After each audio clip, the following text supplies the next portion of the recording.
great for the Pakistanis and the fans of cricket in Pakistan as well. England have come and are bringing cricket back here. I know cricket's been played here, but I think until England come back, it's always in the air a little bit. And I'm just really super excited to be here. And I know it means a lot to me, my family.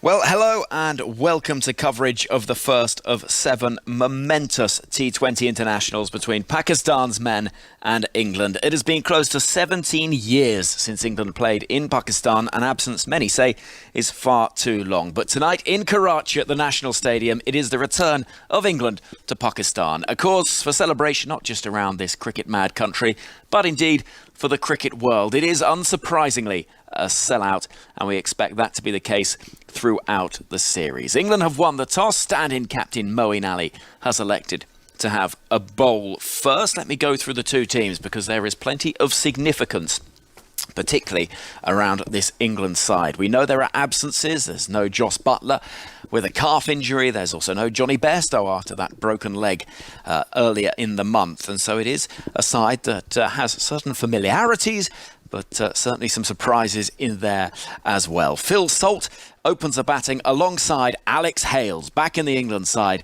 after 1,291 days since his last opportunity for England's white ball side. Then it's David Malan, Ben Duckett gets a chance, Harry Brook, Moeen Ali captains the side, Sam Curran, David Willey, Luke Wood gets a debut, Adil Rashid and Richard Gleeson. For Pakistan, Babar Azam is the captain.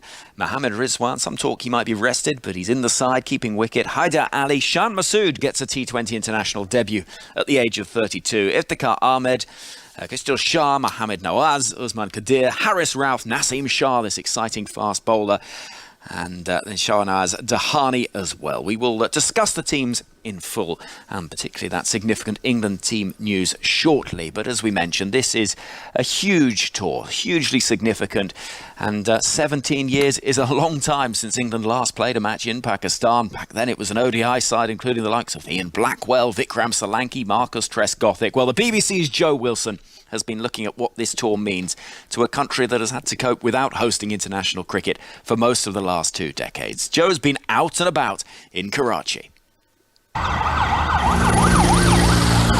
This is the sound of the teams arriving for evening training at Karachi's cricket stadium. A helicopter swoops and circles overhead. The buses carrying the players, bulletproof we are told, are surrounded by dozens of other vehicles. Dark police cars, jeeps with armed guards, ambulances. Lights flashing, moving at speed as the roads around the ground are closed to all other traffic. It's a vivid display of the security measures in place to make these matches happen. But at the same time, as a visitor, the overall sense in Pakistan has been the warmth of the welcome. As a TV journalist, no one has sought to inhibit or restrict us beyond the normal, sensible routines of protection. We're also aware, of course, of the terrible impact of flooding across Pakistan, including in this province. Yet there's no mistaking the sense of life continuing as normal in Karachi, with the congestion and pace you'd expect in one of the world's biggest cities. And that goes for cricket too. On Sunday afternoon, we found a local park filled with a bewildering number of overlapping games of tape ball cricket. The paths are the pitches, pieces of stone the stumps, everyone trying to bowl as fast as possible and to hit the ball as far as possible.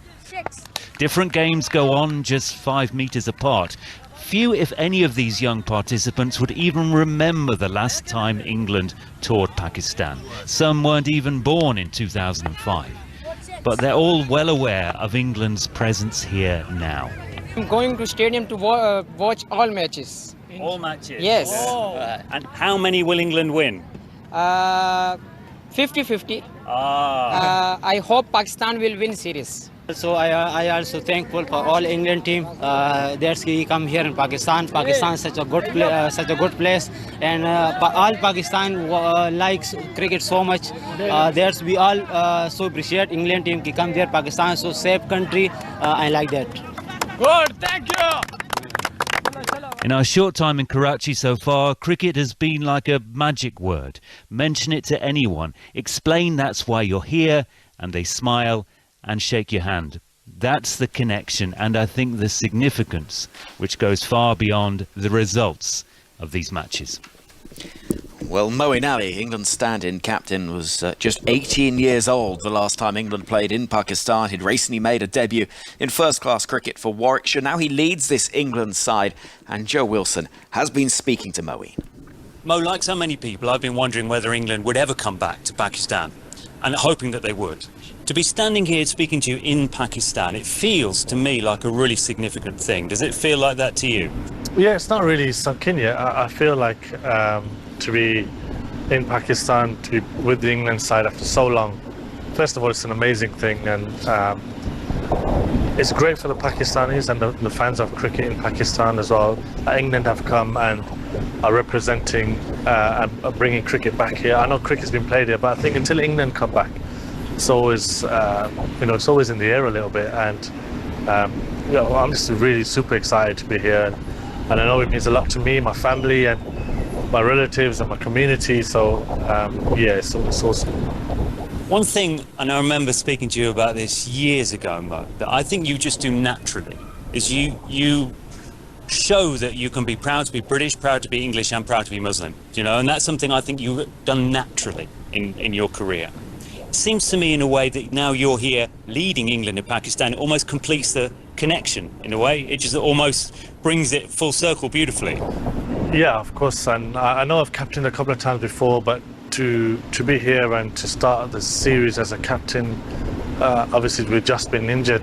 It's a little bit ironic. I feel like it's just meant to happen, and kind of everything's aligned for me to do this, and at the stage of my career as well, and all the things I've gone in even before that. So I feel like it is obviously an amazing and proud moment, but I feel like it was almost meant to be almost. I know you were born and bred in Birmingham, as was your dad, but the Pakistan heritage goes certainly back to your grandfather. And I guess it was a big thing growing up, was it? I mean, the Pakistani identity was part of your youth and part of your growing up. For me, it was a big thing. The culture was installed in me when I was a child. It was something my mother made sure I had, and my family's, my father, even though he was born in England, he still had that strong culture of Pakistani culture, and being proud of being Asian, being proud of being Muslim, being proud of being a Pakistani.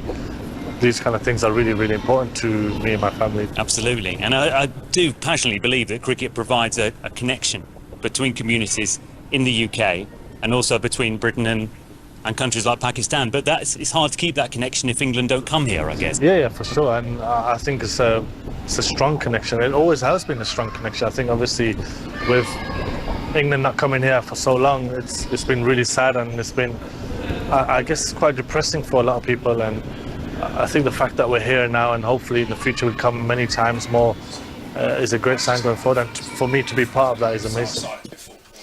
Well, Moeen Ali speaking to Joe Wilson ahead of the first T20 international of 7 to be played between Pakistan and England's men. It is a massively significant day.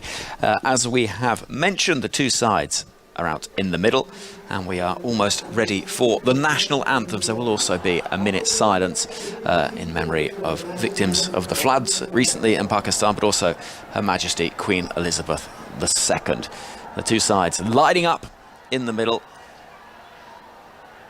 and it is time first for that moment's silence.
Well, the national anthems of first England and then Pakistan. Huge cheers around the National Stadium in Karachi. And just briefly, it is good afternoon to Atif Nawaz, and you'll be with us throughout this series, Atif, and throughout this programme today. But we keep saying it's a significant moment. How significant?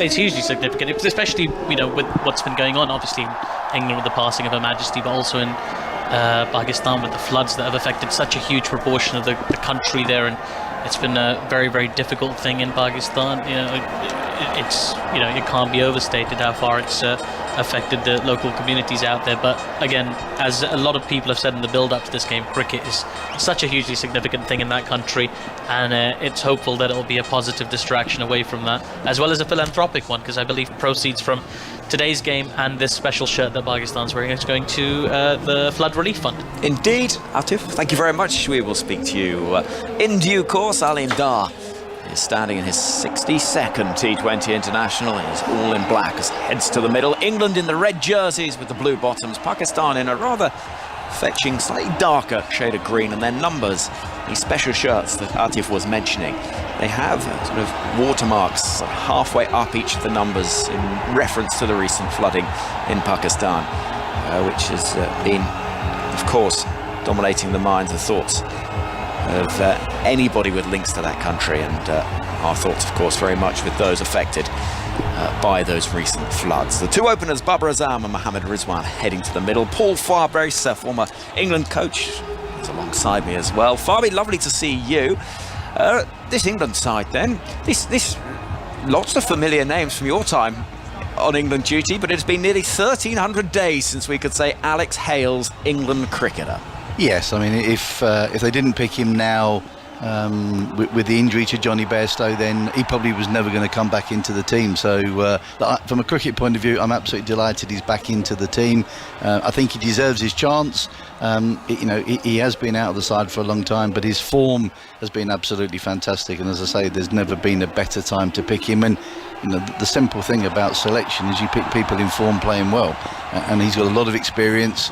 He's obviously played brilliantly in Australia in the Big Bash over the last few years. So with the World Cup coming up there, it makes absolute sense to bring Hales back into this team. Yeah, and he gets an opportunity alongside Phil Salt at the top of the order. We won't be seeing England batting for an hour and a half or so, because they've got a job to do with the ball. David Willey, as has been the way so regularly over the last few years, has the ball in hand, looking to exploit any swing that might be available with a white ball that tends to offer a little bit for an over or two, but then becomes slightly less helpful to the bowling side.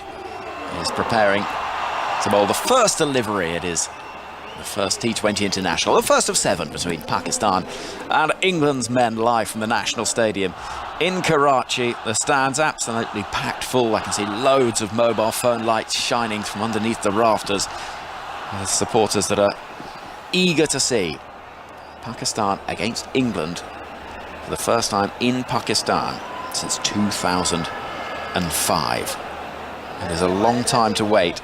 And of course, these teams are very familiar with one another, and lots of these England players have played in Pakistan in the Pakistan Super League, and will be well known to supporters around the ground and to the conditions. But for an England side, well, that is a different thing altogether. The England team in black armbands, and David Willey with the ball in hand, blonde hair, tosses it from one hand to the other. A little bit of a delay as we just wait for everything to be ready, and then the cry from the umpire is play.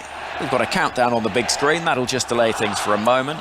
Normally when we see a countdown at the start of the game, have a little bit of a delay and eventually things get going, and indeed that is exactly the case as David Willey bounds in now, left arm over. This is pushed into the offside from the bat of Rizwan, and there's going to be runs immediately. Just a single though. Throw comes in from Ben Duckett at deep cover, and we are up and running. International cricket between Pakistan and England has returned to Pakistan. It is fantastic, isn't it? I mean, it's, you know, I've been very lucky that I've been to Pakistan with the Sri Lankan team many times.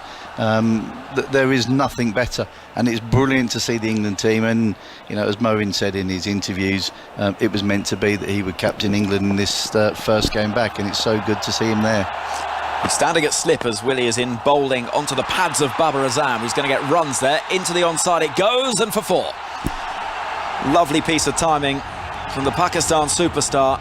Just a little leg side-ish, perhaps a bit full as well. David Willey hoping that ball will swing into the pads. It did just that, but it offered a straightforward opportunity for Babar Azam to get that scoreboard moving. 5 without loss. Well, that's the one thing that these England bowlers are going to learn very quickly. There's not a great deal of help from the pitches in Pakistan.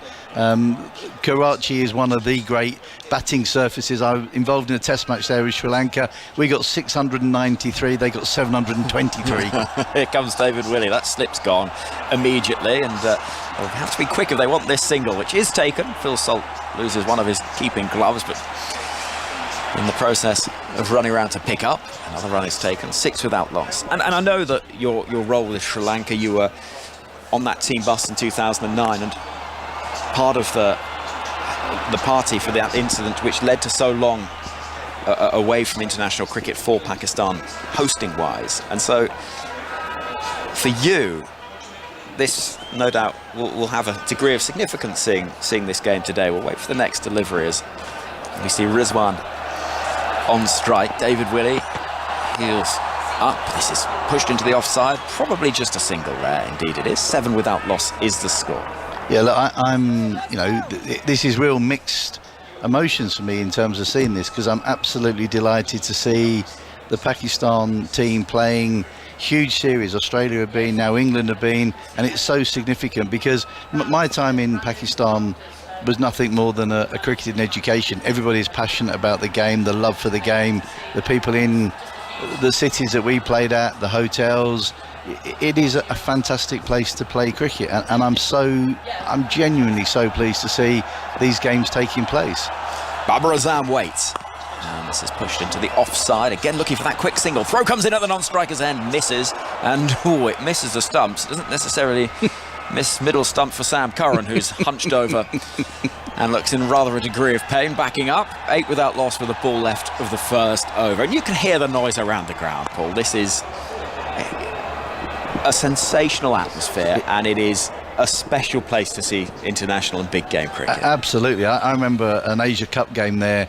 Shahid Afridi came in, and I've never heard so much noise in a cricket ground in my life, and he was out first ball and 3/4 of the ground emptied as he was walking off. I've never seen anything like the most ridiculous thing I've ever seen in a cricket stadium anywhere. But just going back to the significance of this series, it is so significant. It is so good for the people of Pakistan, and it's so good for the game of cricket around the world that Pakistan are now hosting major internationals again.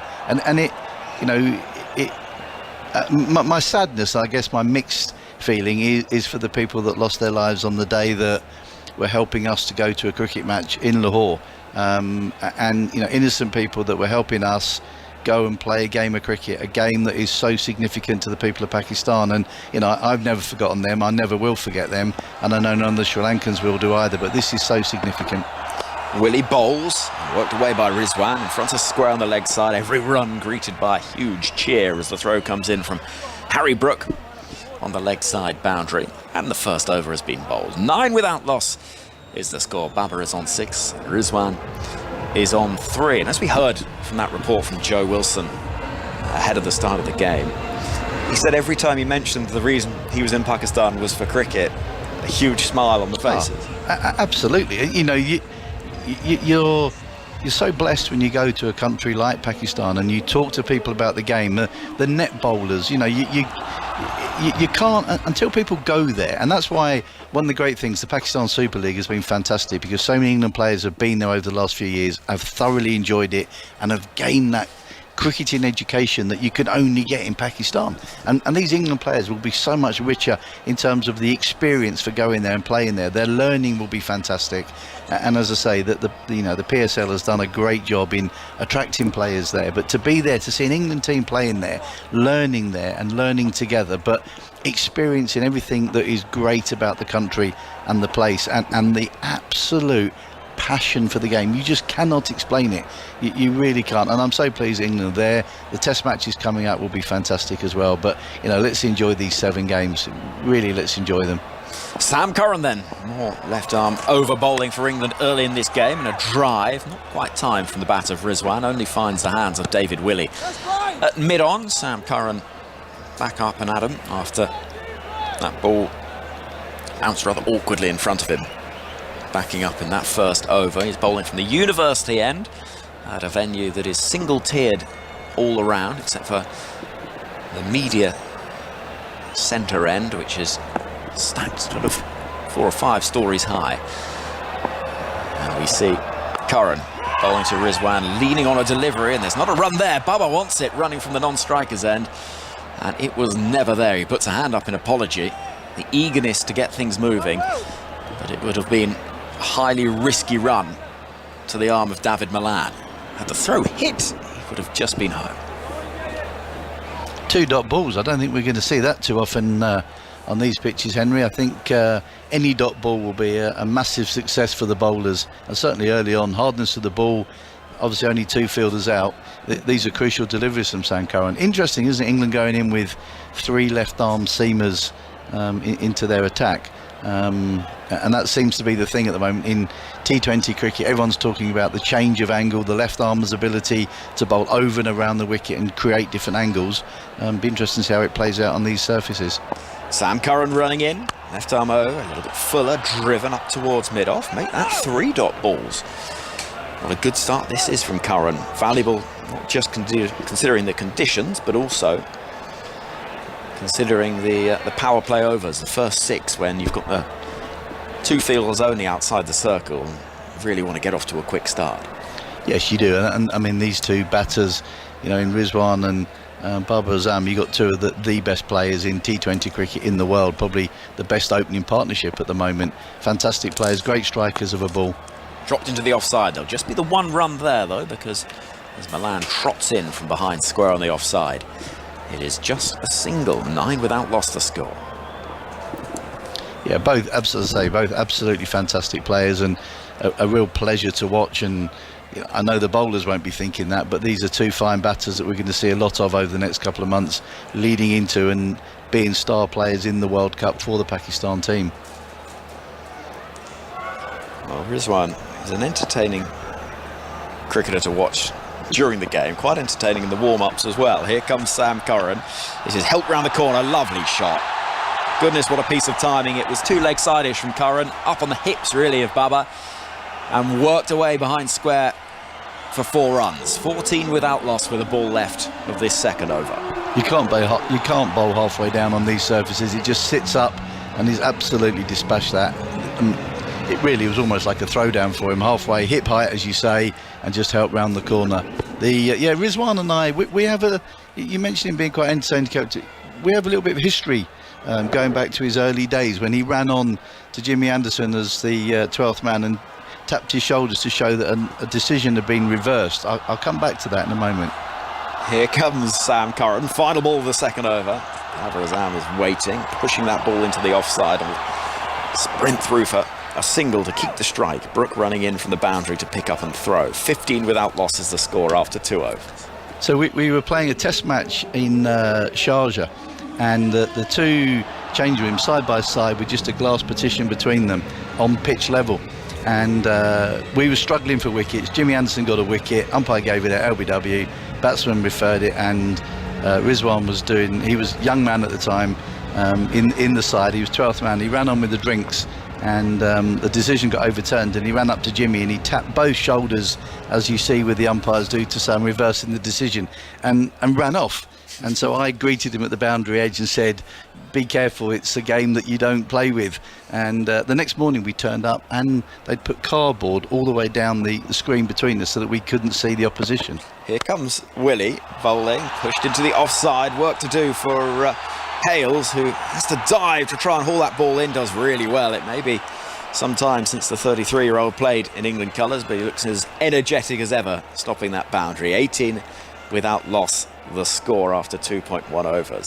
So the cardboard went up to stop us being able to look in to see them. So I walked all the way down to the bottom and called up to Rizwan to say good morning. And ever since then, every time he greets me with 2 taps on the shoulders. And he's never forgotten it. And it always brings a great smile to both of our faces. Is he on strike now as David Willey runs in? Rizwan, right-hander, deep in the crease and cutting that ball away violently out to the boundary for 4. It's a lovely shot. It wasn't that wide. but he created that extra bit of width, and the ball was at the boundary in moments. 22 without loss. Fantastic hands. The one thing about Rizwan is the pace of his hands, how quickly he gets his hands through the ball. And as you say there, it wasn't that short, it wasn't that wide, but he's created the room by the speed of his hands and just taking his body a fraction away from the line of the ball. Magnificent shot. Rizwan's on 8. He's gone on a runner ball so far and waits now for David Willey. And once more, attacking the leg side this time. 4 more runs. David Willey has so little in terms of margin for error, and a little bit too close to the hips of Rizwan. No bounce again, and easy pickings, and over has already seen 11 from it from the first 3 balls. And again, you're absolutely right. He's brought his line a fraction straighter because of the previous ball going through the offside. And Rizwan's speed of his hand, his bottom hand in particular, just shoveled that round the corner backward a square. Fantastic speed of his hands. But both shots, head absolutely still. Magnificent technique. Rizwan on 12. This really bowls. This is a little bit straighter, so not quite as easy to work behind square on the leg side. Instead just dropped in front of square. Brook runs in to pick up. 1 run is taken. 27 without loss. Just going back to that incident between Rizwan and Jimmy Anderson. Knowing Jimmy as we do, I don't sense he's the sort of person to find that terribly funny. Oh, he laughed it off. He was fine about it, as you can imagine. No, it did stay with him for a day or two, I have to say. The green and white flags are flying around the National Stadium in Karachi. Just listen to that noise.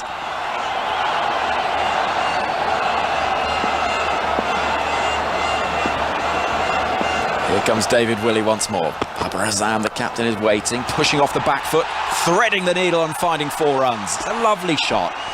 There are a few better sights in the game than Babar Azam piercing the cover fielders and picking up 4 runs. 31 without loss. We talked at the start of the over about 2 magnificent shots from Rizwan in terms of the speed of his hands and his judgment of picking up the length, but that from Babar Azam is as good as you'll see. Whatever form of the game, whatever colour the ball, that is a magnificent cricket shot, isn't it? Timing, and you were very kind to Alex Hales earlier, but he had no chance of stopping that one. Willey bowls. It's chipped slightly awkwardly in the air, but drops well short of the fielder at square leg. 3 overs have been bowled, 32 without loss. You're listening to the first of 7 T20 internationals between Pakistan and England. Henry Moran with you alongside former England and Sri Lanka coach Paul Farbrace. Expensive over that one. 17 runs from it, and whatever swing there was for the first 2 or 3 deliveries has quickly decided to disappear. Yeah, you're not going to get, I mean, we talk a lot about that the new ball might swing. It doesn't swing a great deal in these conditions. It does swing off the bat very quickly, as we've seen. If you get it wrong, and the margin for error on these pitches it is very, very small. They are fantastic batting surfaces, that they're very true batting surfaces, and you can really, as a batsman, you can really trust the bounce and hit through the line of the ball. And as we've seen there, David Willey, a fraction outside off stump, maybe 5th stump, cut away for 4, straightened his line up, pulled away for 4, and then just got his line a fraction wrong to Babar Azam, and he's just punched that through wide and mid-off. Fantastic over for Pakistan. Well, here's a significant moment. Luke Wood is getting his opportunity in an England shirt for the first time. Another left-arm over bowler, and the first delivery is quite brilliantly stopped on the edge of the circle and the offside by a diving Harry Brook. Awkwardly on the bounce, and he prevents 4 runs. In fact, there was no run at all. It was played so well that it wasn't even a set-off from the 2, really, and Moeen Ali applauded the effort of Brook. Wood, it is, running in. 77 on his back, short sleeves, pushed into the onside, worked away for a single. And that will see the score move forward to 33 without loss. Luke Wood, what can you tell us, Farby, about what he can offer? I think he's an excellent all-round cricketer. I think his skills as a bowler, he's a very skiddy bowler. He's very good at mixing his pace up. Very intelligent bowler. I really like Woody. I think he's really developed a lot in the last couple of years, and he's someone that his all-round game is excellent. He strikes a good ball. He's brilliant in the field. So look, I think it's a really, really exciting selection. Wood bowls slightly fuller, driven, not perfectly in terms of timing, out towards Hales at mid-off, and there's no run. But as I say, very, very, very skillful, and I've watched him carefully over the last couple of years really develop his skills. I think he's someone who is deceptively quicker than you think he's going to be. He bowls a good bouncer. He's got very good changes of pace, and as I say, very skillful. And he's not afraid to mix his skills up. You know, he's someone who's very confident when he's got the ball in his hand. Wood running in again. And this is on middle and leg, worked behind square on the leg side to the hands of Richard Gleeson. The score 35 without loss. Got 2 balls left of the 4th over. England's surplus of left-arm bowlers is an unusual one, isn't it? I mean, it just seems that everywhere you turn, you've got options, and the rarity actually is those that bowl right arm. Yes, and you know, you obviously Topley is not in the starting 11. I mean, you could quite easily go in with 4 frontline left-arm seamers, and they all offer something slightly different. Wood bowls on the pads as a big appeal for LBW. My instinct is that is probably pitched just outside the line of leg stump. And now the decision for Moeen Ali whether to go upstairs. Asif Yaqub is the umpire. And Moeen is just asking that question, is it worth us having a little look? And the decision is no.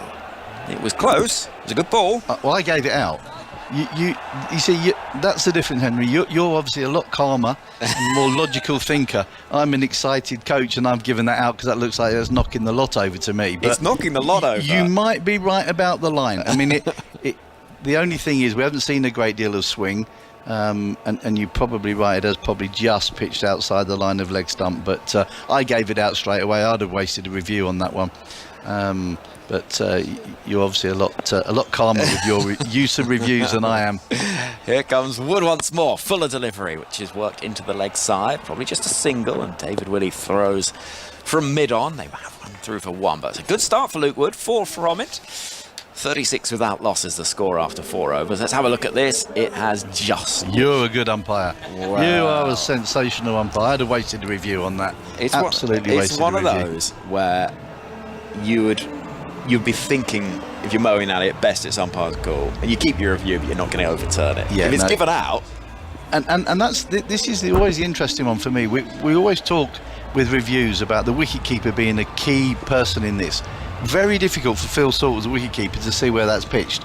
So he's got the line, the shape of it, but for him to say it's pitched outside leg stump, bowler falling away, very difficult. You think that you've seen it pitching in line. You can see why sometimes the one that pitches outside leg stump is a very difficult one to get right for a left arm seamer bowling over the wicket. Great over though from Luke Wood. I thought, as we said at the start of the over, very skillful, mixes his pace up well, mixes his line and length up well, and he did that really well. There was no room for the batsmen to use their hands. You talk a lot to bowlers about take the batsman's hands out of the game, and by that you're trying to restrict the swing of their arms, and I thought he did that really well in his first over. Here comes Richard Gleeson, who is bowling a delivery that goes past the flying blade of Rizwan's bat, looking to cut the ball through the offside, but Gleeson, who sent that flying down at 145 kilometres an hour, so around about 90 miles an hour, is a bowler aged 34. It's only just made his England debut, but it's already looking a really important part of this attack. And he'll be delighted to have got away with that, because that's probably the widest ball we've seen bowled by any of the bowlers so far, and I think the sheer pace has gone through Rizwan more than anything else. Gleeson in. Rizwan waiting with a flick. Oh, that's that sort of helicopter swivel of the bat. A single is taken behind square on the leg side. It's worth remembering this is an England bowling attack that we expect will look quite different for the T20 World Cup. We think, yeah, Mark Wood, Chris Wokes. Yeah, and you know, there's plenty of good options within this squad. Ollie Stone's another one, as we mentioned, Reece Topley. I think this is a real opportunity in these games for people to stand up and show their quality. And I know there's a squad has been selected for the World Cup, but you're going to get injuries, and obviously there's a lot of cricket to be played, very quickly after the World Cup. So it's a brilliant opportunity. Gleeson, tall figure, right arm over, pushes that ball into the offside, and the right-handed Babar Azam doesn't really time that ball towards the familiar but slightly surprising sight of Alex Hales in an England shirt fielding at mid-off. It all feels very 2018. Well, as I said at the start, I'm pleased he's back in. I think, in terms of, the time he's had away from the game, from playing for England, he scored a lot of runs. And with Johnny Bairstow unfortunately being injured, the decision to take Jason Roy out, it seems the only time they could have brought him back. Gleeson bowling, full delivery, which is clipped away past the fielder at mid-on. It's going to rush out to the boundary for 4. No chance. That man out, Luke Wood on the deep mid-wicket boundary. And that is all about the timing from the bat of Rizwan. Playing that shot on one leg almost, was he? No, not quite, just deep in the crease and clipping it away. Perfect timing, perfect placement. Yeah, it's a fantastic cricket shot, isn't it? I mean, we talked about the first ball. Gleeson's pace got a dot ball there, but actually his pace has cost him 4 runs because that's fuller, straighter, and Rizwan's just used the pace of the ball to tuck it through the leg side. Superb timing. Rizwan on 20, Pakistan 42 without loss. Again, the leg side is targeted. Have to be quick here, but David Willey, left arm running around that ball, had just a fraction of a second longer to pick up and throw, and they get through for a single. This Pakistan opening pair, Rizwan and Baba, who have done a good job so far. There's a ball left of the 5th over. 43 without loss is the score.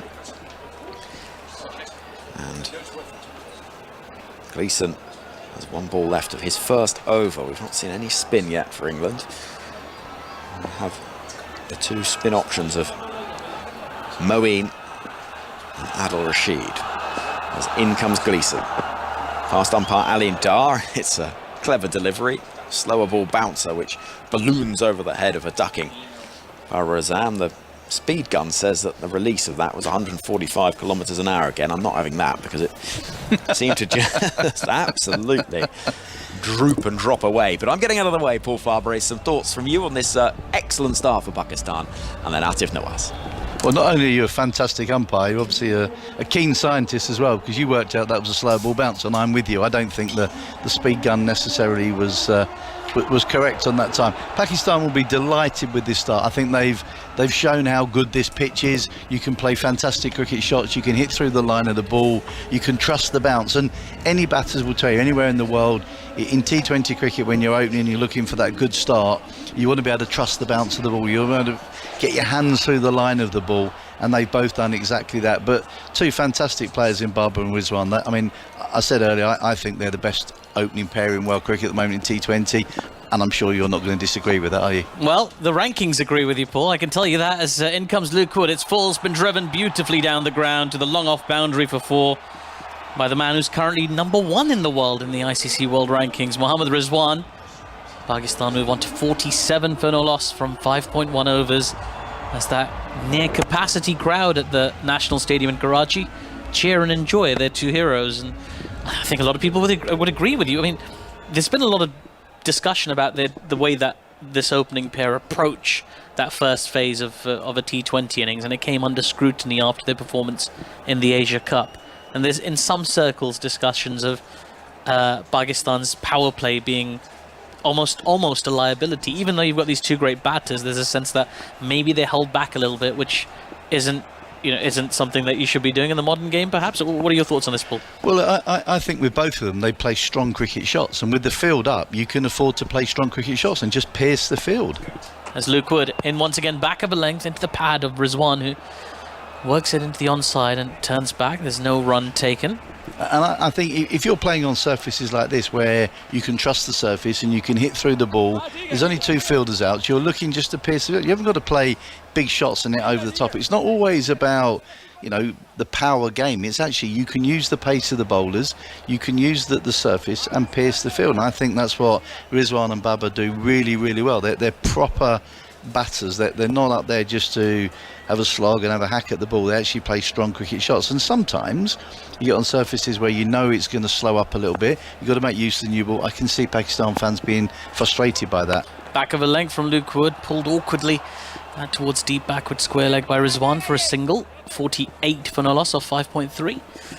Yeah, I mean, the sort of the approach that this Pakistan team has taken of late is to sort of accumulate in that first half, and then build, have wickets in hand going into the last 5 or 6 overs, and then you go to your power hitters, a role that's recently been performed by Asif Ali, who struggled in the Asia Cup and hence isn't playing today. Rushdil and Iftikhar still remain, of course, but the sort of detractors would say that you're putting your power hitters under intense pressure, and it's a high margin game as the next ball is Fuller, driven back to the bowler, well fielded in his follow through by Luke Wood.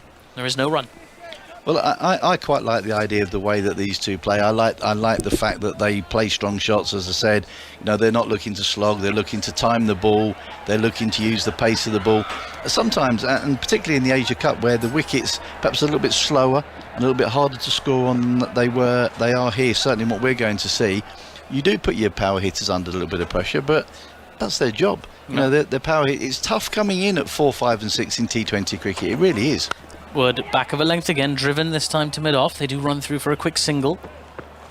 And the best time to bat in T20 cricket is at the top of the order. Once you start getting to 4, 5, 6, you're either picking up the chaos that's been created early on with early wickets, or you're trying to go at 9, 10 and over without really giving yourself a chance to get in. So it's not easy, but I like these two. I'm a huge fan of Rizwan and Baba, and I'm not surprised that the stats say that they are #1 in the world. I just like the way they play, and on these surfaces I'm really looking forward to them batting well. Luke Wood in again. This is full, driven away off a thick inside edge towards the leg side. He'll come back for a second. The throw's coming in. This might be tight, He had to dive, Mohammad Rizwan, in the end, but I think he's made it home. Pakistan's 50 comes up as well. 51 for no loss. After 6 overs, the power play is done and dusted as Paul Farbrace takes a break. Stephen Finn's going to come in alongside me. And just take a look at that. It was a little bit closer. I think the crowd didn't quite sell it, really. I don't think they anticipated that close it was going to be. Good arm from the deep there from the fielder. And great pick-up from Salt as well behind the stumps. Rizwan really fully commits with that dive every time, doesn't he? Good dive too, yeah. It was an outstanding piece of athleticism from my Sussex teammate, Mohammad Rizwan. I've heard he's very keen on the hugs. Is he a big hug? Did you get a lot of hugs from Mohammad Rizwan? He's a character, I'll say that much. He is he's a wonderfully interesting, humble human being. What did you talk about, Vinny? What did you and Mohammad Rizwan talk about? What didn't we talk about, to be honest? There was lots of it. We covered lots of topics. But no, he was entertaining to have in the dressing room for the few months that we had him this summer, and he did really, really well as well. He did indeed. He's doing well here in the power play. Pakistan 51 for no loss. We've seen shots all round the wicket, very conventional cricket shots, nothing too risky from these two Pakistani batters as they've negotiated the power play, as Aleem Dar signals with his right arm that the power play is done. 51 for no loss, Pakistan after 6 overs. Sam Curran coming in for his second over. Starts with the back of a length ball. Barbara just flicks it away towards the leg side, and they'll take another single. Beautiful stadium, the National Stadium, Karachi. The capacity of 35,000. I watched a game there in 2015, a Qaid-e-Azam Trophy match, which is the equivalent to the county championship, and about maybe 5 or 6 people in watching that particular game. A few more in today, though, which is nice to see. And then Rizwan on strike. He's on 28 off 21. In comes Curran. Rizwan makes a bit of room and swats that away towards the leg side, into the boundary. 4 more to the score. Sam Curran, for the very first time, really straying down the leg side. 56 for no loss off 6.2 overs. Yeah, he looks to give himself room here, Mohammad Rizwan, and your temptation as a bowler is to follow him, and Sam Curran tries that, but that is Rizwan's strength. He loves flicking it off his hip and helping it on his way down there, and like we've mentioned a number of times already, the quickness of the outfield and the smallness of the boundary means that it's very easy to beat that fielder. Curran in again, once more on the pads, but a bit fuller this time, and Rizwan more watchfully guides this down to deep backward square leg for a single. Yes, and the wicket, as Paul was saying earlier as well, it's just much better wicket than what they've been playing on recently. In the UAE, Pakistan lost consecutive games in the wrong end of the Asia Cup to lose out to Sri Lanka, who lifted that tournament really struggled on those surfaces, Pakistan's batters. Even these two. Looking to rectify that as Curran in once again. Full of a length, and Barber happy to just drive down to long on for a single. Well, looking at the surface as well, Finney, I mean, it is sort of a precursor for the World Cup for both teams as well. I mean, how much do you get from a game like this? I mean, when the surface is like this, which is probably unlike what they're likely to come up on in Australia, what do you take from a game like this? I think your ability to manage situations. I think you have to be adaptable to the conditions that you're playing on. And no matter where that is in the world, we'll see an array of conditions across Australia, because it does change as you move across the country. Curran from round the wicket now has been driven beautifully straight down the ground by Mohammad Rizwan. 4 more to the score. And Pakistan on to 62 for no loss. 1 ball to come in the 7th over. Yeah, that's a lovely shot from Rizwan. Again, using his feet, looking to give himself a little bit of room and dancing down the wicket. Manages to hold his shape, and that's been a sign of the shots that we've seen so far. There's been nothing really over the top. They've all just been nicely timed shots, which suggests that it's an absolute belter of a pitch. The England bowlers are going to have to try and combat that in some way. Curran from wide of the crease this time has been pulled away, but it's Adil Rashid, that deep backward square leg, who's on patrol. Just a single to finish the 7th over. 63 for no loss Pakistan, with Mohammad Rizwan on 38 off 25, Babar Azam 25 off 17, going at a very good, very decent run rate. 9 runs and over at the moment, Pakistan, but it does feel already, Finney, like the surface where you kind of need a 180 plus score. Yeah, and I think that's one of the criticisms maybe that people have aimed at this pair. I think they're wonderful players and magnificent in their own right, but when you have conditions like this, you want to be taking advantage of those first 6.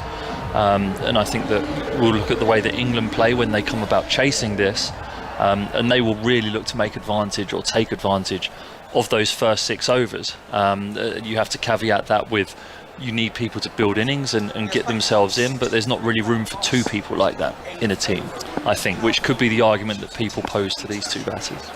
Adil Rashid into the attack, starts with a full ball, it's been swatted down to long on by Rizwan. Harry Brook on the ball quickly, so just a single. I mean, that is the critique, Finney. You bang on. I mean, so these two as an opening partnership average 46 for the power play every time, which is less than most other opening pairs in the world. But they persist with this tactic. They've not changed. Mohammad Haris is in the squad as well, the reserve keeper. There was thoughts they might change things up as Adil Rashid pushes one down the leg side. That'll be called a wide. 64 for no loss. But they've sort of persisted. They've been quite defiant. And even when they lost that Asia Cup final, Saqlain Mushtaq, the coach in the press conference, was again quite defiant. He's like, we stand by our tactics. We're going to persevere with this. As Rashid in again, back of a length, and just punched out towards mid-wicket.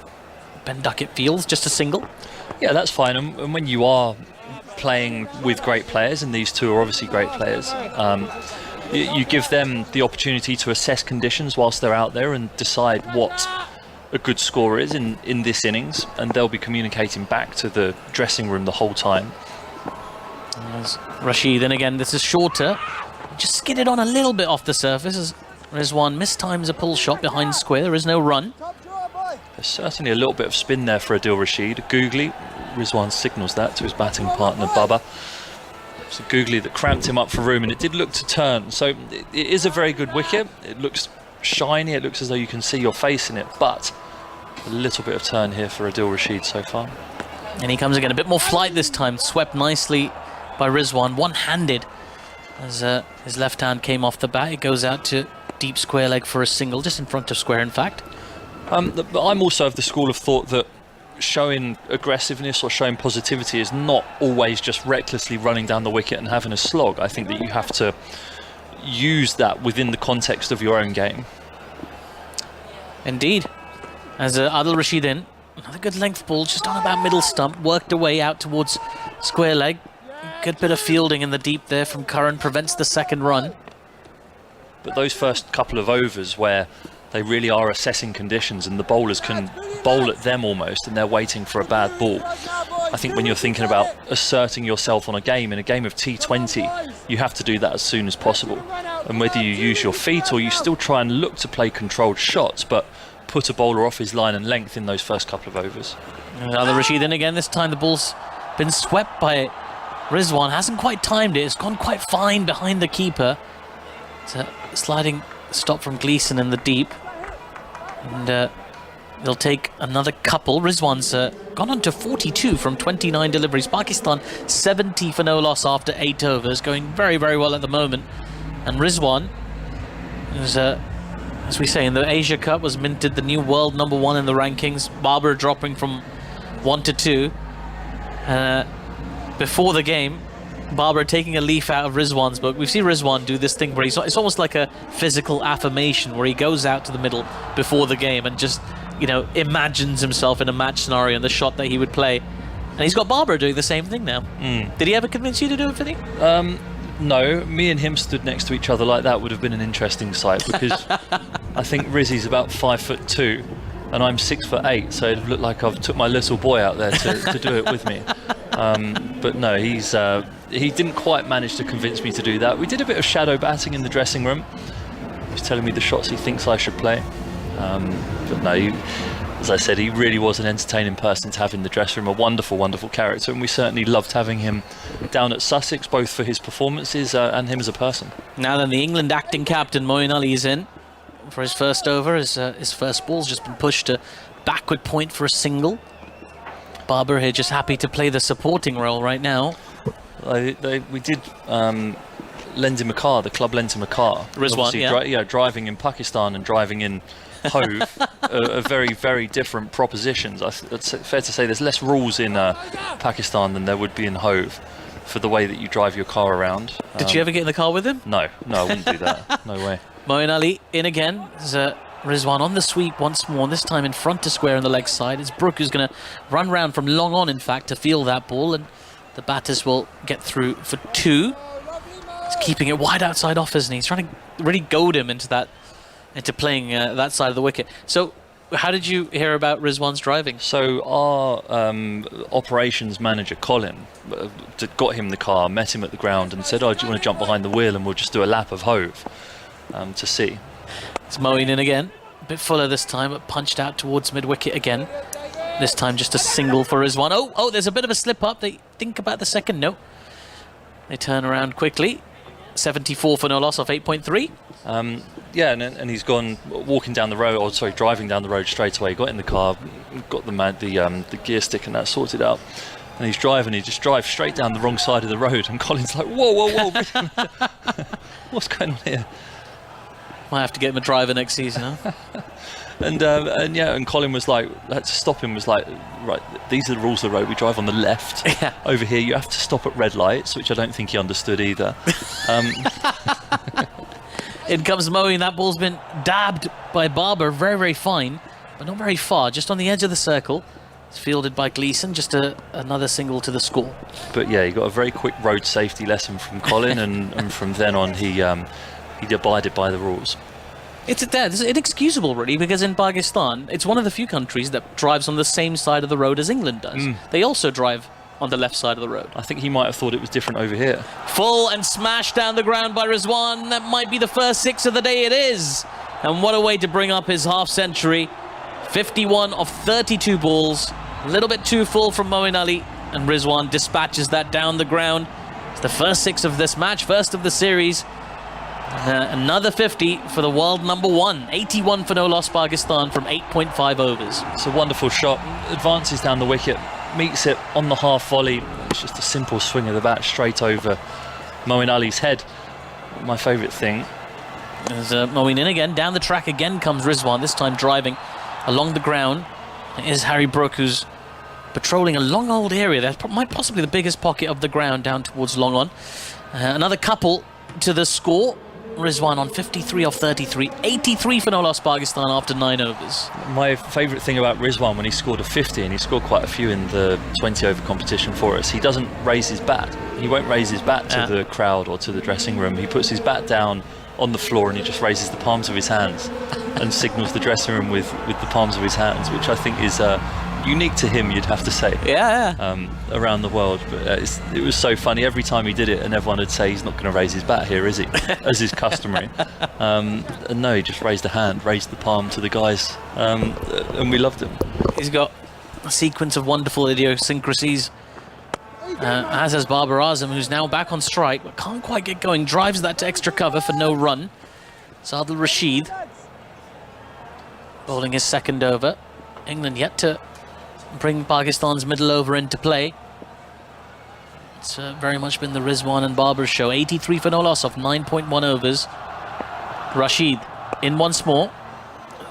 Babar happy to guide that just wide of the square leg region. They're going to come back for 2. This might be tight with the direct hit. Oh, it was a poor throw.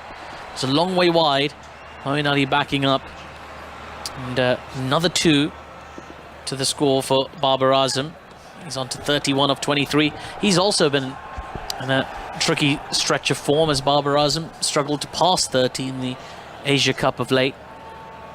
And it's been trouble at the top of the order for Pakistan all the way through, with Fakhar Zaman out of touch. He's been dropped here. Haider Ali's now come back in.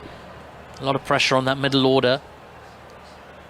One thing they have done of late is allow a little bit of flexibility in that batting lineup. They used to be very rigid and inflexible, but now a little bit more prone to letting one of the bottom order come up top depending on the situation. So Mohammad Nawaz used in that way against India, and he's bowled him. Adil Rashid gets one through. Babar Azam knocks over those stumps. The first wicket falls for Pakistan. 85 for 1 after 9.3 overs. That's the world number 2, Babar Azam, is walking back to the dugout. It's a very rare occasion here that Babar Azam hasn't picked Adil Rashid's googly. He's gone to play this through the offside with a slightly angled bat, trying to force it through extra cover, and the Adil Rashid googly that he's so famous for now gets purchased and turned back through the gate of Babar Azam, who practices a straight batted shot as he's walking back to the pavilion, but he's gone for 31 from 24 balls. Good bowling from Adil Rashid, and England a much needed breakthrough, 85 for 1. Yeah, huge wicket, still a prize wicket, Babar Azam.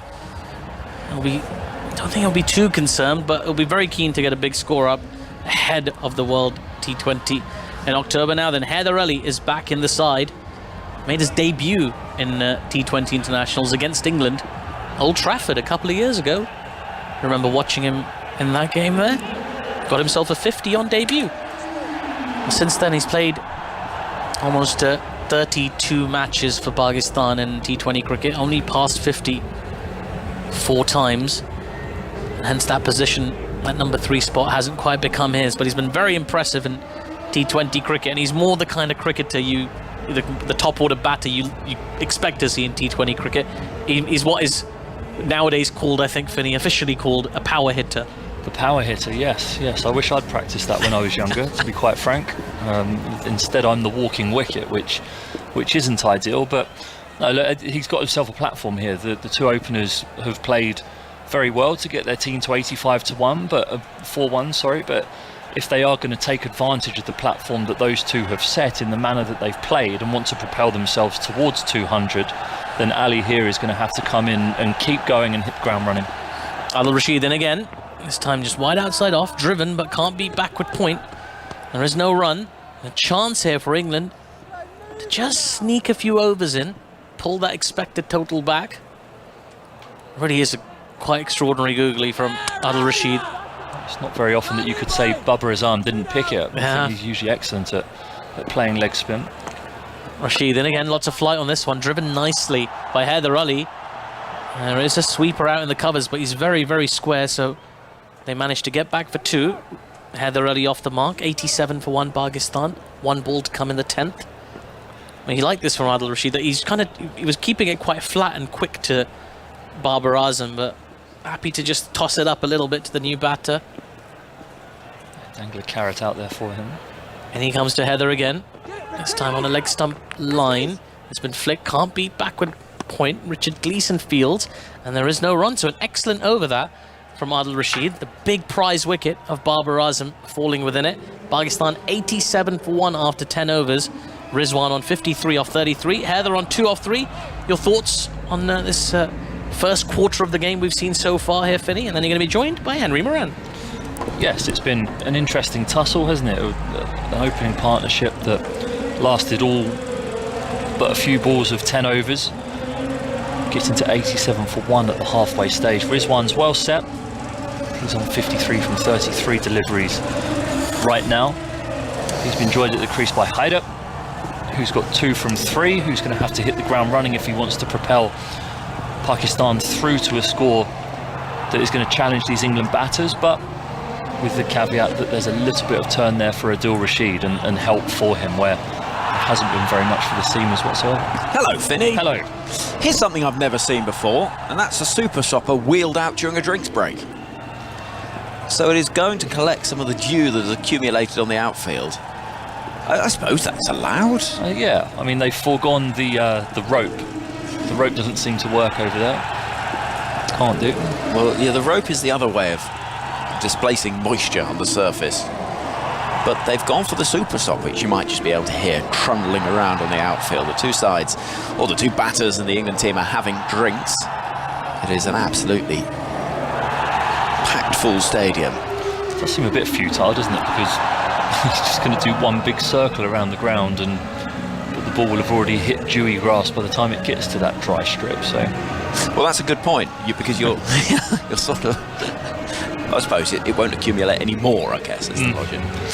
But what have we made of this start to the game then? 87 for 1 after 10 overs. Pakistan have a really good platform here. They do. Life's looked hard for the seamers, and England have a lot of those in their lineup. The person who's been most effective and looked most effective, Adil Rashid, with the wrist spin. So obviously he can get more revs on the ball to be able to get it to purchase off what does look like a very good but very dry surface that just looks as though it's crumbing a little bit where the bowler's footmarks are going through. You don't anticipate that that's going to affect the way the ball behaves off the middle of the wicket that much, but that ball that Rashid bowled Babar Azam with there certainly did turn back into the right-hander. So he has 12 deliveries remaining, which you feel could be significant in the second half of this innings, but with the amount of seamers that England have picked in their team here, they're going to have to cycle through those guys as well to try and make a breakthrough. Well, Richard Gleeson is going to have a bowl from what is the media centre end, where Rizwan at the other end on 53 from 33 deliveries, and made that astonishing debut at T20 international cricket at Edgbaston against India. Richard Gleeson, he picked up 3 for 15, and he's preparing to bowl now. Bearded figure, dark hair, and starts and then stops and begins his approach again with shirt tucked in. And Rizwan waiting on 53. There'll be another run there, at least one, probably just a single. Behind square on the leg side, and the score moves forward to 88 for 1. Were you in the room earlier, Finney, when I posed my question about the last England side that played a game in Pakistan? No. Good. I may have been in, but I don't think I was listening. That's sorry. always the way when you and I have a conversation, Finney, but that's okay. 88 for 1 is the score. Haider Ali is on strike. 21 years old, waiting for Gleeson. On the big screen we can see adverts for some fast food, which finally end to allow us to see some cricket once again. Punched away into the onside. There will be a single taken quickly. Had to be quick as well. Haider moves to 3. 89 for 1. So the last time England played in Pakistan, England's men played a 5-match ODI series, concluded in December of 2005. And answer this riddle. Okay. England's player of the match was not in the starting 11. How? Here comes Gleeson running in. Rizwan is on strike on 54. He's going to get runs there, possibly 4 of them. That's flashing out towards that boundary, but there is a fielder out there in the form of Luke Wood behind square on the leg side. So just the single, 90 for 1.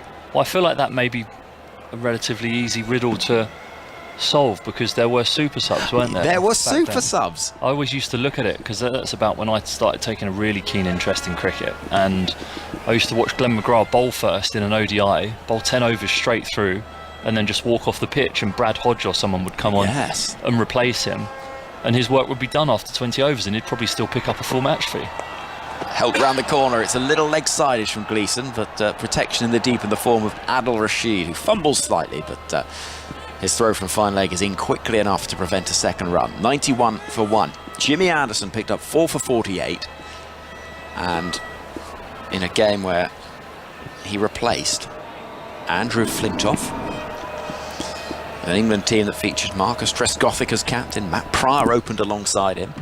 Why would he have replaced Flintoff unless Flintoff wasn't bowling? Unless Flintoff wasn't bowling.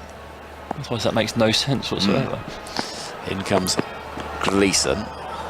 This is mistimed into the leg side once more. That's the area that Rizwan is targeting. It's fielded by Luke Wood, running in front of an enormous bucket that's perched across a grass bank beyond the boundary. 92 for 1. So the England bowling lineup: no Flintoff, was Anderson, Harmers and Plunkett, Collingwood, Ian Blackwell and Sean Udall. Okay. And other players on that side: Collingwood, Solanke, Geraint, Jones, Strauss. England won that game, and you can tell how long ago it is because you look at the scores involved. And as here comes Gleeson bowling onto the pads of Hyder Ali, who just eases that ball out towards deep mid-wicket, and David Willey. 1 run is taken. 11 overs gone. 93 for 1 is the score. Rizwan's on 56. Hyder Ali is on 5. Because England made 206 for 9, and Pakistan fell 6 runs short. Yeah, it does seem strange, doesn't it, that scores like that or games like that were even possible. It doesn't feel as though something like that would happen now. Well, indeed, but it was those sort of days. Player of the series, I should say, Cameron Akmal for Pakistan, in a side that included Salman Butt, Mohammad Yusuf, Yunus Khan, Shoaib Malik, Shahid Afridi, Naveed Al Hassan, Dennis Canaria. It's a long time ago now. This is clipped into the leg side, and probably just a single as Adil Rashid starts his new over. And 1 run is worked into the leg side. 94 for 1 is the score. But yeah, the age of the super sub, a short-lived. Didn't last long, did it? No. We may see a renaissance for it. Well, it's often talked about, but it's never really quite worked. Here comes Rashid bowling onto towards the pads of Rizwan, who paddles that ball towards short fine leg. If he'd missed, there was real trouble, but gets some bat on it, and the score moves to 95 for 1. Brilliant noise around the National Stadium, Karachi. Adil Rashid, his 77th T20 international, bowls outside the off stump. This will be 1 out to deep cover, and England doing a decent job at the moment, Finney, of just restricting the boundaries. Yeah, they are, and it shows the importance of taking wickets through a T20. They've only taken 1, but since that 1 wicket, the scoring rate has decreased significantly. Not been a boundary since that moment in time either, which heaps pressure on Mohammad Rizwan, who is the set batter, to try and take things forward. Hit hard, in the air, into the leg side. This looks like it could be 6. Fielder won't get there. Ben Duckett isn't the tallest. He would have needed to be about 5 times taller than he was, because the ball well over his head and over the deep mid-wicket boundary. 6 runs, the 100 up for Pakistan, 102 for 1. Yeah, certainly felt like something was going to give at some stage there. Adil Rashid flights up a leg spinner on or around off stump, and Mohammad Rizwan sees that flight full of a length, gets up and underneath it and biffs the ball 81 metres over mid-wicket, which for a small man, he's very powerful. Manages to hit it a long way. Rashid bowling well outside the off stump this time. Again, that leg side is targeted. Rizwan will just get the 1 run out towards Sam Curran. And the score moves forward, 103 for 1. Gareth Eyre on Twitter, hashtag BBC Cricket. So good to hear the sound of a Pakistan crowd coming out of my radio again after all these years. Well, we're delighted to be bringing you not just these 7 T20 internationals, but also the Test series that will follow later on in the year. So loads of cricket to look forward to between Pakistan and England in the coming months. Here comes Adil Rashid. He just leans on a ball that drops into the onside. 1 run is taken, so after 12 overs, Adil Rashid's got 1 over left to bowl. He's taken 1 for 22. Pakistan well set on 104 for 1. And we're looking now, surely, Finney, north of 200 is where they should be targeting Pakistan here, because they've got 9 in hand. It feels that way, doesn't it? Certainly does feel that way. They've set themselves a platform. 96 runs off the final 8 overs in these conditions doesn't seem out of the question whatsoever. So again, Mohammad Rizwan will just be keeping his partner calm there. He's only scored 8 from 9 balls, but he's given himself a chance to get in, and he's going to have to capitalise on that as he gets into his innings. As 9 balls is a significant amount of time to get to play yourself in a T20.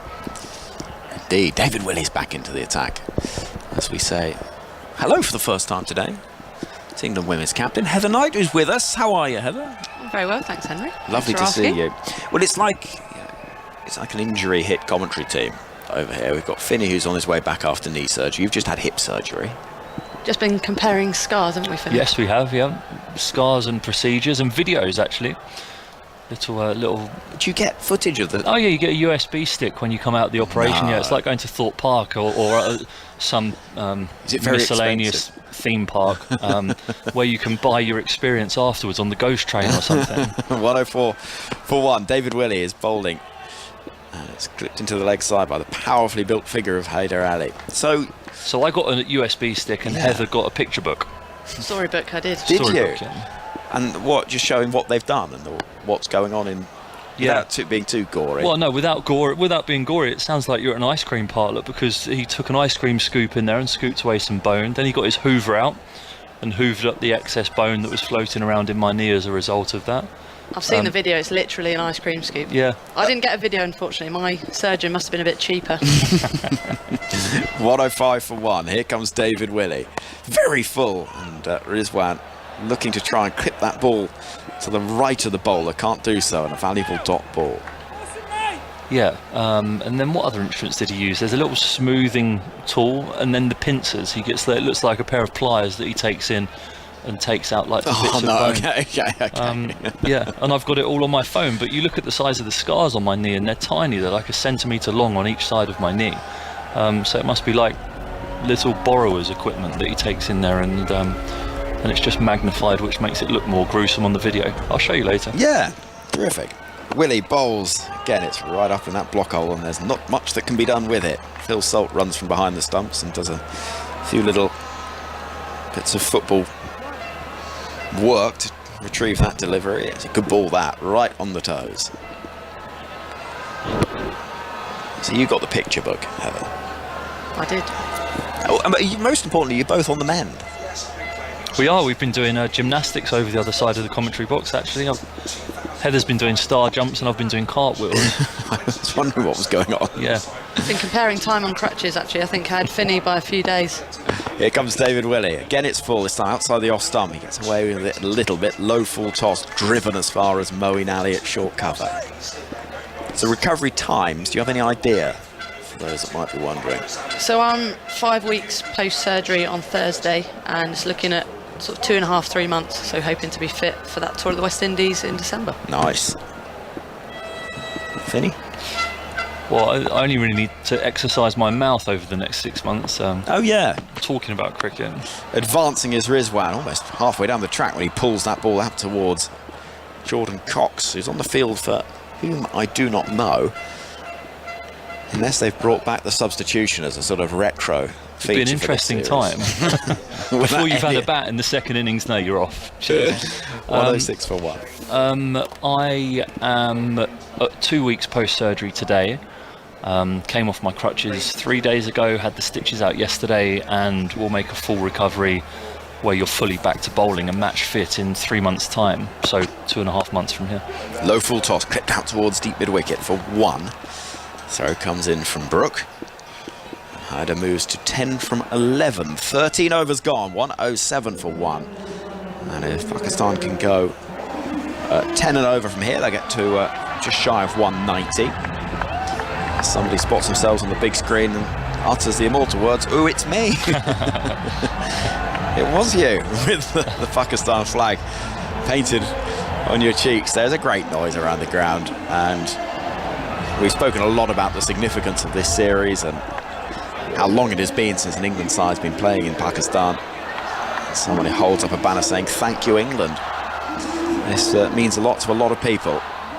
107 for 1 is the score. 13 overs gone. We're going to see Sam Curran back into the attack. Hyder Ali will be on strike. Needs to get a bit of a wiggle on, I feel, here, Heather. 10 from 11 doesn't feel much effort. Not effort, that's not quite fair. You know what I mean? Initiative. Yeah, it's just been a quiet few overs. Really good bowling by England. They've contained really well, but it's a very good track with quick outfield, short boundaries, and they'll be looking to at least hit 180, 190, hopefully on this wicket. Curran drops it short, hammered into the leg side.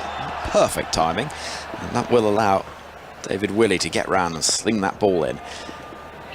Right above the stumps, 108 for 1. It certainly looks a bigger boundary to the way that, or to the side that Sam Curran is bowling to here, with the two right-handers at the crease. And he certainly looks as though he's trying to change his pace and bowl it into the wicket and make those batters take that big boundary on towards that side. And with the wicket just offering a little bit of spin, Richard Gleeson did it in his previous over from that end. Lots of leg cutters, lots of slow balls into the pitch. Curran bowls, slashed into the offside, out towards deep backward point. But the fielder Luke Wood will get round, pick up.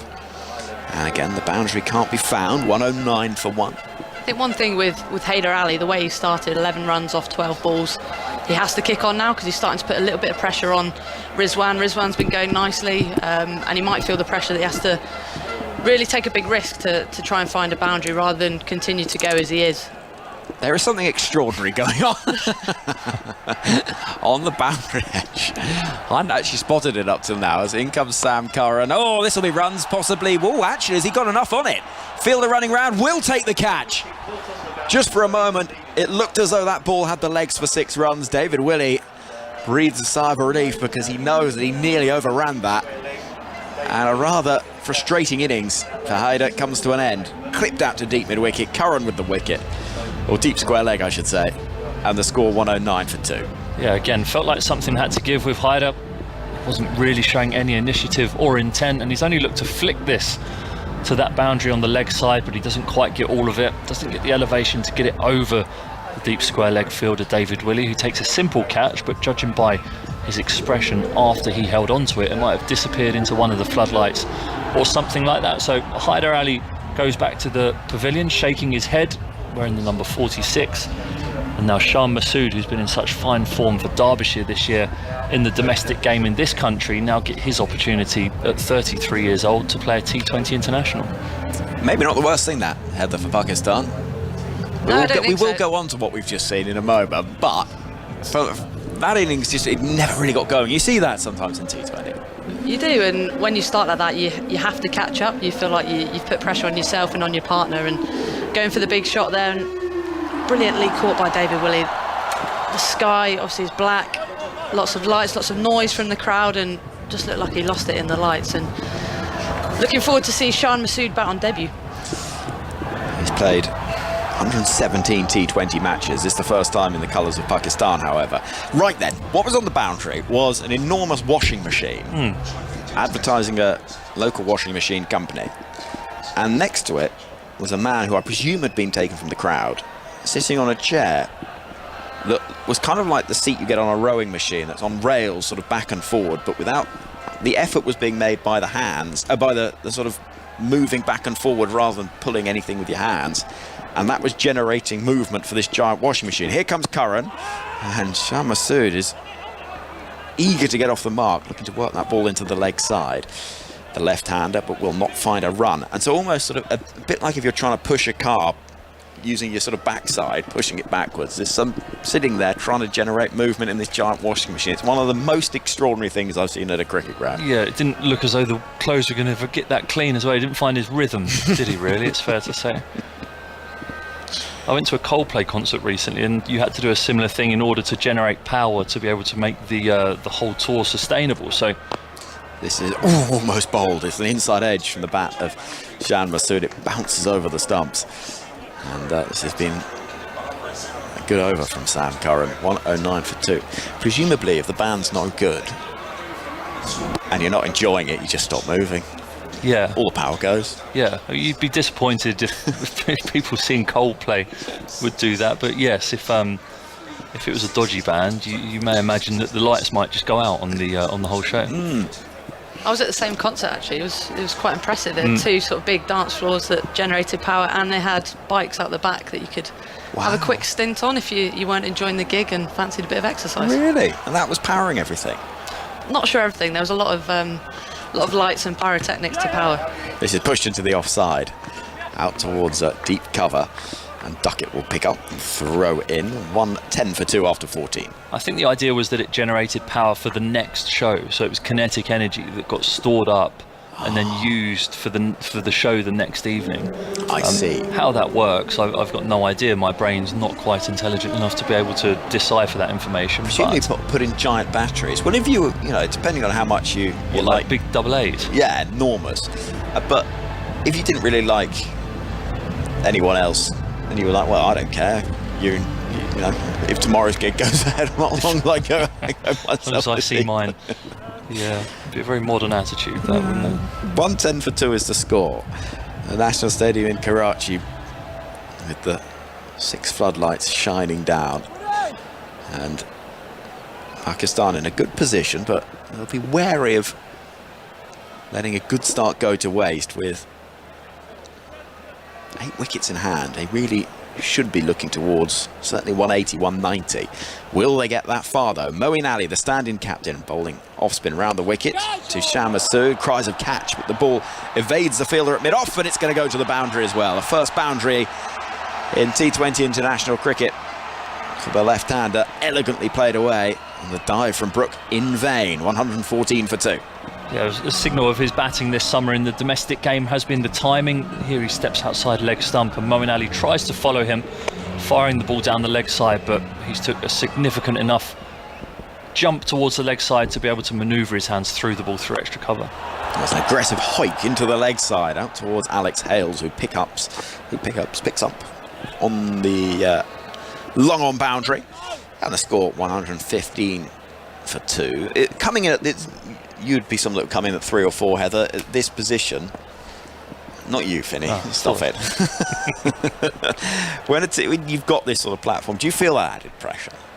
Here comes Moeen Ali to bowl to Rizwan on 66, looking to sweep hard. Will just pick up the 1 run as Brook picks up at deep mid-wicket. I think it gives you a bit of freedom actually, because you go out there, the base is set, you don't have to sort of try and balance rebuilding. If you've lost a few wickets with attack, you can just go all out attack, take a few balls still to get yourself in. I think sometimes you can go a little bit too hard when you have had that really big base, so taking a few balls to get in and just have that freedom to go out there and be really aggressive and obviously try and get to the total that is appropriate.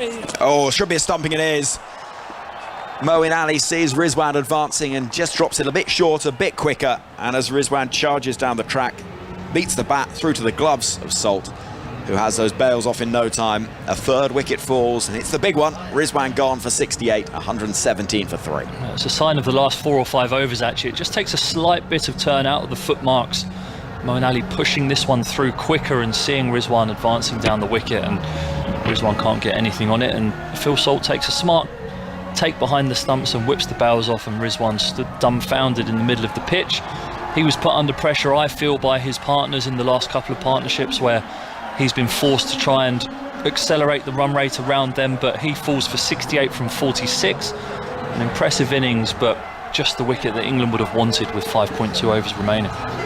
Yeah, he took a bit of stick actually. He was top scorer in the Asia Cup, striking at 117. He got a bit of stick for not scoring fast enough along with Babar Azam, and he's batted brilliantly today, striking at 148. And a really classic Rizwan innings, just using his wrist, manoeuvring the field around and hitting the ball nicely into gaps. But really smart bowling that from Moeen Ali, just bringing his length back slightly, finding a little bit of turn, and nicely taken by Phil Salt behind the sticks today. Well, we see Mr. Ahmed come to the middle, a decent time for him in the Asia Cup.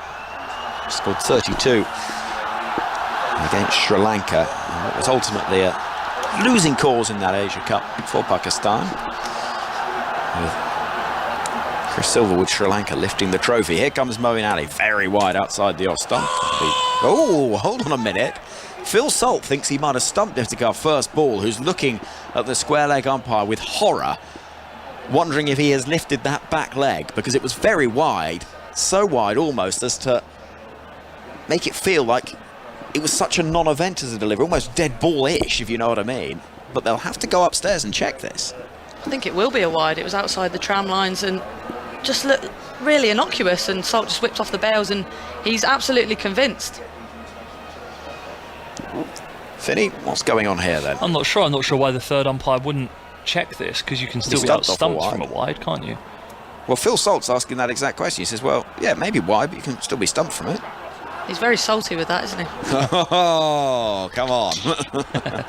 Well, he's asking the question about him Dar now. And I suppose the question is, possibly once it's been signalled wide, is that dead ball? I don't think his foot's left the crease as well. Anyway, we carry on. This is a quicker delivery from Moeen on the pads. Iftikhar will pick up a single into the leg side out towards David Willey. And the score is 119 for 3. Well, here we go. This will tell us. Salt is, well, he's trying to wait for that foot to rise. And I'm not sure he did, actually. But I admire the ambition. I did not admire the joke. Come on, that's one of your classic ones. Try out your bit. Moeen bowling to Shan Masood, who whips that ball out towards deep mid-wicket. And a single is taken. That will conclude the over. Current run rate will see Pakistan up to 160. They can go at 10s. That'll take them to 170. You get the idea. Right, 120 for 3 after 15. And Atif Nawaz is standing by. But Shan Masood, Finney, prior to this year, not really pulling up any trees in T20 cricket, but averaging 39 this year, gets an opportunity, and rightly so. Yeah, he's played with great intent this year, even in the 4-day games that I have played against him this summer. He came out and scored quickly and looked to impose himself upon the bowlers. He's a tall man, 6'3" or 6'4", and well built, so he can be quite a scary person to bowl to when he's in the mood. And he certainly made himself that difficult person to bowl to this season, which has been a nice change, because I played against him when I was 19, so I've known him all the way through. Rashid Khan in, reverse sweep from Shana, scooped up straight in the air, and the catch is taken. A short fine leg up inside the circle. It's Shan Masood who has to go on debut. He's gone for 7 from 7. Disappointment on his face as he walks off, but Adil Rashid has a second wicket, 2 for 22 for him so far. Pakistan 120 for 4 off 15.1 overs. Yeah, it looked as though it was another googly from Adil Rashid. Gets that overspin on the ball, which means it bounces, and when you're trying to sweep against that kind of delivery, it can bounce up and take the top edge. And Shan Masood switching his feet around to try and hoik that over the short third fielders for 4. Couldn't quite manage it, can only manage a top edge. And Richard Gleeson takes a simple catch. Look, for a moment I was worried it was going to pop out because he looks so casual underneath it. Yeah. And you know, you've got the, I think Karachi has the lights that go all the way around. They're not pillars, they're lights that go all the way around, and it's just constantly in your eye line. So it was a casual catch, but he managed to hold on. And again, another important wicket for England in their attempt to try and stem the flow of runs. Well, it's typical, isn't it, Heather? I just did copious amounts of research on Shan Masood and his terrific run for Derbyshire and Balochistan and all these other teams he's played for, and he's out first ball when I come in. We've got 6 matches left, so yeah, I that's reckon true. We'll save it. You might be okay. We'll save it, indeed. Hopefully gets another go. Now then, Mohammad Nawaz is the new batter. He's had a very, very impressive innings against India in the Asia Cup, scoring 42 off 18 deliveries. As Iftikhar drives the next ball to extra cover. David Willey behind it, no run. 120 for 4 Pakistan remain. 28 balls to come in this innings. As Adil Rashid's googly, that's caused these Pakistani batters all sorts of trouble. Here he is again. And there was another googly, not picked by Iftikhar, but he gets a thick inside edge. It's trickling away towards the fine leg boundary. It's Gleeson again in pursuit, and he does get to the ball. They managed to get through for 2 runs. Some significant turn here for Adil Rashid, and bounce, it just catches the inside edge, so not buys or anything, but the batters aren't picking it at the moment. Comes down scrambled seam and is just angling in towards those stumps, cramping them for room. Not comfortable at all. They've got 3 more balls of Adil Rashid's spell to see off. Iftikhar on strike, a slip in place as well, as that ball's a little bit shorter. Iftikhar able to just flat bat it down to long on. Another single to the score. I guess Mohamed Nawaz will be on strike now. He'll be looking at the pitch with mixed feelings, just looking at the way it's turning for Adil Rashid, thinking, okay, I'll have a bit of that when I'm having a bowl. Perhaps Barber in the dugout, feeling good about including Usman Qadir, the leg spinner, in the lineup as well today, Heather. Yeah, found a bit of purchase today. Has Adil Rashid, he's bowled beautifully, particularly with his googly, found a little bit more turn from that delivery. So the Pakistani spinners will definitely be looking forward to bowling on this. 1, 2, 3 for 4, the score. That ball's been swept hard out towards the leg side boundary. There is a fielder out there, and that's a terrific effort in the deep. Harry Brook out there, preventing what looked like a surefire boundary. Brilliant effort in the deep to get the throw back in. They've just faltered a bit here, Pakistan. They were 109 for 1, so 3 quick wickets for England has really helped. And England haven't been as strong at the death, so taking these 3 wickets into that period, into the last 4 overs, really will help to hopefully stem the flow of runs from the Pakistani lower order. I beg your pardon, it was Luke Wood out there on the boundary who did that piece of fielding. Outstanding. In comes Rashid to Nawaz, who just defends back to the bowler. It's really been an outstanding spell, this, from the Yorkshire leg spinner. 4 overs, 2 for 27. Bear in mind, a lot of that he had to bowl to informed batters, Rizwan, Barber. He finishes with a very, very pleasing return there. And certainly, maybe it's not going to be all the batters' way on the surface in Karachi, Finney. No, it seems to have changed, doesn't it, relatively quickly. The wicket looked like glass when they first walked out there, and the way that Rizwan and Bubba played in those opening overs, just hit through the line of the ball and used the pace. Looked as though it was going to be an absolute belter, but as we've moved through this innings and those 2 batters have got out, it's been tricky going for everyone that's come and gone since. Haider 11 from 13, Shah Masood 7 from 7, Iftikhar's 4 from 4, and Nawaz 2 from 2. I think indicates how this surface maybe is just that little bit slower than we anticipated. The England bowlers have adjusted the way that they've bowled. The seamers have bowled more into the surface and a lot more slower balls than you would usually think would be necessary on a wicket that would be as good as we thought it was. So it's going to be interesting to see what methods or what plans they go with here. David Willey back into the attack. It's a good length, just defended by Iftikhar. Back to the bowler. 125 for 4 Pakistan after 16.1 overs. There's a great crowd in. I saw some pictures on social media of people queuing up for hours to get into the stadium. Takes a long time, a lot of security to get through. But once you're in there, it's quite a spectacular atmosphere. Yeah, I've been there for a game, PSL final in 2018. Willie in, this ball's been smashed down the ground by Iftikhar. Does it have the distance to clear long on comfortably? Goes over the dugout, in fact, for 6. Wasn't that short of a length. Iftikhar just got his bat under it, guided it over the dugout for 6. 1-3-1 for 4 off 16.2. Yeah, we talked about that back of length and changes of pace into the wicket, or being really full. David Willey is neither there. He's on a length with pace on. Iftikhar receives that gift gratefully and lashes it over the bowler's head. And now pressure is on David Willey here to try and find a response to that with 4 balls remaining in this over. It was the third 6 of the innings. Iftikhar into double figures. He's on 10 off 6. Willey in. This is short. It's been pulled by Iftikhar. Not really timed. Picks out the fielder at deep backward square leg. It's Luke Wood again. Just a single to the score. Oh, sorry. That's right. Just on Finney's point about the pitch, actually, you can see how it's changed. It was sort of glass-like, but round the edges, you can just see how it's started to crumble a little bit. Suggests it might be a little bit tacky. And usually when that happens to a pitch, it's going to turn. So I'm expecting a lot of cutters and slower balls from the England bowlers to try and restrict Pakistan, and we haven't quite seen that so far from David Willey. When you say tacky, you mean sort of it's coming apart slightly? Yeah, a little bit more of it's moisture. Not dressed garishly in brand names and things like that. This is short. It's been guided, but stopped at backward point. Terrific fielding on the edge of the square there. Luke Wood again. The ball's just following him around at the moment. Single taken though. 133 for 4. I suppose when it starts crumbling like that, just coming apart slightly, they don't use hybrid pitches in Karachi. It gets there's a little bit more there for the bowlers. Yeah, a little bit. Can tend to stick in the surface a little bit. We haven't really seen that for the seamers. It looked very nice to bat against the seamers, but just for the spinners, potentially it's held a little bit, started to grip. So yeah, cutters from seamers, I imagine, will be the order of the day. Willie in again. This is full and fast. Dugout. Down to long off. Just another single. And those projected scores have come down a long way for Pakistan.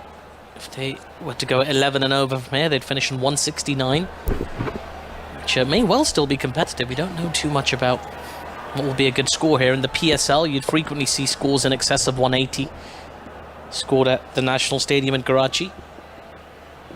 Mohammad Nawaz, the left-hander, on strike, with his tongue sticking out. 134 for 4. In comes Willie. This is down the leg side. It'll be called a wide. Alim Dar, he's always got this expression when he signals a wide, like he's really disappointed in you as a bowler. It's another minute for him out on the pitch. He's not going to be happy with that. He's become a bit of a mainstay in this Pakistan side, has Mohammad Nawaz, in the last few tournaments, putting in strong efforts with bat and ball. Good value. David Willey in again, another wide down the leg side. Got to be careful not to give too much away here, David Willey. It is tough. It's very, very hot out there. You see the players, they were perspiring when the national anthems were playing, so never mind. Almost 17 overs into this game. He's almost gasping for air. Moeen Ali's done really well. He doesn't seem to be perspiring too much. That's the advantage of being captain. You can just plonk yourself in the ring somewhere. Hide out the way of all the heavy lifting out on the boundary. David Willey in again to Nawaz. A low full toss, been driven down to long on. And, fielded by Alex Hills. Just a single to the score. England have done really well here these past 7 overs just to pull Pakistan back. 137 for 4. 3 overs to come. Iftikhar on 12 off 8. Nawaz on 4 off 4. This match is taking place at the National Stadium in Karachi. Mentioned many times, 17 years since an England team visited Pakistan.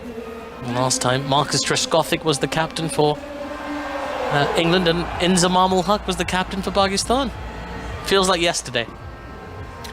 Yes, well, like I say, it doesn't quite for me because I'd have only been a youngster then. But yeah, it's incredible really, isn't it, to think that there's been no cricket there for 17 years for England. And it's amazing, it really is amazing to see them there now. But players like yourself, Vinny, who've been out there for the PSL and things like that, I mean, they've been instrumental really in kind of encouraging the team to get back over there. As Luke Wood is back into the attack and he's bowled him! Big swing from Mohammad Nawaz, no connection. And Luke Wood has a wicket on his T20 international debut. Knocks that off stump out of the ground. And he silenced the crowd at the National Stadium in Karachi. 137 for 5 now, Pakistan. Luke Wood, there's a moment he'll want to remember. Yeah, Nawaz just looking to smash this miles, wasn't it? It wasn't a Yorker, it was full of a length. It hits off stump halfway up. The slight little bit of angle or drift back in towards the stumps, and as we've seen him do so often in the 100 and in the domestic T20 this year, full, quick, straight, with a little bit of movement, does the trick again for Luke Wood, and he takes his first international T20 wicket. Again, an important time for England. You still want to take wickets through this period of play. Those are ultimately what slow the scoring rate down the most, and with 2.5 overs to go, to have batter number 7 in and potentially 8 and 9, 10 to come, England will feel as though they're in a good position to try and restrict Pakistan to something that could be easily chaseable. Well, you never forget your first though, do you? Heather, do you remember your first international wicket?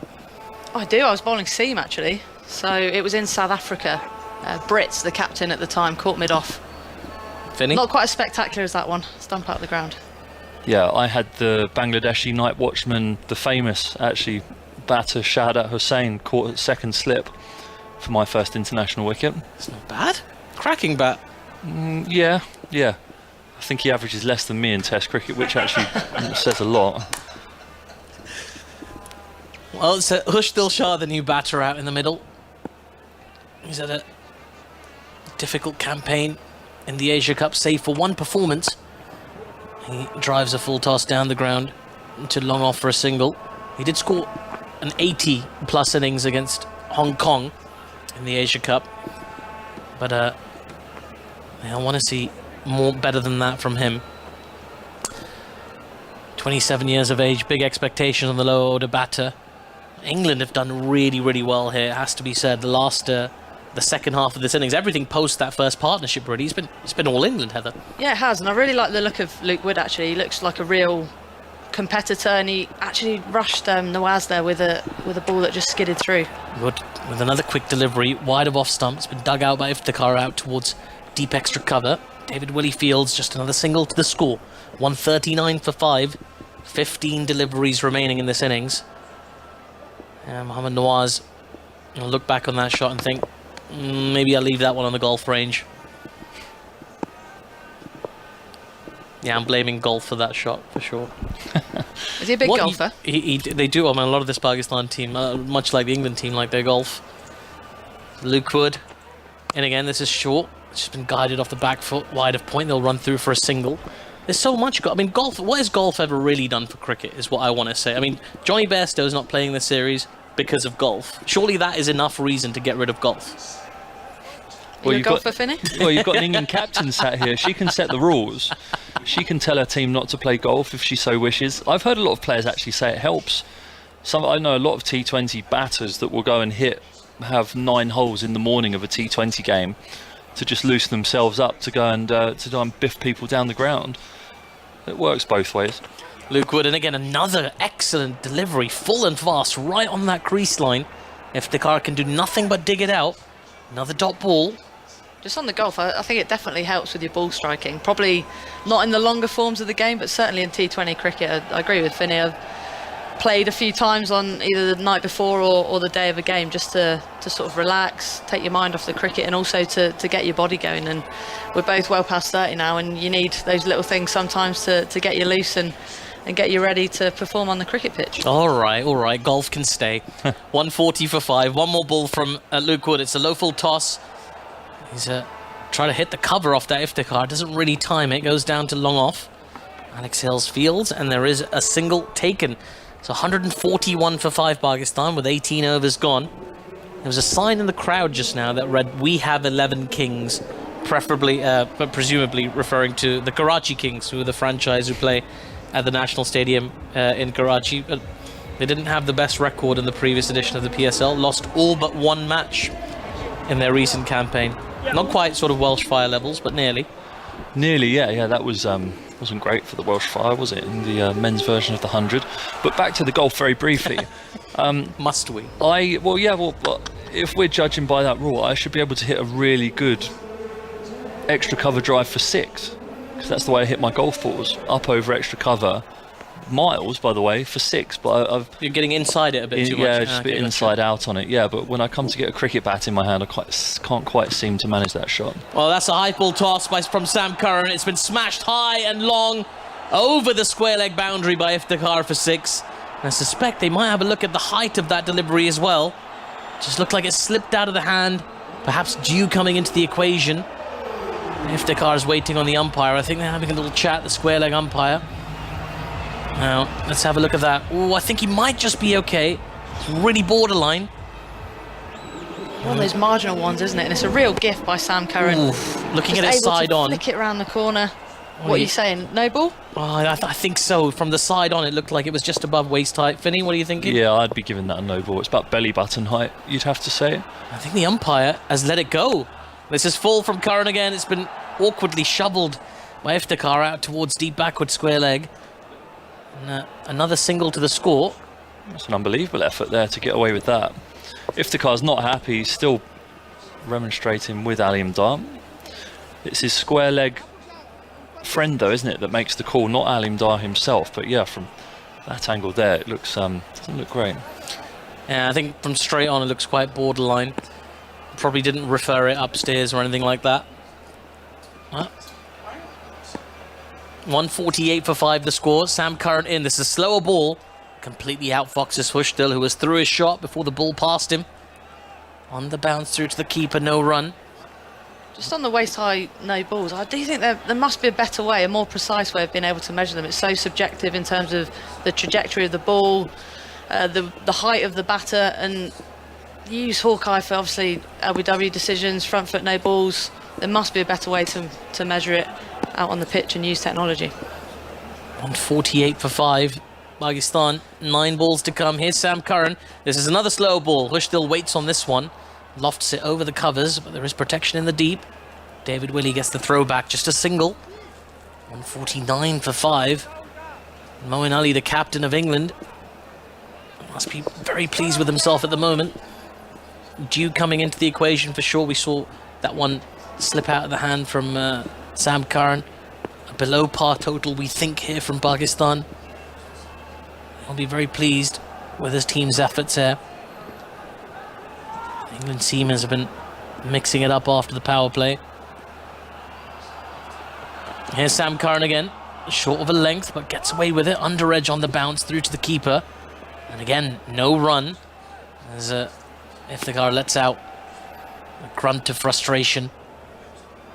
149 for 5, the score remains. And that crowd, that boisterous crowd, has just quietened a little bit, hasn't it? Yes, they seemed very happy with themselves, didn't they? After 6 overs, it was bouncing in there, but a period of quiet play. Iftikhar's played a couple of nice shots, but after putting Sam Curran under pressure, the first ball of the over, 1.1 has signified a good end to it so far. Curran in again. This is short. It's been pulled, not timed again by Iftikhar. Out towards mid wicket. Harry Brook fields, and it's just a single. And the 150 comes up for Pakistan. 150 for 5 with 1 over remaining.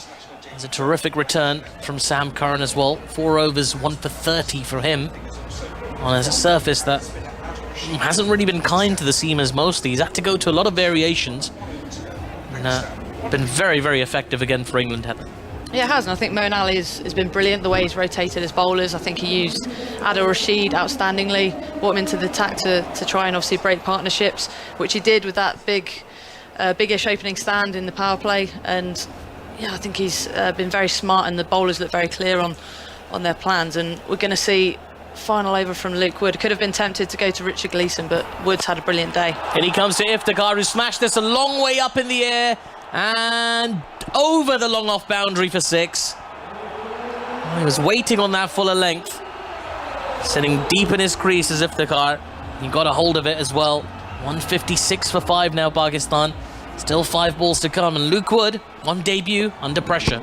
Yeah, it's an attempted off-cutter, but it's on a length and it doesn't really have enough pace off it to be able to trouble Iftikhar Ahmed, who hits the ball 91 metres back over Luke Wood's head.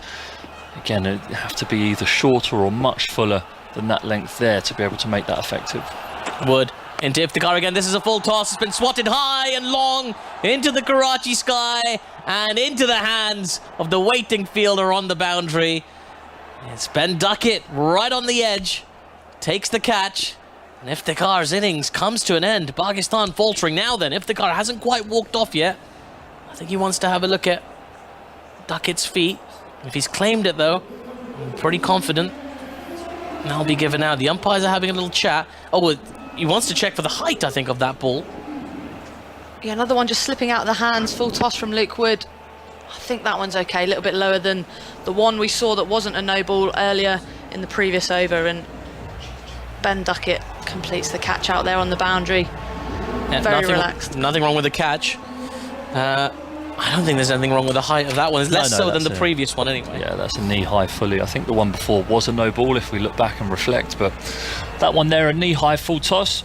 Iftikhar would have thought when he'd hit that he'd got enough of it, but Ben Duckett takes a clever catch side on about half a metre inside the boundary to remove Iftikhar Ahmed, who scored 28 from 17 balls, provided some good impetus towards the back end of the Pakistan innings. With 4 balls remaining, Luke Wood now has his second T20 international wicket, and he's got 4 balls at Naseem Shah. Yeah, I believe. Oh, they haven't changed the rules yet, have they? They haven't, so he's not going to be facing. He'll be the non-strikers. Fair enough, sorry. Big chair when he came on there, Naseem Shah. As Wood into Hushtil, who smashes this ball down the ground. I think it's going to go to long on the bounce. It does, just the one. So now Luke Wood will get a chance to bowl to Naseem Shah.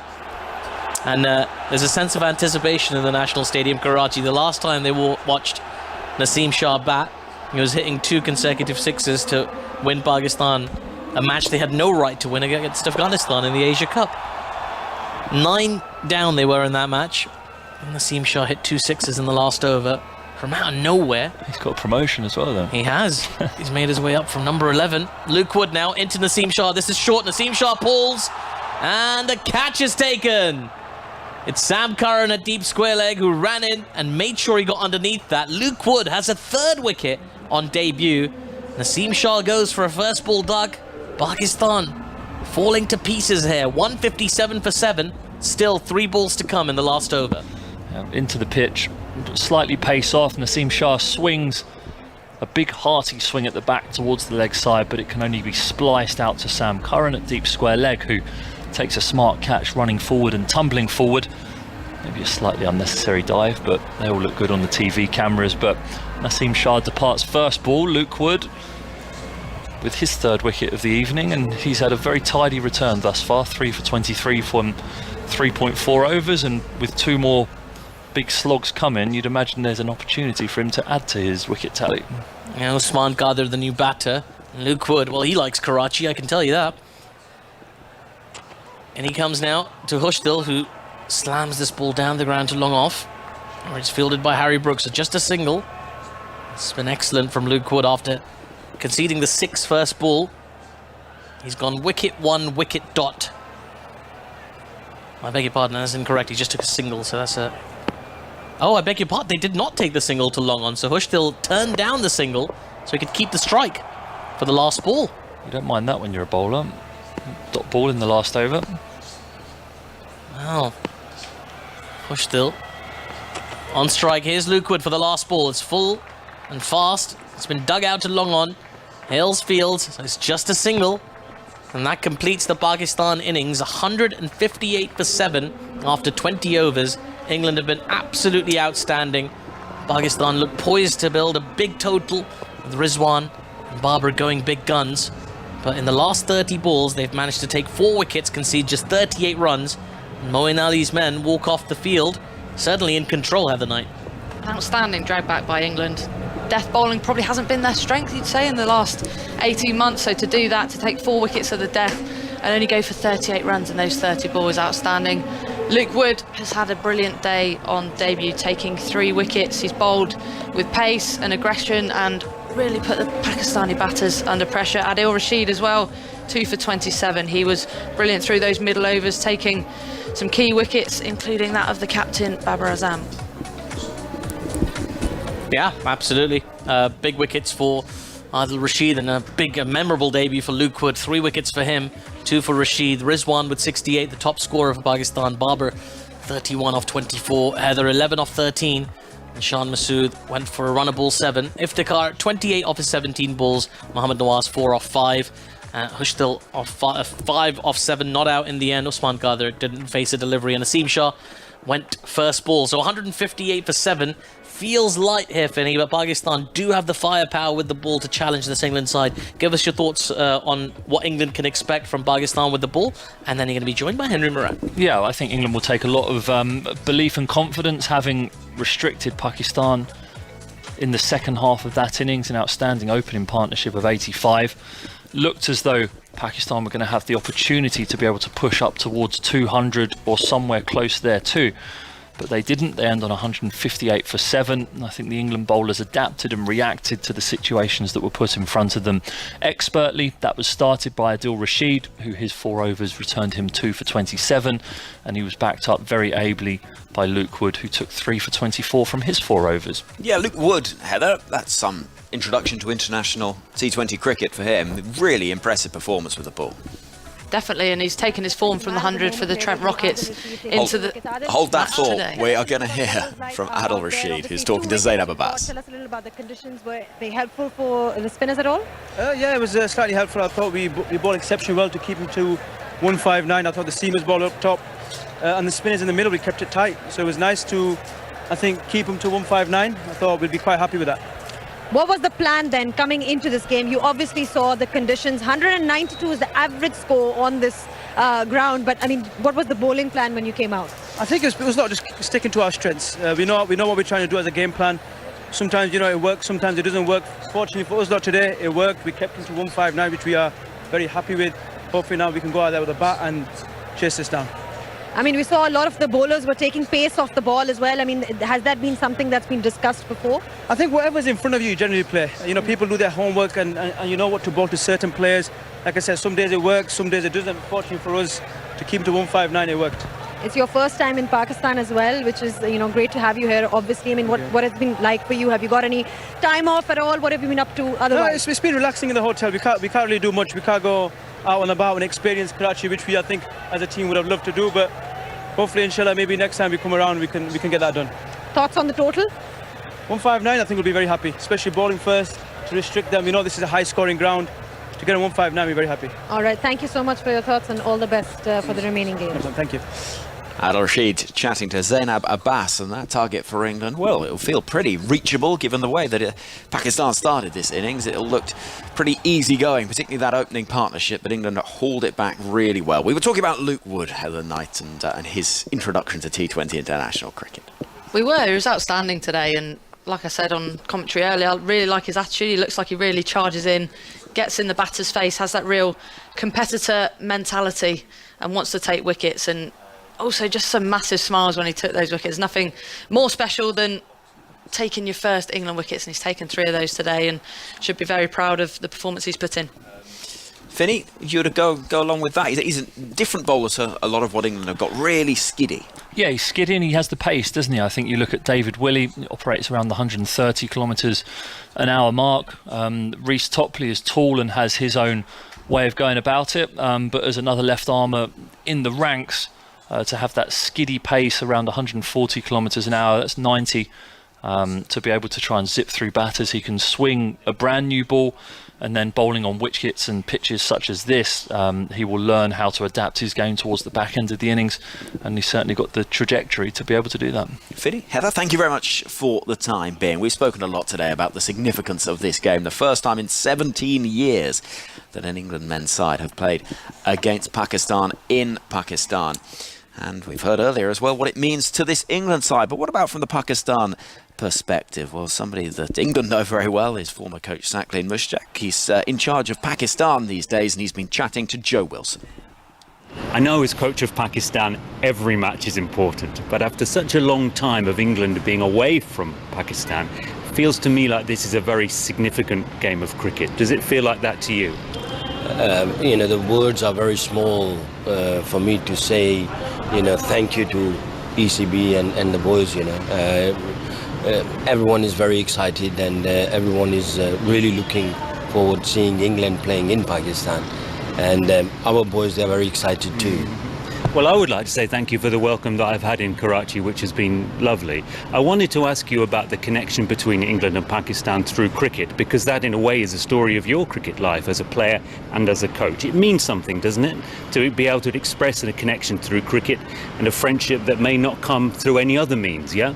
I think it's a beautiful game of cricket, and it's not just a game, it's more than the game, What you just mentioned about the relation, the friendship, cricket,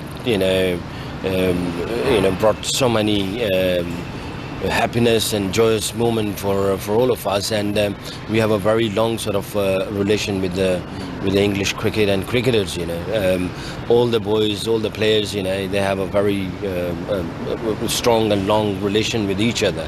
And the cricket, I always say that it brings the people, the communities, the countries close to each other. I just wanted to raise 2 quick points before we finish. Firstly, I've seen the security measures that are in place, in particular on the coach journey from the hotel to the ground. Big convoy, helicopter overhead, all the traffic stopped. It's quite a sight to see. I wanted to ask you what it's like to prepare for cricket in that kind of atmosphere. Maybe you're used to it. And also, what kind of atmosphere can the English players expect in Karachi for these matches, which are all sold out? See, I had a chat with the English players, and they all were agreed, and they said that you guys really want to bring the cricket back and all the cricket communities back into the countries, because cricket is very important for us. A couple of years back somebody was saying that the cricket is next to religion in Pakistan, and just imagine that how much we have passion for cricket, and how much we have love for the cricketers and the other teams as well. So we are seeing in this way that we actually want everyone to come here, and whatever you are seeing it, this is just giving the assurance that we want everyone to come here to play cricket. Lovely to hear from Sakleen Mushtaq, somebody very familiar with English cricket, his work as part of the coaching setup from 2016. Well, that is the situation in Karachi. England 159 as a target, having restricted Pakistan to 158 for 7. England bowling first, winning the toss. Moeen Ali choosing to have a bowl first, but it is a busy day of county championship action as well as we head towards the end of the season. Table toppers in Division 1, Surrey 292 for 6 with the play delayed by bad light at the Oval. Put in by Yorkshire, Ollie Pope made 136 and they look set for a big old total in that game. Warwickshire 251 for 8. Against a Gloucestershire side, and Warwickshire winning the toss and electing to bat first.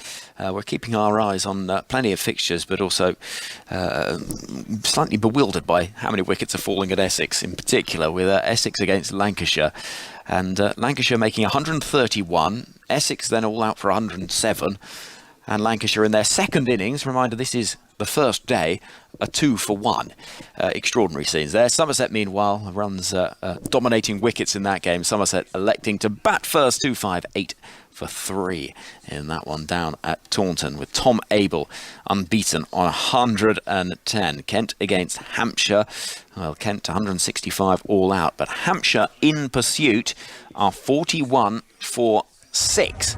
Which is problematic for the side that are looking to try and put pressure on Surrey at the top of the pile. So keeping our eyes on that one down at the Aegeus. Durham, meanwhile, trailing Sussex by 113 runs. Sussex making 162. Durham going along nicely, 49 for 1 in that game at Chesterler Street. Glamorgan continuing into Division 2, 336 for 3, having been put in by Derbyshire. Middlesex, 265 for 7, having been put in by Leicestershire. Worcestershire were put in by Notts and a 288 for 7. All the scores and every ball of every game available to listen to on the BBC Sport website and app. But plenty, without question, of stories going on. That pitch at Essex must be a lively one, Paul Farbrace. We've seen 21 wickets falling. We're, 18 minutes past 5 on the first day. I'm just checking to see... I was just checking to see if the unfortunate Lancashire batsman had bagged a pair in a day, but I think it's Luke Wells who's out, and he didn't. He got 12 or 15 first innings, so that always draws you towards it, doesn't it? When you see wickets falling like that, and there's the second innings starts on the same day, you're always drawn towards, I wonder if anyone's bagged the pair, and it's something about the game that draws you into it. Well, no, there's always something, is there? Well, here's the thing. In the innings of 131 and 107, all out on both occasions, not a single duck anywhere. Yeah. I wonder how. Well, there you go. That's the thing, the numbers, they always get you. We're always intrigued. Right then, our attention is on the National Stadium in Karachi, because it is the return at the top of the order of Alex Hales. He has been out of action for England for almost 1,300 days. But back from the wilderness, an England side that, in the absence of Joss Buttler, in the short term and in the slightly longer term, Johnny Bairstow, it will be a welcome return as Hales will be facing Naseem Shah, the 19-year-old speed sensation from Pakistan. And really exciting to see him in the side. He's going to bowl one delivery, and then we'll have Atif in the commentary position, but driven away into the offside and driven away for runs. Well, that's quite a statement from Phil Salt, crunching it through the covers. England 4 without loss. Some more from you, Paul Farbrace, and then it'll be Atif Nawaz. Well, there's nothing better for an opening batsman to get a wide full half volley that just swings into your arc that you can just steer through the offside. Phil Salt not trying to overhit that, just use the pace of the ball. And I talked early on that it looks as though, and the way that the innings played out, it looks as though the best time to bat is against the new ball, when the ball's just skidding onto the bat nicely, and Salt's played that beautifully. Naseem now into Salt. Back of a length, outside edge, and it flies away towards the deep third boundary. There's a tumbling stop down there. They only get the single for it. A little bit of encouragement from Naseem Shah. Obviously no slip in place at the moment. No, I think that's absolutely flown off the outside edge. Naseem Shah has got plenty of pace. We've seen that this summer in his brief time at Gloucestershire. He has got genuine pace, and not the tallest bowler, but he hits the pitch hard and has got the thick outside edge has flown down to third man. Now Usman Qadir, the man in the deep, doing the fielding. And here we go, Alex Hales on strike. Well, Ben Stokes got the documentary treatment this summer. I think I'd quite like to see a documentary about Alex Hales. You feel like this would be one of the climactic scenes, wouldn't you? as Naseem Shah into Hill. That's down the leg side. It's been glanced a little bit. It's run away to the boundary. Will it be wides? Will it be leg byes? Wait for the umpire signal. I get a feeling that it was wides. Yeah, it has been signalled wides by the umpire. Thought it might have just glanced a bit of trousers or something on its way, but it didn't. Naseem Shah struggling to control that swing a little bit early. Alex Hales gets to have a look at one. You're very eagle-eyed. I thought that would fluke the pad. You've done well there, calling that as wides. Tough on the keeper. Absolutely no chance for Rizwan to get anywhere near that. It just kept swinging, didn't it? Leg side, and just kept shaping away. 4 handy runs, though. Hedged my bets there. That's what I did, Paul. There's this full and fast from Naseem. Wide of off stump, and Hales sort of just reaching for that a little bit. Got through very quickly, 143 kilometers per hour. Hales didn't really get near the pitch of that ball. That's what he needs to do, Naseem, is just get a few dot balls through. I'm sure there's a couple of butterflies for Alex Hales back in an England shirt. Definitely. Yes, I mean, it doesn't matter how often you've played. If you're coming back in after a long absence, he'll be wanting to play well. He'll just be wanting to get bat on ball and score some runs here. 10 for no loss. In comes Naseem. Back of a leg. That's been hammered by Alex Hales through the covers. That is a trademark Alex Hales shot. Just hits the ball very, very hard through that fielder at point. And it goes to the boundary for 4. Hales is off and running. You're absolutely right. It is trademark. It's exactly what you would... If I was describing to someone Alex Hales, who you hadn't seen him bat, he stands tall at the crease, he uses his long arms and his reach, and if anything, he stays slightly leg side of it and just opens up the offside to score. And anywhere between extra cover and backward point is a key scoring area for him. He's one of the most destructive batters in the world. In comes Naseem, despite driven on the up off a thick outside edge. And Usman Qadir is up inside the circle now at short third. Fields, there is no run. It's been quite the journey for Alex Hales. It's been smiling all week in his England training tops. You see a lot of social media videos that the various cricket boards put out. He's smiling, he's happy to be there, exchanging pleasantries with the Pakistani players. Of course, they see a lot of each other now with so many Pakistani players playing in the county cricket setup. Here's Naseem now for the final ball of the first over. There's a short outside off and it takes a top edge, but just dies on its way through to Rizwan on the bounce. And that ends an eventful first over. 14 for no loss. England made a good start, at least on paper, to this chase. 159 the target. Yeah, an excellent start for England there. Both batsmen will be pleased. They've got a boundary away, and it just shows the quality of the surface against the new ball. It was interesting hearing Heather and Finney talking about how England bowlers in particular, who've taken a bit of criticism for their death bowling recently, how their skills change. Adapting is a key thing.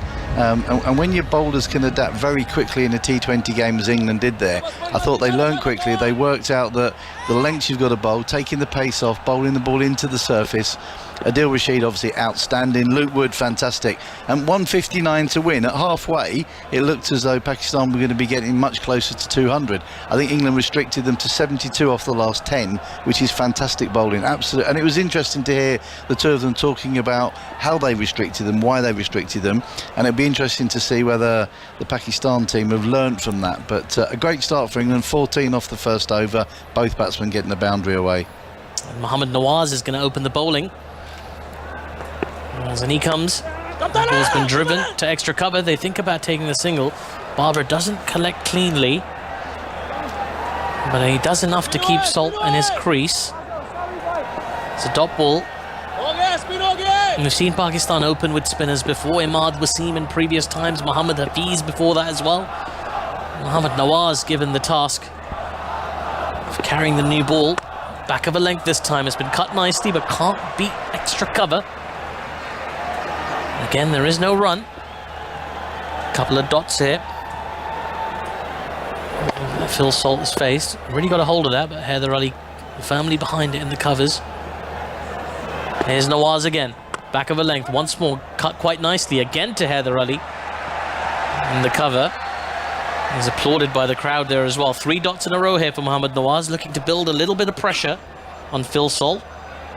Salt's on 5 off 5 at the moment.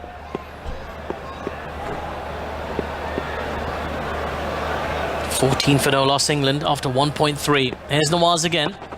This time It'll be a 4th consecutive dot ball from Mohammad Nawaz, as Salt happy to just push that ball back down the wicket to the bowler, whose efforts are already being appreciated by the crowd here. They haven't had much to cheer about for the last sort of 45 minutes or so. 4 dots here, a bit of pressure. Does Salt look to go big? Nawaz in again. This is short, and this time Salt able to just squeeze that ball down to long on and get a single to end that succession of dot balls. 15 for no loss England after 1.5. There's a really interesting passage of play there, because you always feel when you have a succession of dot balls in T20, something's going to happen, something's going to have to give. And actually I thought Salt played that really well. He didn't panic, he showed a bit of calmness there, which for someone with not a lot of international experience, that was very impressive. And I know that Matthew Mark will be looking at that and thinking, actually that's a good sign. Under pressure, he maintained his shape, he didn't lose his shape, he didn't just have a big slog, and he was happy to get a single away. So that's a really good learning from a coach watching a player in that situation. Here we go. Nawaz versus Hales. Hales on strike. Nawaz in. And again, Alex Hales happy to just defend that back to the bowler. It's a terrific over from Mohammad Nawaz, just a single off it. England 15 for no loss after 2 overs. As you say, there's a bit of a subplot in play here as well, Paul, with these 2 batters. Likely one of them's going to be starting for England in that World T20. I mean, you think Joss Buttler is going to be opening. Definitely. So it's interesting, isn't it? Because it's almost a straight shootout between these 2. Absolutely it is. And don't rule out David Malan, because David Malan also loves to open the batting. He thinks he does his best work as an opening batsman. There's no better time to bat in T20 cricket than open. I was always the advocate for Joss Buttler to open the batting, and I was in the minority when he started. Everyone kept telling me he's a great finisher, but your best batsman should face the most balls, and Joss Buttler is one of England's greatest batsmen, and he's proved that he is a fantastic T20 striker. I had to argue, even with Mahela Jayawardene when he was at Mumbai Indians, that it was the best place to bat with him. Open the batting, that's where he should bat. Yeah, he did a right opening this season, didn't he? In comes Dahani now for his first over. His first ball's just been guided to cover, and there is no run. Shahnawaz Dahani, a very exciting player, but yes, absolutely. I mean, you want your best player to bat. I mean, it must have been sweet vindication for you when Joss Buttler did what he did this season. Well, you don't always get it right, do you? I mean, I'm happy to tell you about the ones I get right. I won't be boring you with 150 I got wrong. Let me tell you on that score. I wouldn't dare point them out, Paul. I wouldn't dare.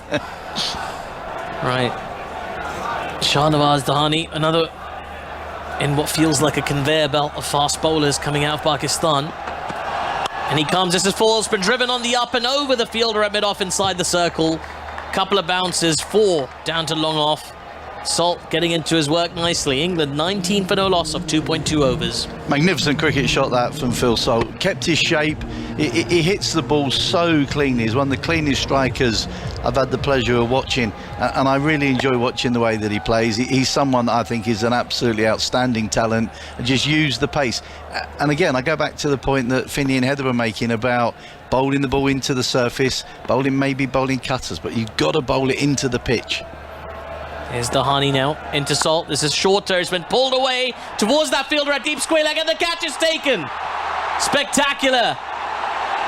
He was so close to clipping his heels on that advertising sponge. Makes no mistake in the end. I believe that's Usman Qadir out in the deep who took the catch. And it's Phil Salt who has to go. He'll feel terrible about that because he middled it. Just didn't get enough distance. England lose their first wicket, 19 for 1 of 2.3 overs. It's a magnificent catch. It really is a fantastic catch in the deep.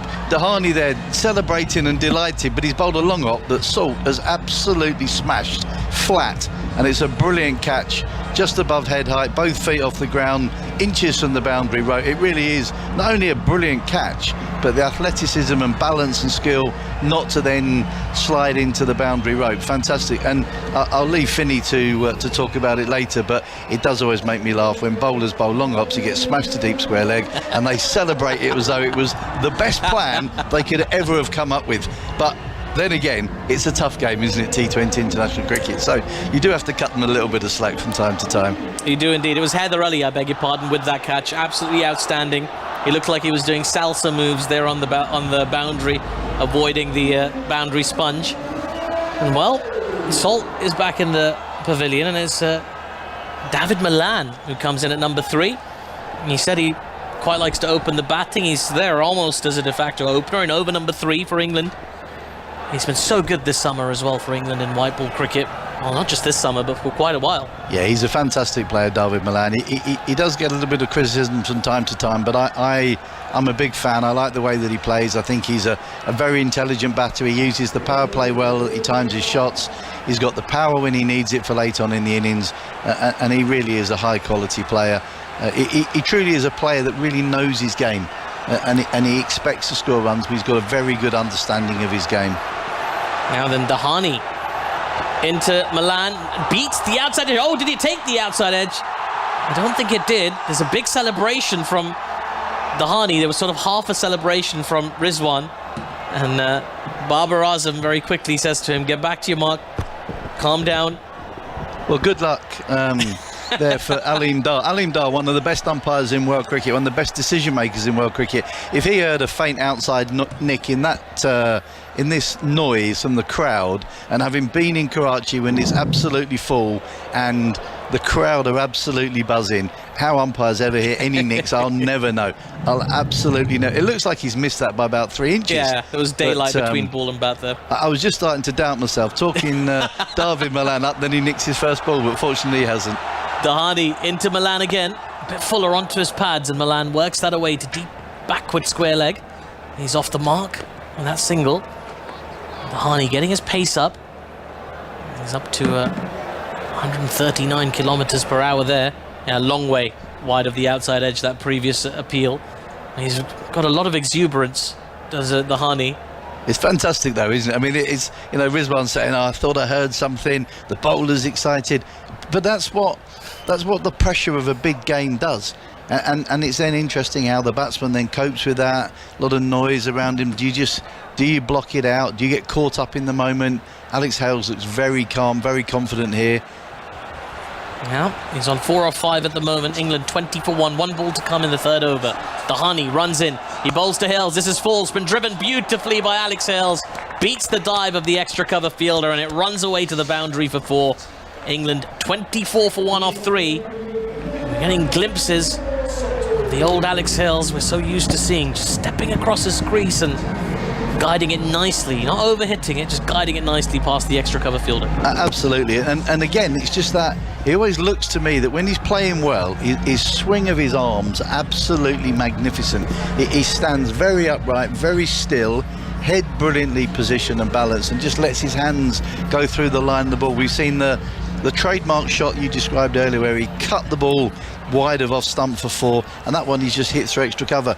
When Alex Hales is playing well, extra cover, backward point, there is areas where he scores really well. Then he actually, if you go a bit straight to him, he pulls really well. So as a tall man, he uses that reach, he uses that swing really well. And there isn't anything finer in terms of seeing a batsman standing up majestically, just timing the ball through the offside. He looks very fluent here. He looks like he really is at his best. Yeah, he's looking ominous for Pakistan already. England 24 for 1. They need a further 135 runs off 102 balls on what has largely been a good batting surface. Here's Nawaz again. His first ball of his second over, just been worked down to long on for a single. Terrific first over from Nawaz, just the single from it. Now he's got a bowl to Alex Hales. He's on 8 off 6, looking to find his groove, make an impression to impress, make a case for himself. Definitely, and it's a brilliant opportunity. This tour is about opportunity. You know, again, Heather and Finney talking Luke Wood up, how well he bowled at the end there and how skillful he was. These games are absolutely huge opportunities for players to show that not only have they got the skill, but they've got the temperament to play international cricket as well. And Luke Wood has done it. Milan, Hales, 2 experienced players, but they're there because of their temperament. Nawaz into Hales, who makes a bit of room and cuts that past the diving fielder, extra cover. That's going to be another boundary for Alex Hales. Just waited on it and again just guided it. As we say, Paul, not looking to smash the cover off the ball. It was a deliberate attempt to just work it beyond the grasp of Babar Azam, who's there at extra cover, and get it to the boundary for 4. Formal for England, 29 for 1. Just gave himself a fraction of room, but just enough to be able to swing his arms and, as you say, steer the ball through the offside beautifully. Nawaz in, down the track comes Hills, thick outside edge, past the diving fielder at point this time. There's a bit of a chase on in the covers. It's Heather Ali who makes a diving stop in the end, but they've run really, really well here. They've managed to get through for 3. Milan, they're committing to the danger end and making sure that the batters get through for that 3. Terrific running from this England pair. 32 for 1 now, 3.3 overs. Really interesting though, that just gripped, didn't it? It was interesting. Stephen Finn was talking earlier about Adil Rashid's first wicket. The googly just gripped and turned a fraction. That one actually gripped then from Nawaz. He saw Hales coming down. He bowled it a little bit quicker into the pitch, and it backs up what Heather and Finney were saying earlier. If you bowl the ball into the surface, there is just a bit of grip for you there, and we saw that from the left arm spinner. Nawaz into Milan, who works that to mid-on. There is no run. They're starting to hold up, and we still yet to see Usman Qadir feature, the leg spinner for Pakistan, given an opportunity here today in this first of 7 T20 internationals between England and Pakistan. Worked away past square leg that time by Milan, just a single for him. Heather Ali in the field again. It's been very, very involved so far. And a better over this for England off Nawaz. His first went for 1 and his second's gone for 9 so far. Still a ball to come. Bright green shoes for Mohammad Nawaz, clashing awkwardly with the kit that they're wearing, I have to say. They might work with the actual kit, but this special commemorative kit, not doing those shoes any favours. This is back of a length, punched by Hales, only as far as mid-on. They don't take a single. That ends the 4th over of this England innings, 33 for 1 after 4. You're not sure you're carrying off those bright green trainers then? You don't think that would be I think you'd look good in them. I think you could carry them off. Yeah. I think you could carry that. You know, some of us maybe it's our time's gone, but I think for you, I think you could definitely carry those bright green trainers. I'm not sure about Stephen Finn charging down the hill at Hove in bright green trainers. I'm not sure they would quite look the same. But do you know what, Paul? That is exactly the last push I needed to go and buy those bright green trainers. So I'm going to do it. Thank you. I hope you get a commission on it. Well, next time you're up on stage, I'd love to see you in bright green trainers. I think that'd be fantastic. I'm going to do it. You must have a big event. You're going to be live on stage shortly, and that must be a great opportunity for you to debut the bright green trainers. They will indeed. They might make sure you got no spikes in them though if you're going to be up on stage. Yeah. That's the only thing you might. They don't need to like take that. The out. big theatres. They don't like you scrapping big chunks out of their wooden floorboards. Good start this though for England, though they've lost a wicket. A good positive start here. Dahani in again, nearly gets the outside edge, beating the drive of Milan. He's enjoying this angle, bowling to the left-hander, taking it away from him. It's a dot ball, 33 for 1. And that's an interesting point you make there, because it isn't swinging as much. It is the angle that's just going across the left-handed Milan, isn't it? So it's not really swinging the ball violently. It's more just pushing the ball across the left-hander and making it a little bit difficult for him to score against that delivery. Yeah, there was a brief interruption there. I think Zainab Abbas is talking to the British High Commissioner, Christian Turner, but frankly, Paul Farbrish, with the greatest respect to him, I'm enjoying what you're saying more. As that ball's been driven by Milan, wide of the fielder at mid-off. It's Barber, who makes a tumbling stop, just a single for England, 34 for 1. And here's a great occasion, of course, this match. A good chance for everybody to say the right sort of things and get Pakistan back in the mix as an international venue hosting cricket. Of course, they're scheduled to host the next edition of the Champions Trophy in Pakistan, and a series like this will go a long way towards persuading teams to come over. Absolutely, and it's, you know, as you say, it's about saying the right thing, but actually this is about doing the right thing. And England England are doing the right thing. I was quite critical when they didn't go last year when they had the opportunity. They've done the right thing. They've gone, they're playing these games, and, you know, as we've heard, being looked after brilliantly. Another good ball from Dahani, just cramping Hales for room. He gets a thick inside edge, and the ball stays just on the edge of the square. They run through for a quick single. There is a direct hit as well from Rizwan, but inconsequential. 35 for 1 after 4.3 overs. I believe the British High Commissioner is talking about a shirt that the players have, a specially made shirt that the England team have put together. They didn't wear it, obviously, but they're going to auction it off, and some of those proceeds are going to go to the Flood Relief Fund, which is ongoing, of course. Issues with the flood. It's great to see a lot of Pakistani fans smiling, enjoying the action, high-quality cricket at the National Stadium in Karachi. England 35 for 1 of 4.3 overs. Malan on strike. Here's the Hani now, back of a length, pull shot from Malan, gets a hold of it as well, and it runs away to the mid-wicket boundary for 4. David Malan was looking to line up that one. He doesn't want to get too trapped in that channel, let the bowler settle, bowling away from him, and cashing in that time on a back of a length delivery. 39 for 1 England.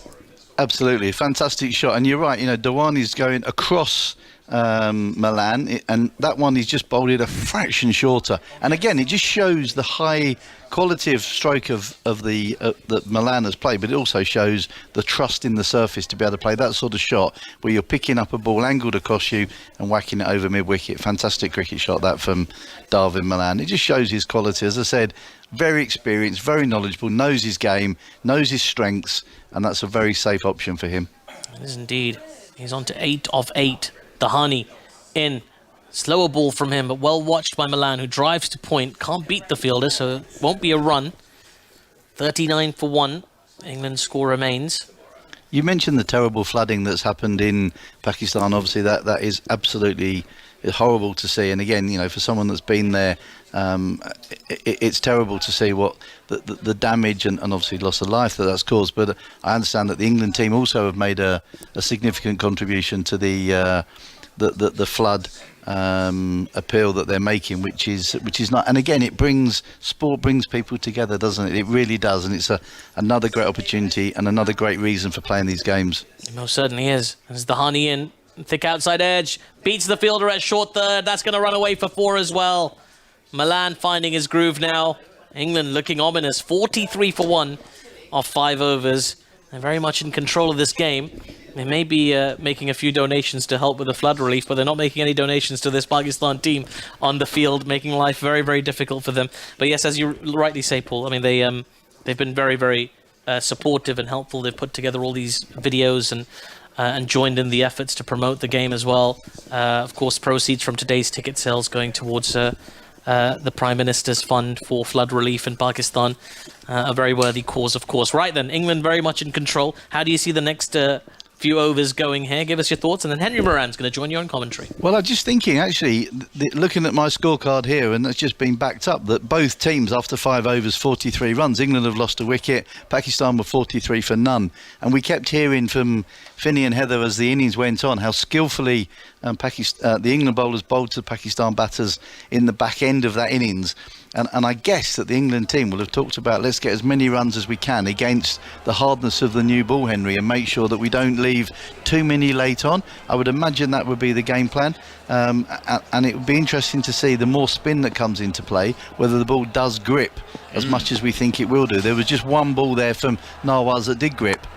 Ralph bowling, this is driven into the offside. A good tumbling stop will prevent the boundary, because during these power play overs, anything that beats the infield is typically going to head to the ropes. But a good stop from Shan to prevent 4 runs from the bat of Alex Hales, who looks as though he's never left Paul Fabris. He's played brilliantly. He really has. I mean, as I said, I think when Hales is playing well, he stands tall. He doesn't fall over and get his head outside his feet. He stands tall, he stands upright, he uses his reach really well, and he pierces the offside. He just uses the pace of the ball, and we've seen him play 2 or 3 fantastic shots. Ralph bowling, Hales just shoveling that ball into the leg side with, I'm not sure any bat actually, it might just have come off the pads, and the umpire is doing that thing you often see an umpire do, which is slightly hitching the bottom of his trousers up to allow for the flexibility to then lift the knee.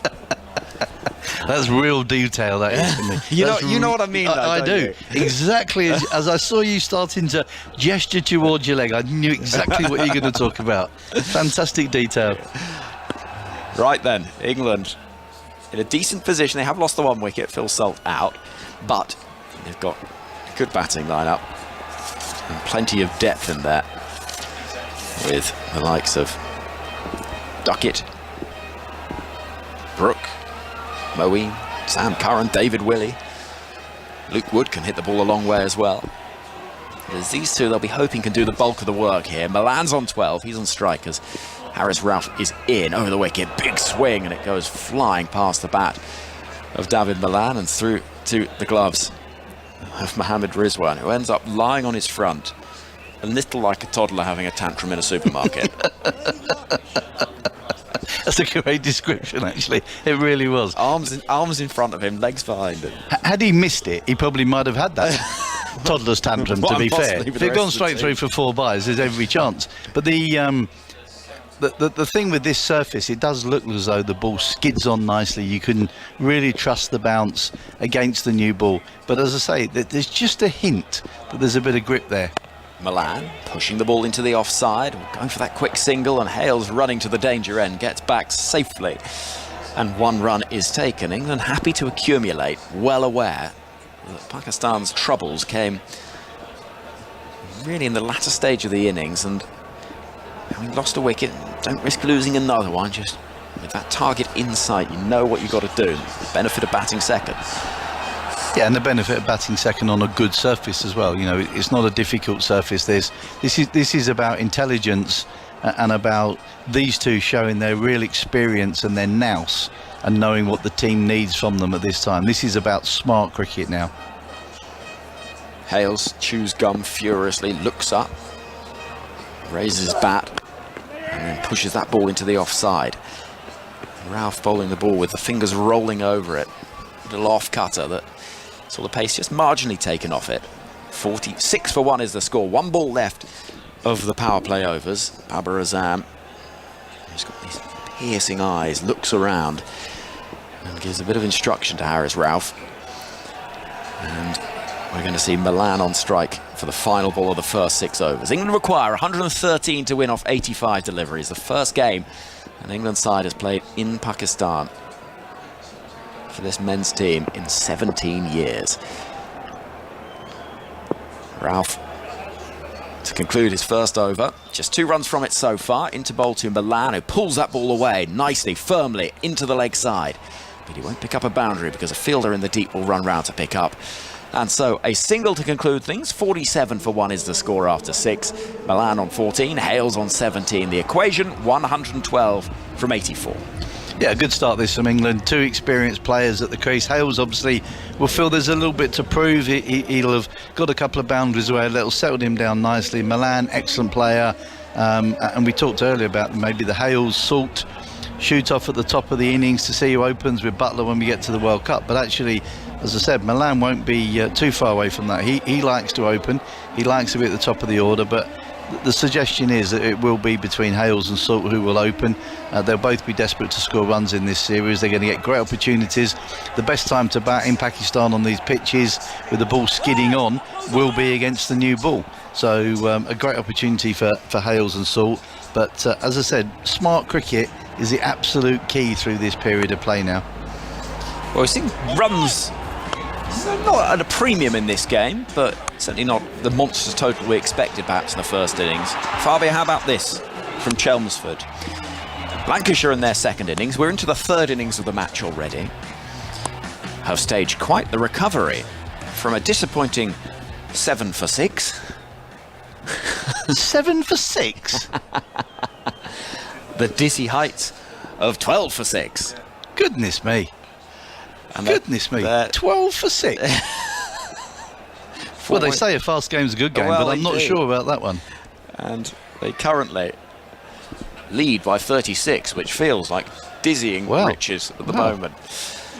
Usman Qadir, a bit of leg spin into bowl to David Milan. It's a low full toss, which is clubbed down the ground. Has he got enough on it? He has. 6 runs. Bounces into the sight screen. A substitute fielder runs around to pick up, and a loosener from Qadir is punished by David Milan. A low full toss.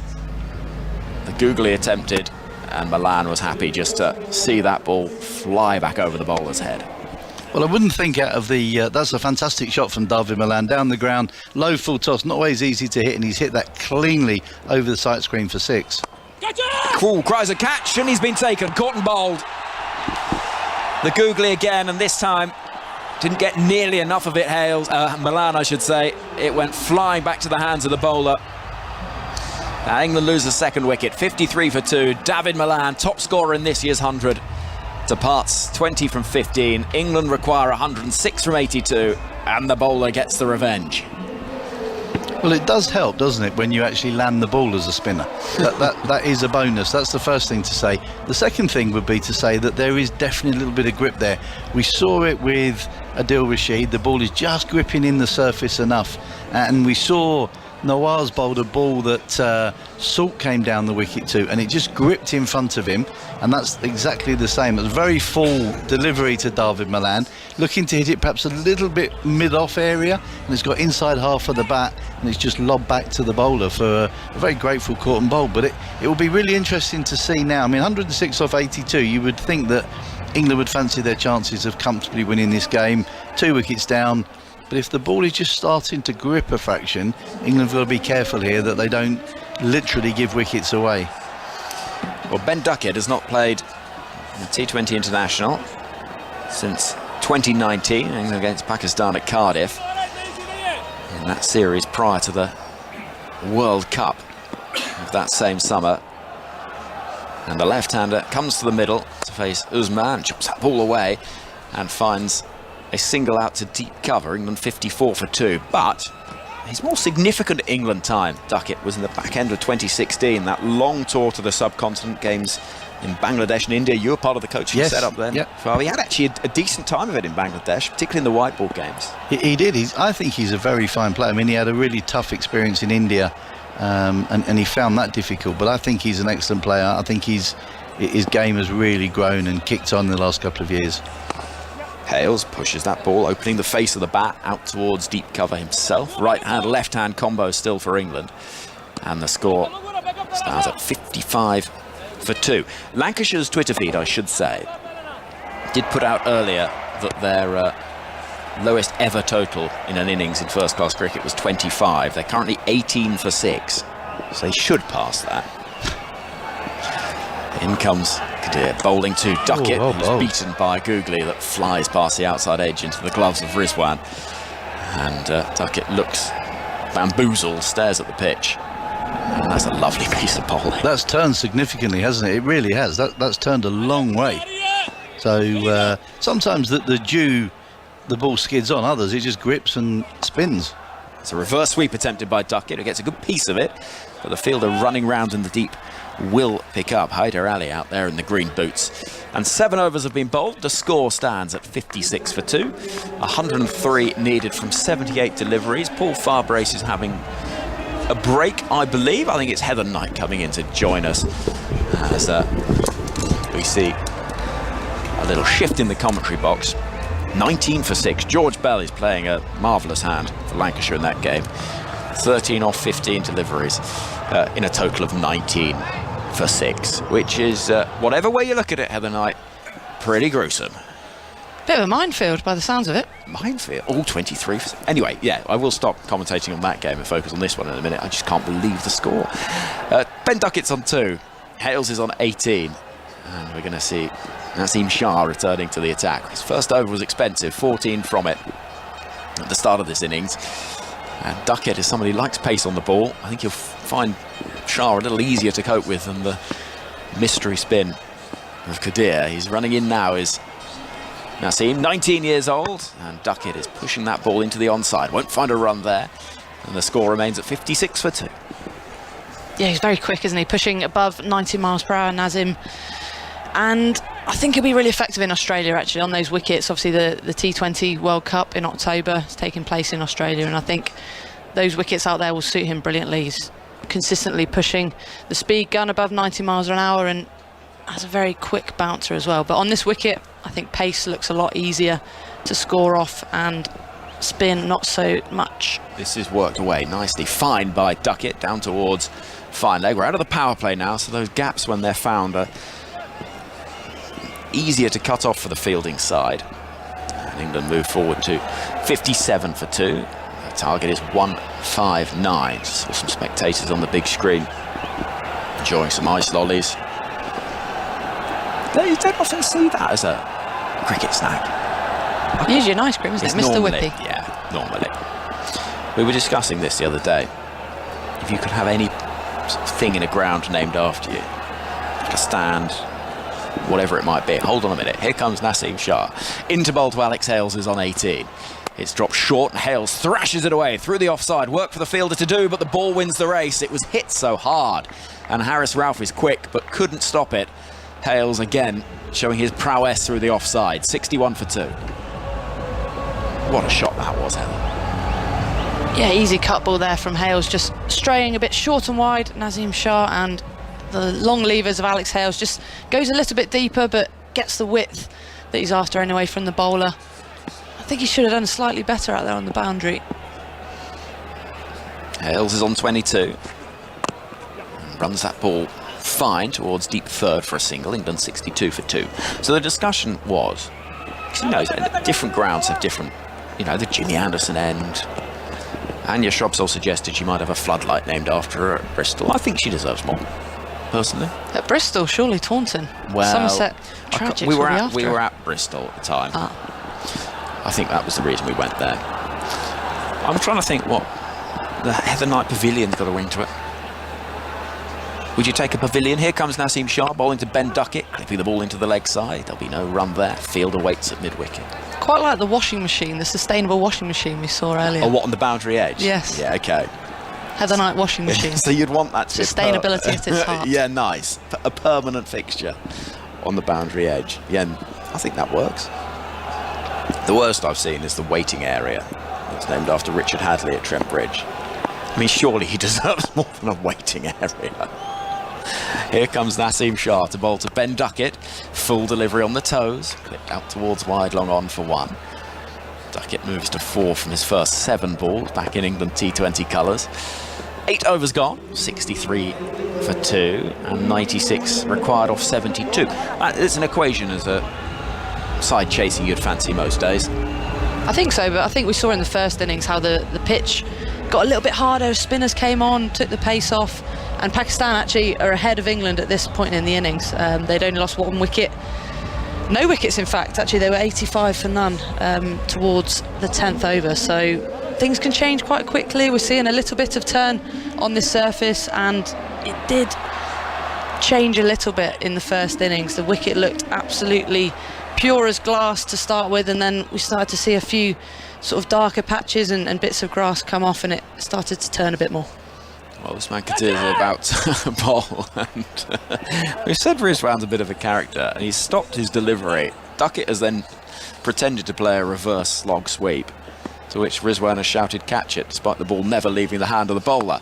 Duckett this time plays a more conventional shot, chopping that ball out towards cover point, and single is taken. So Duckett off strike, he's on to 5. Hales waiting now on 23. And England need 95 off 71.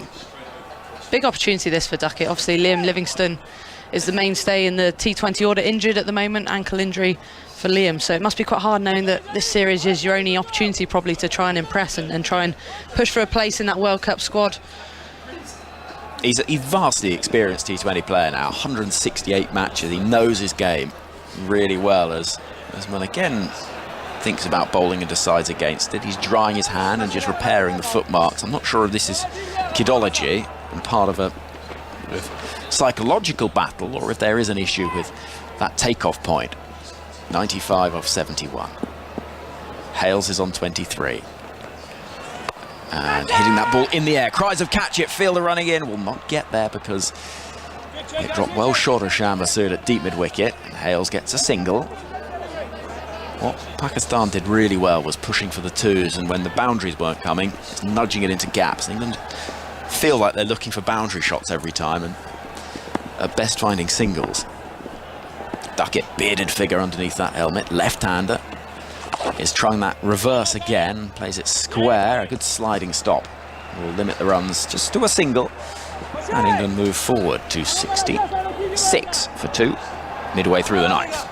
Very confident of that shot, isn't he, Ben Duckett? It's like his cover drive. They've even got a deep point out on the boundary to the left-hander. So he backed himself, even though there's a boundary fielder covering the shot, to try and get it either side of them. Hales going hard at that ball and stinging the hands of the bowler, who is now looking down at his left fingertips as Alex Hales gave himself some room, smacked that ball back towards the bowler. I think something flew off then. I'm not sure what it was. Some sunglasses, maybe? I'll tell you what it was. It was umpire Anindar's watch. How does that happen? The ball's nowhere near him. It's like a magic trick. Got the time, Aline? Not anymore. Right then, 92 needed from 68. Watches have been found. Duckett is on 6 from 9. And going into the leg side, a conventional sweep this time. Work for the fielder to do, and watch that spin. And a little bit of a fumble will allow them through for 2, this England pair. And the total moves forward. 69 for 2 is the score. 90 needed from 67. A little bit of a haze descending upon the National Stadium in Karachi. As you see the replay of that shot from Duckett. Big stride forward. It is that sweep game, both conventional and reverse, that is such a trademark. And he's in position to reverse sweep it. And this time a top edge will fly over the keeper's head. 2 fielders in pursuit, but that ball just skips its merry way down to the boundary.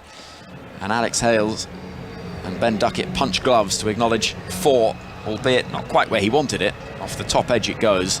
Duckett to 12 and England 73 for 2. Yeah, Duckett going to his reverse sweep again, just finding the top edge. Although it wasn't quite convincing, I think it's a really good way to go from England. We've seen Hales at the other end sweeping as well. It seems really hard if the spinners bowl into the wicket to get them off the back foot. So both players looking to hit the ball really hard square of the wicket by sweeping, and obviously Duckett is one of his biggest strengths, and he's going to that very experienced T20 player, going to his strengths, and that's key. He must feel the pressure after not playing international cricket for a little while. Yeah, and certainly this is, as you say, a big opportunity with players missing Bairstow, Livingston, Butler, and the carrot of a World Cup to come in the latter part of this year. There really is that sense that this could be a big opportunity. Right then, Hales, another man back in England colours, is waiting for Harris Ralph with the 10th over about to begin. Pakistan were actually 10 runs ahead of where England were at this point. Hales giving himself a little bit of room, running that ball down towards deep third, where it is fielded on the boundary by Kadir. But I think it's fair to say Pakistan's innings tailed off rather. It did, particularly through those middle overs. 85 for no wicket, and they lost 3 or 4 quick wickets through that middle period. Adil Rashid bowling outstandingly, and England will want to be careful that they don't have the same fate, making sure they're building those partnerships through the middle and making this an easy chase. Ralph. Beard, and a little hop and a skip, holding the ball in front of him in 2 hands and running away quickly. Left arm over. Left arm round, I should say, as this is pushed into the offside by Duckett. And a single is taken. 75 for 2 is the scorers.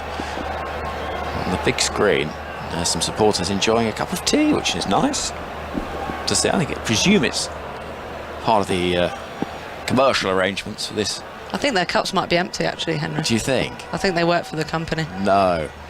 Ralph bowling. It is pulled into the leg side, and a single will be taken. I did say left arm round. I'm not sure why. He's right arm over there.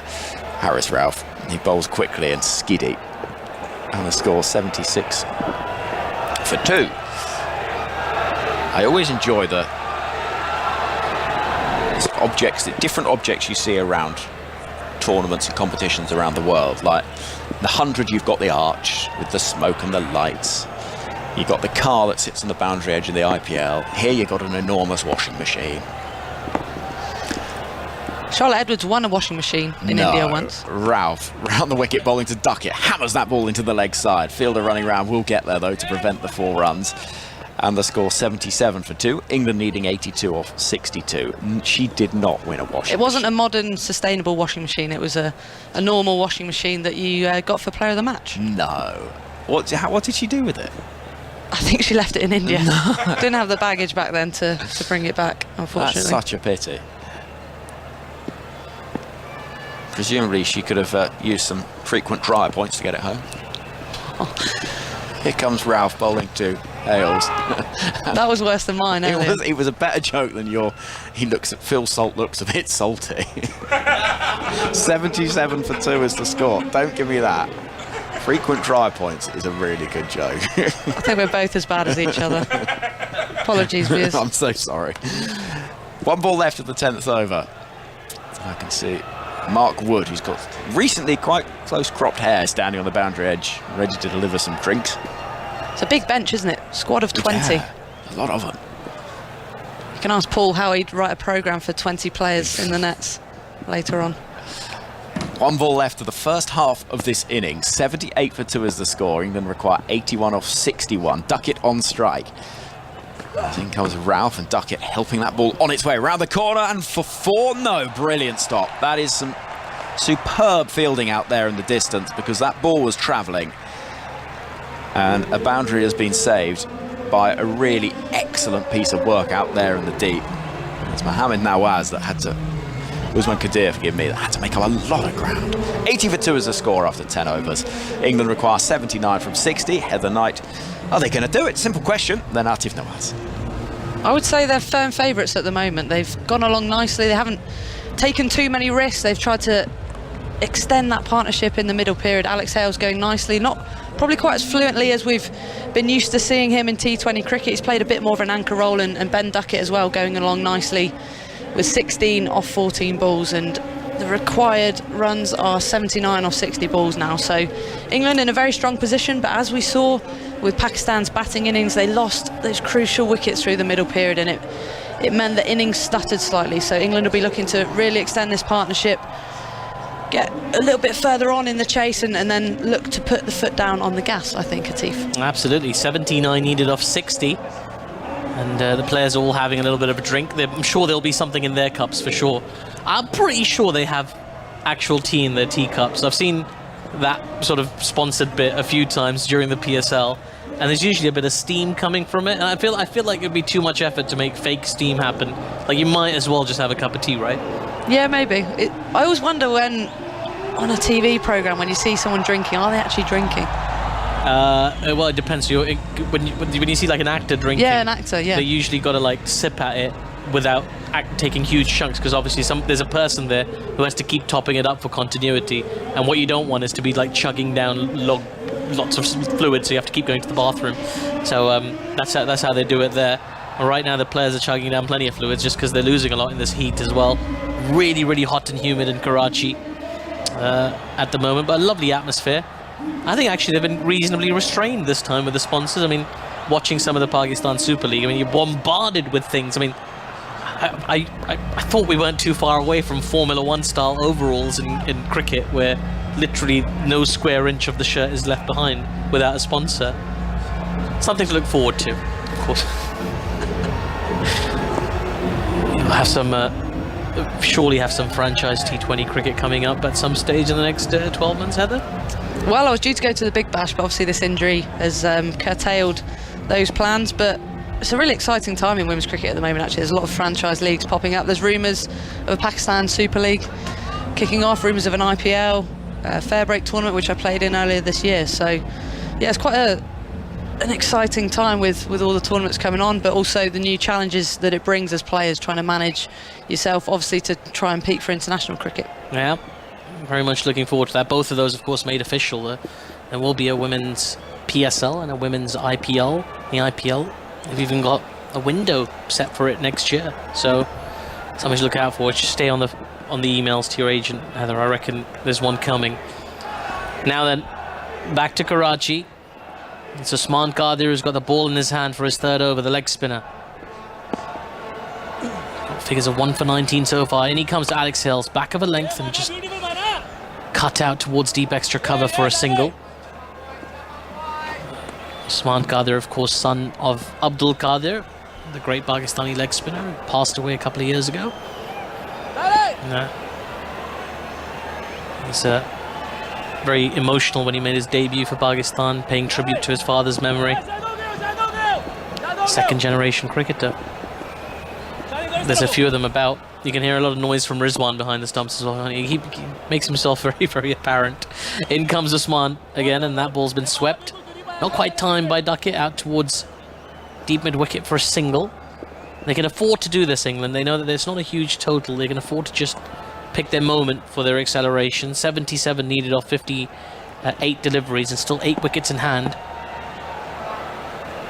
Doesn't look like the easiest wicket to start on, so these two will really want to break the back of the chase and get the most of these runs. Wide outside off stump, big swing from Alex Hills, and he's hit it right down the throat of Long On, who's dropped it. My goodness. It was a straightforward chance. He done all the hard work. It's Shan Masood down at Long On. Got underneath it, got his hands into it. Somehow it's gone through his hands. Alex Hills. It was a long way wide, just pushed it further wide than Usman Qadir. Saw the batter's shot coming, and it's gone right through his hands. My goodness, what a drop. Yeah, really good bowling there from Usman. He's identified that the England batters are sweeping a lot. And there's a reverse sweep this time, and into the vacant area this time for Ben Duckett. It became mid-wicket. It was, of course, deep extra cover, but he switched round to a right-hander stance. Insult to injury for Qadir. He had him dropped. Well, he had Hales drop the previous ball, and he gets hit for 4 by Duckett the next ball. He's bowled well, actually. He's looked threatening. His figures don't quite suggest it, going for... How many has he gone for now?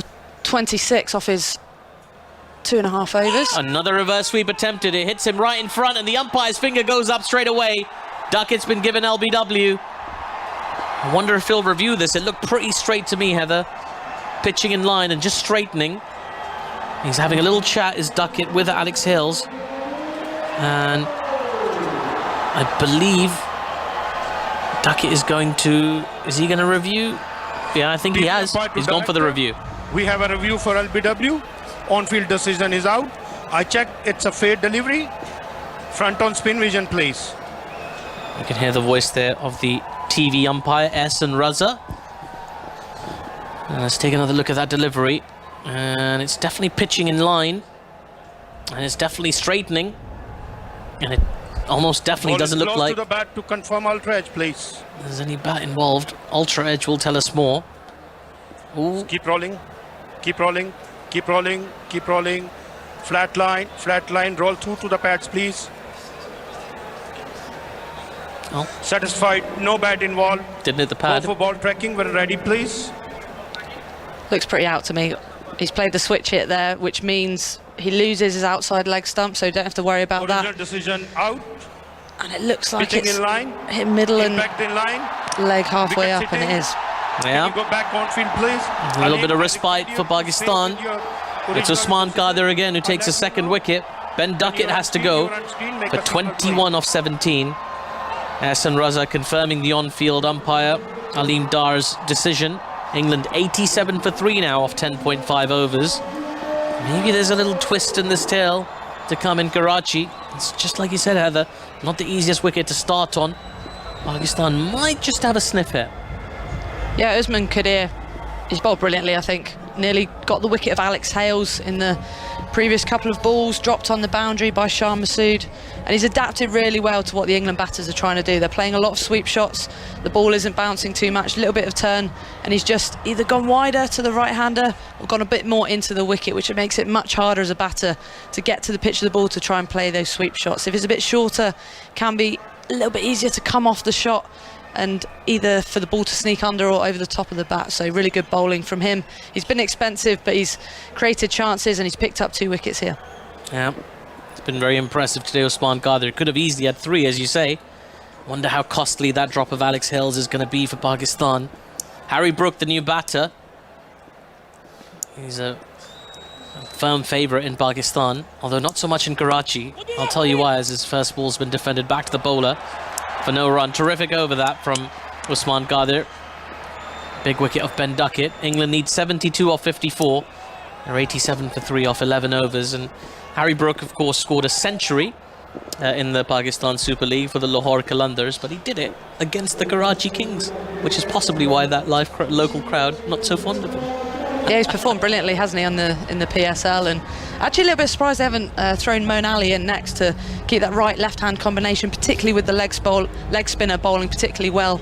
Obviously the matchup to the left-hander is a slightly better one from England's batting perspective, but tour of opportunity, they've given Brook the opportunity to go in at number 5 with a nice chase lined up and hopefully a few runs for him today. Yeah, Nawaz, the slow left armer, is going to continue. It's going to be Alex Hills on strike. He's on 29 of 23 deliveries. It's a big innings, big match for Alex Hills. Back in England colours after a long absence from this side. Can he guide his team home? Nawaz into Hills, back of a length. He works this out towards deep extra cover. It's fielded on the bounce by Heather Ali. Another single to the score. 88 for 3.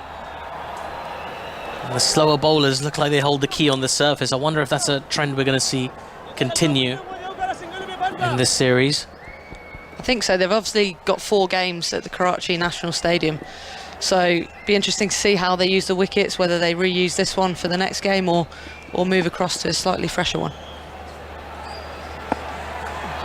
Nawaz into Brook. Just works this down the ground to long on for a single to get off the mark. Harry Brook. He's off and running. And you can hear Rizwan speaking in Pashto to Nawaz. Of course, many languages spoken in Pakistan. You historically sort of think of Urdu and Punjabi. And Nawaz and Rizwan both speak in Pashto. In comes Nawaz now. And that ball takes a leading edge and slightly aerial for a moment as it passed the fielder at point. Down to a deep backward point. The throw comes in, just a single to the score. 90 for 3 now. 69 needed off 51. It's still back England to get there. And perhaps not quite as straightforward as it looked a couple of overs ago. Big opportunity this for Harry Brook as in comes Nawaz. And Brook just working that wide of the bowler who has to field on his own follow through and gets a throw in as well at the non-strikers end. Had it been a direct hit, Brook would have been running off right now, but as it happens, it was well wide. This captain Babar Azam doesn't mind too much. He's got a smile on his face. Yeah, sharp work there from Nawaz, just flicking his left arm round his body. Really hard to get any accuracy, but we're just seeing a replay here. If it had been a direct hit, Harry Brook was hardly in the screen. He'd given up. It was a blind throw as well, wasn't it? In comes Nawaz. A bit fuller this time, driven to extra cover, fielded by Babar Azam. There is no run. Bit of purchase there again. I think how England's batters play Pakistan's 2 spinners through this middle period is going to be really key. They're going to have to target the seamers when they get the opportunity. 68 needed off 49. 1 ball to come in the 12th over. Nawaz into Hills. He drives us out towards mid-wicket. Just be the single. Mushtil Shah quickly onto the ball. It's the end of a very good over from Nawaz. He's got an excellent return so far. 3 overs, none for 15 for him. England 92 for 3. Alex Hills out there on 32 off 27. Brook on 2 off 3. Lots of fans out in the stadium enjoying themselves, enjoying the occasion. We've seen a lot of it this summer in England. The T20 blast, the Test cricket 100. It's just the big crowd pullers, but also, of course, in the Royal London One Day Cup, Charlotte Edwards Trophy, Rachel Hare Flint Trophy. So many great competitions this summer. Got a few England flags in the crowd as well. Yes, indeed. Usman Qadir in for his final over. Starts with a sharply turning ball, which Hills just bunts out for a single. You can hear Rizwan behind the stumps just yelling and yelling. Now to Usman, he's speaking in Urdu. It's outstanding. He's like one of those really impressive. I don't know if you remember your secondary school language teachers. I had this wonderful teacher who could speak French and Spanish equally fluently. It always blew my mind as the next ball's been worked to mid-wicket for a single. And Rizwan's a bit like that because he can speak Urdu and Pashto and Punjabi equally fluently. Very impressive. He's just a bundle of energy as well, isn't he? Seems like a really good team player. Brings the sort of focal point that the team can build their energy around. We've got to convince Stephen Finn to take us for a drive with Rizwan in Hove next summer.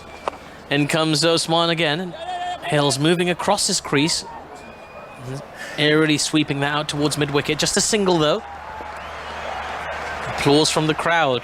Starting to feel like the team's still in this game. We're listening here on 5 Sports Extra.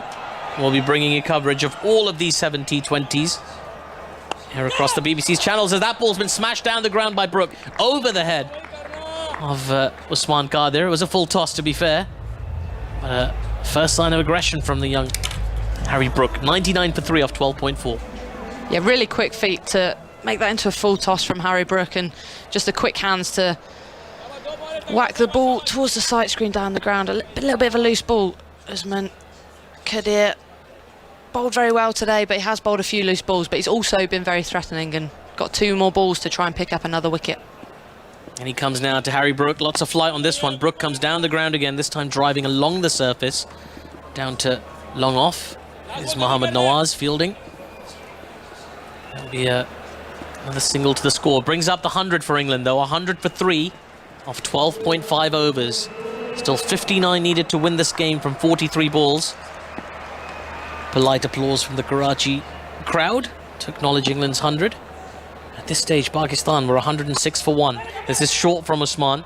It's been cut nicely by Alex Hills out towards deep extra cover. They take the first one quickly, and they're going to come back for the second, and they're going to make it. Good running by Brook and Hills. Steal a couple of runs to end the over. 102 for 3 England after 13 overs. And Usman Khadir's work comes to an end for the day. 2 for 36 for the leg spinner from his 4 overs. I know you've been impressed, Heather. I have, and brilliant running there from England as well, picking up 2 after a little bit of a fumble, showing the intent to try and push for 2. And it's so important on a pitch like this. It is a little bit slow, not that easy to find the boundary. If you can pick up those twos in those middle periods, it makes things a lot easier. But Usman Khadir been very good today. He's been a little bit expensive. He's had a drop catch off his bowling, but he's picked up 2 key wickets and kept Pakistan in this game. Yeah. And Mohammad Nawaz is going to continue for his final over as well. It'll be intriguing to see what Babar Azam does after that. Does he potentially try and squeeze out an over from Iftikhar? Maybe even Hushtil, both capable spinners. Hushtil not really favoured by Babar in the international format. For now, it's Nawaz for his final over, and he comes to Brook. Works that away towards mid-wicket for a single. 103 for 3 off 13.1. Yeah, Babar really putting all his eggs in one basket here, trying to take the 4th wicket in this innings, throwing the ball to his spinner to finish off, and spin has been very effective on this wicket, and this over is a real key one in the context of this match. Hills on strike, he's on 36 off 30. In comes Nawaz, this is short outside off, it's been cut hard. Babar Azam, extra cover, fumbles. Allows the batters to get through for a single. 104 for 3 now. Hills has just adjusted his tempo in this innings. I thought he might come quite hard at the top, but he's actually tailored his innings quite nicely to this chase so far. Can he take it all the way? It's Brook on strike, thick outside edge. Goes to short third.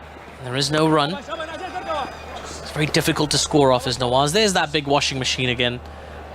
I know Henry Moran likes a lot. Turning very fast, considering there's no one on it pushing. And that's the kinetic energy that they've stored up from the previous, from pre-match, I imagine. There's, another full ball from Nawaz has been worked away towards mid-wicket. They take a single. That's all they'll take. I wouldn't mind a slip in here. There is a little bit of turn for the left-arm spinner, and they need wickets, Pakistan. Wouldn't mind a little bit of a catcher. We saw an outside edge from Brook fly past Slip's right hand in the previous ball, but no one in there to catch. No. 105 for 3. Nawaz into Hills, who drives nicely again down to long off. It's happy to just accumulate here for the time being, England. They can afford to do that, as we say. 53 needed off 37, but you don't really want it to go too close. You don't want it a straightforward chase to turn into a tight one necessarily, Heather. No, you don't, and a couple of quick wickets here will make it very interesting. And England will be looking to continue this partnership and try and not leave too much to do at the end. That can be the danger sometimes on a slow wicket. You rebuild in the middle, but allow too much to do for the lower order at the end if you lose a few quick wickets. A single off the last ball of Nawaz is over, and his spell for the day, his work is done. 4 overs, 0 for 20 for him. Very, very effective, as all the slow bowlers have been. England 107 for 3 for 14 overs, and following so far a very similar trajectory to Pakistan. In fact, they're going a touch slower than Pakistan were up to this point in the innings. They still should fancy themselves to chase this down. 52 needed off 36 balls. Now with 6 overs remaining in this game, it's back to the seam bowlers for Babar Azam. He's throwing the ball to the young man Shah Nawaz Dahani. He's only recently made his debut for Pakistan in T20 cricket. Well-liked member of the squad. 24 years of age from Larkana. Harry Brook on strike. Here comes Dahani. He's looking for the reverse scoop, and he's nailed it. As Harry Brook, 1 bounce 4. Nearly takes out one of the stewards behind the advertising board as well. Brook just got down on one knee and lapped it perfectly. 111 for 3. Yeah, nicely done there by Brook, realising that fine leg is up inside the circle, and a bit of welcome pace on the ball after death by spin in the last few overs. And as we talked about, I think the England players will look to attack the seam bowling a little bit more than they have the spin, and Harry Brook showing his intent by hitting the first ball by Dahani for 4. 48 needed off 35. He got into quite the position there, Harry Brook, didn't he? He looked almost like a martial artist by the time he got bat on ball. Big stretch. Brook's on 15 off 11. Here's Dahani again. This is a low full toss. It's been driven beautifully by Brook, but an excellent diving stop. An extra cover from Iftikhar prevents any runs. 112, I beg your pardon, they run through for a single. 112 for 3. Stephen Finn back alongside us. It should be straightforward, Finney, surely. It should be, but I think we saw at the back end of the Pakistan innings that wickets really did stem the flow of runs. So there's no point here Pakistan trying to just restrict England. It's going to have to be about how do we take these wickets and how do we keep pegging England back by taking wickets, making fresh batters come to the crease and try and chase these runs. 47 needed off 34 for England. Here's Dahani again. Under edge, almost onto the stumps. And Brook had come a long way down the wicket. And they run through for an overthrow. I mean, that was a bit poor from Dahani. He held on to the ball in his follow-through to prevent the single, but then his shy at the non-strikers was with such force. And the fielder following up had a long way to go. Actually managed to turn around and get the overthrow in. They've been a bit sloppy today, Pakistan, actually. A few fumbles in the outfield, drop catch, Shah Masood out on the boundary, and then just an easy single again for England. Just over 8 and over needed for England to get home in this first of 7 T20 internationals between Pakistan and England. Here's Dahani now into Brook. It's a full toss. It's taken a thick outside edge and it's going to run away to the deep third boundary for 4. Brook didn't really get a hold of it, but all he had to do was get a bit of bat on it. Plenty of pace to take the ball to the boundary. Third man up inside the circle and 4 written all over it. Yeah, another full toss there, and Harry Brook has bent his back trying to hit that one. He was going to make sure whatever happened, it was going to go to the boundary, and just getting a thick outside edge in between the fielder and the wicketkeeper, flying away for 4. On to 20 off 13. Brook, he's accelerating nicely. England 42 needed off 32 balls. And with the threat of the slower bowlers out of the way, looks like it'll be smooth sailing. Perhaps there's a twist in the tail, who knows? We must stay tuned to find out. Here's Dahani now. Slower ball. Brook watchfully driving that down to long on for a single. As a bowler here, Stephen Finn, what are you searching for? Well, I think Dahani here really hasn't learned from what's happened in the game so far. It's been the slower balls and changes of pace and changes of seam position into the pitch halfway down, using those variations to stop someone swinging one pace through the line of everything. The 2 slower balls he has bowled this over have both only gone for 1 run, and the pace on deliveries are the ones that have been smashed away for boundaries. So I think maybe he's got this preconceived idea of the way he needed to bowl without actually taking into account the conditions. Dahani into Hills. It's been smashed quite hard by Hills down the ground, and that's going to go to the long off boundary for 4. Alex Hills looking to accelerate and get England over the line. 37 needed off 30 balls.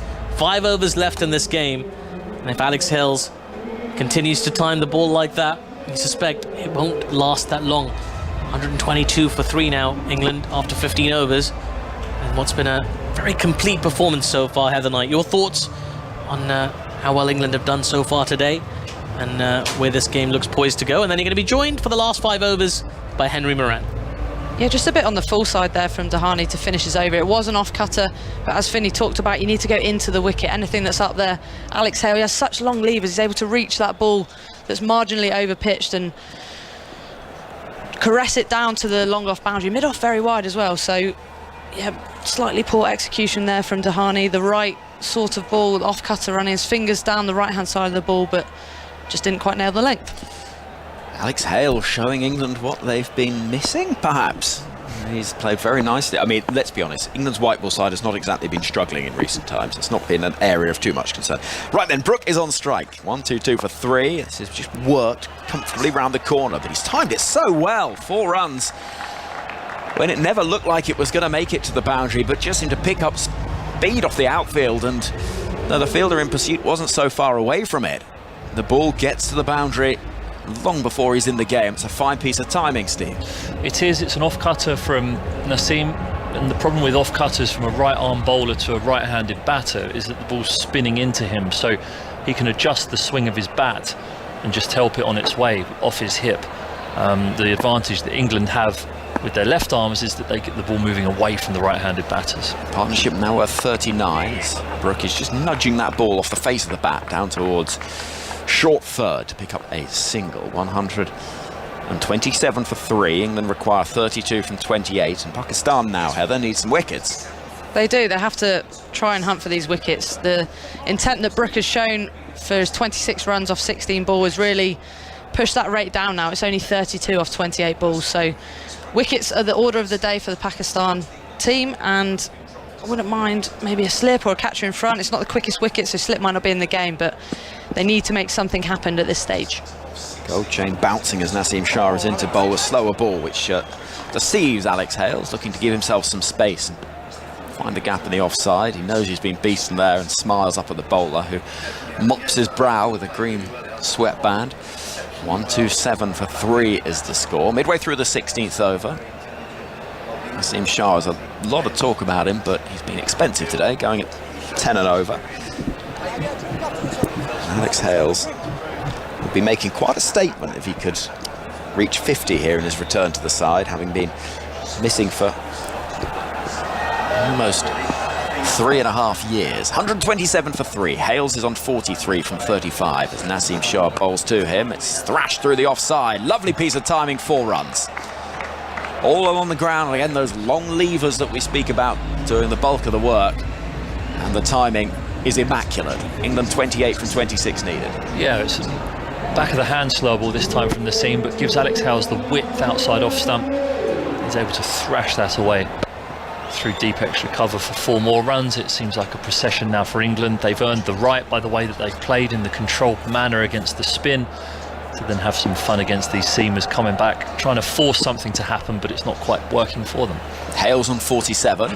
This is a very full delivery, which is worked off the toes, possibly through the legs, for a single to move his personal tally to 48. And England now to 132 for 3. Oh, we've got more of the tea drinking going on the big screen, which is always nice to see. They look very enthusiastic about their work. Oh, isn't that tea lovely? I think there is tea in the cups. I can confirm there is a bit of steam. Atif was correct. 132 for 3. 27 needed from 25. Naseem, this thrilling young bowler, is in now, bowling to Brook, who's equally exciting as a talent, and that is a glorious shot. 1 bounce 4, lofted away over mid-off, and a better looking shot you will struggle to find. That is sensational batting. It is back of the hand slow ball again from Naseem, but because it's full of a length, Harry Brook can just adjust the swing of his bat. He takes a small step outside leg stump.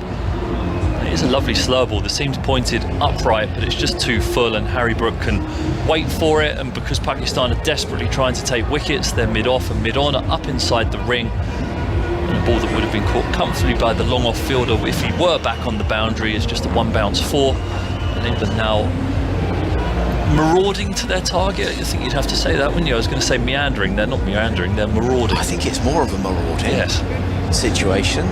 Would you say, Heather? I would. I'm just in awe of that shot. That's so hard to do when the bowler takes pace off the ball, to delay your hands enough to still go with the full face of the bat and find enough power to hit over mid-off. I think that's an outstanding shot by Harry Brook, and a sign of what a true batter great batter that he is, and I think something he does really well is he manoeuvres around the crease. He often moves to leg quite a lot and moves too often. I'm sure Finney will tell you when a batter does that, it can be quite hard to know exactly which line to go. Do you follow them? Do you go the other way and try and take it away from their hands? I wish I knew. I wouldn't be sat here if I knew. No, it is unbelievably hard, and to make it unpredictable and as late as possible. And Heather will be able to say from a batting perspective that if you move early, bowlers can follow you whichever way you go, but if you manage to move as late as possible but keep your solid base, it's so hard. Hales on 48, pulls that ball hard into the leg side, fielded by Heidi Ali on the boundary behind square to take Hales to 49. England need 22 off 23. Also holding the pose is always nice, that lofted drive, hold that pose. My bottom hand comes in a bit early, so if I hold the pose, it's not quite as aesthetically pleasing. Can you not just adjust it slightly afterwards and then hold the pose? I usually hold the pose after I get bowled. As long as you crop out the stumps, yep, then you're fine. One for the ground. 50 partnership has come up from 32 deliveries. We're going to see Harris Ralph running in. 22 needed from 23. Worked away, fine, but not quite fine enough to beat the fielder Naseem Shah down on the fine leg boundary. Brooke has looked composed as he moves to 31 from 18 balls, and England not too far away from victory, I should say. Tomorrow we'll have commentary of England's women against India. 1-0 down in that 3-match ODI series from Canterbury. Coverage underway at 1:45 tomorrow. So look out for that on 5 Sports Extra on BBC Sounds. Hales on 49, helps that ball round the corner. Is that off the bat? If it is, it's a half century for Alex Hales in his return to the side. And he does get the embrace from Brooke to suggest that it is off that bat, and now raises it around the ground. 50 runs from Alex Hales, missing for over 3 years from the England side. Back with a half century, and back looking every bit the international quality that has never been in doubt. But now he's back doing it for his country, having claimed the recall, a shock recall arguably, in the last month. Here comes Ralph. This is slashed away, could be a catch, should be a catch, and he's gone. Babar Azam running in from mid-off, and Alex Hales departs for 53. So there is the wicket that will perhaps just put a little bit of pressure on England. 17 needed from 20. The score 142 for 4. Steve Finn, just a word on Alex Hales' innings, 53 from 40. Yeah, he's paced it magnificently, hasn't he? He looks frustrated to have gotten out then. It would have been nice for him to be able to see it all the way through to the end, but he's done a bulk of the heavy lifting here for an England team that needed someone to marshal this chase, and he's come in and shown his experience. He's put aside the fact that he's not played international cricket for 3 years, and ultimately, unless something absolutely extraordinary happens, he's seen his team home pretty much here, which they'll be very appreciative for. So well played Alex Hales on his return to the team. England lost their 4th wicket now, but still too much for Pakistan to do, I feel. 7 fours in that innings. It was composed, controlled, and pretty much ticked all the boxes, didn't it? It did. It was really mature. I think the way that he played spin didn't look to be too expansive, knew that the spin was the threat against his wicket, and when the seamers came back on, he's looked to be a little bit more aggressive and pick up a strike rate, and he's been the anchor today, which you're not really used to seeing Alex Hales do when you see him play in all the franchise leagues. You're used to seeing him at the top of the order, hitting boundaries and being very expansive, but he's identified that was a role that he could take on today, and he needed to take on, and he's done it brilliantly. So Moeen Ali, the stand-in captain, comes to the middle. We might have just heard from Harry Brooke there, just talking about the pitch. A little bit too paced was the message for Moeen.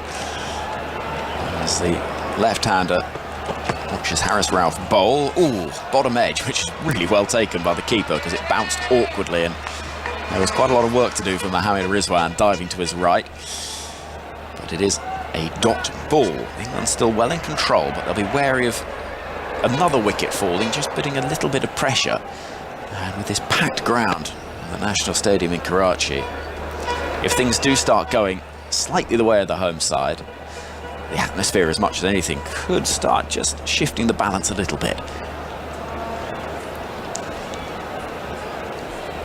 moment still very much England's game. Moeen waiting. 142 for 4 the score. 17 needed from 19.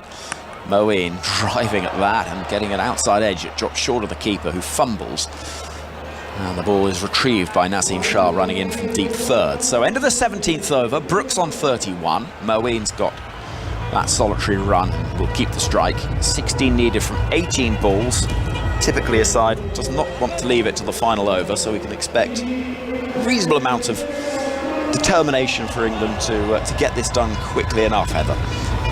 Yeah, I think so. I think, like you say, Henry, they won't want to leave it towards the back end and put themselves in a situation where a couple of quick wickets could really put them under the pump. But 17 now needed off 19 balls. But we've talked about all day how it has been really hard to start. So I think Brook, as the in-batter, is going to be the one that hopefully will see them home. I think he'll look to be quite aggressive.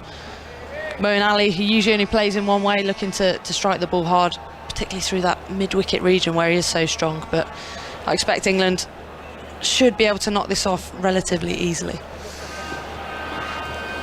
Moeen Ali got the first job of the day done, winning the toss. He now is looking to try and seal the deal for England on strike, pushing the ball into the offside. And there is no run. 143 for 4, 16 needed from 17 balls. There's a bowler here, Finney, particularly with the pace on, the only option here for Pakistan. What are you looking to do, knowing that runs aren't really too much for stress? Yeah, I think you probably just try and identify how someone may get out, or the most likely way of them getting out, and you just go for Broke to try and do that. With Moeen, you've seen already they're targeting him with a couple of short balls. Low full toss, driven into the offside. Work for the fielder to do. It might win the race, the ball here, and yes, it does. Perfectly placed. It was over pitched, and Moeen on it quickly to pick up 4 runs. 12 needed from 16. Not bad. No, a low full toss on or around off stump is what Moeen Ali goes to bed at night dreaming of, and he's gratefully received that there. But yeah, I'd be trying to bang it in halfway down, trying to change my pace, trying to get him playing cross-batted shots on a slightly too-paced wicket. It is a lot harder to play than obviously a low full toss. Moeen's on 5. Again with that elegant opening of the face. Finds an easy single out to deep cover. And England require 11. There's been a lot of full tosses today, isn't there, by both teams. Do wonder if the dew there in Karachi has played a small factor, making the ball a bit slippy and hard to control as a bowler. Paul gets in touch in Hertford. Says, just wondering whether the washing machine on the boundary is prize for player of the match. It'd be more useful in the home than a motorcycle, but less useful on the road, I suppose. This is an attempted little scoop over the keeper's head, which is missed by Brook. It goes through to the gloves of Rizwan. England need 11 off 14.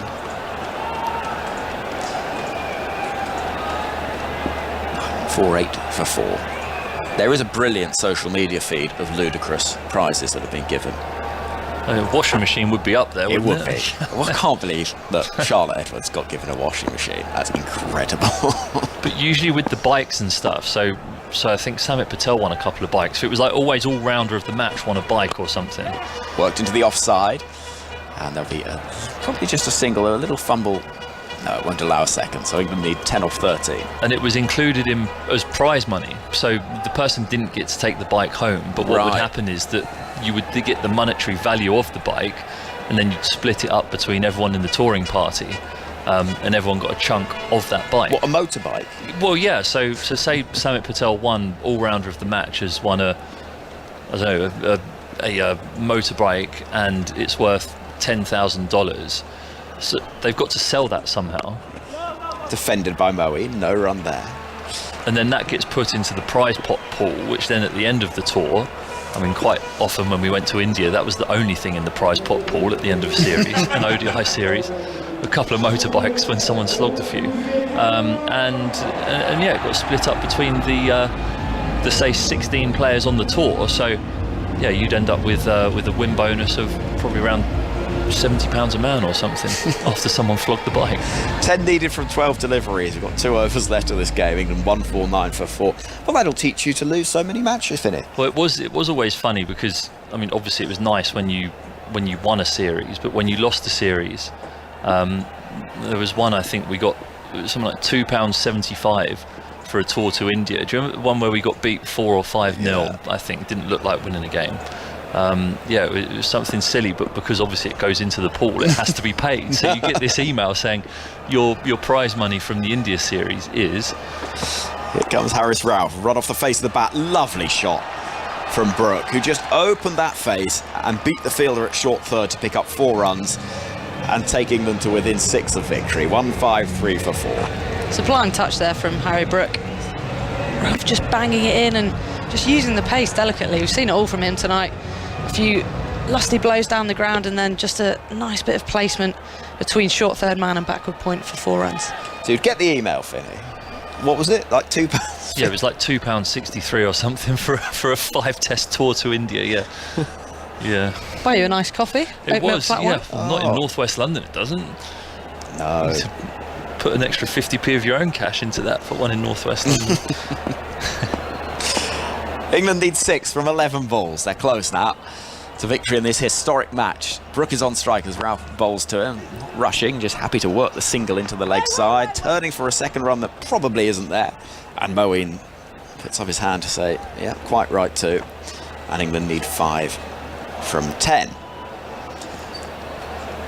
I love that footage of Tuffers on a bicycle during a tour to India in the early 90s. The spin wash tour, where England are losing seemingly inevitably heavily in a test series in India, and Tuffers is seen riding across the outfield at the end of a test match. that documentary on Sky was fantastic. It was superb. Rauf bowling to Moeen, pace taken off the ball, doesn't quite swing it in. He realises before he actually goes through with the shot that he's not going to get it. And then 5 needed from 10.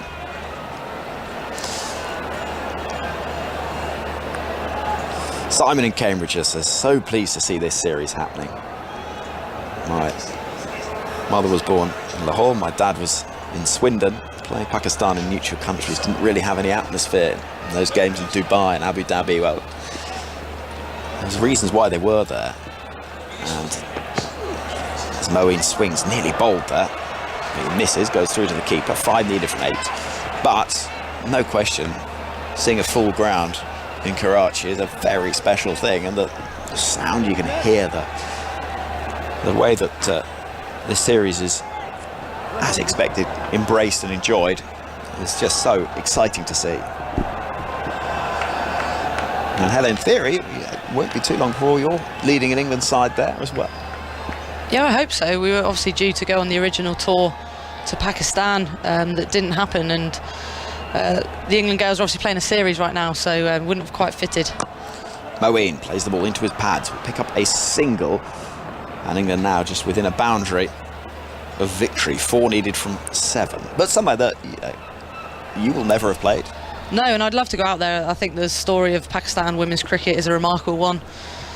The barriers that they've had to overcome, and as India is, it's one of the most passionate places for cricket in the world, and yeah, I hope to hopefully go there one day and play a few matches, but as far as I know, there's nothing in the calendar.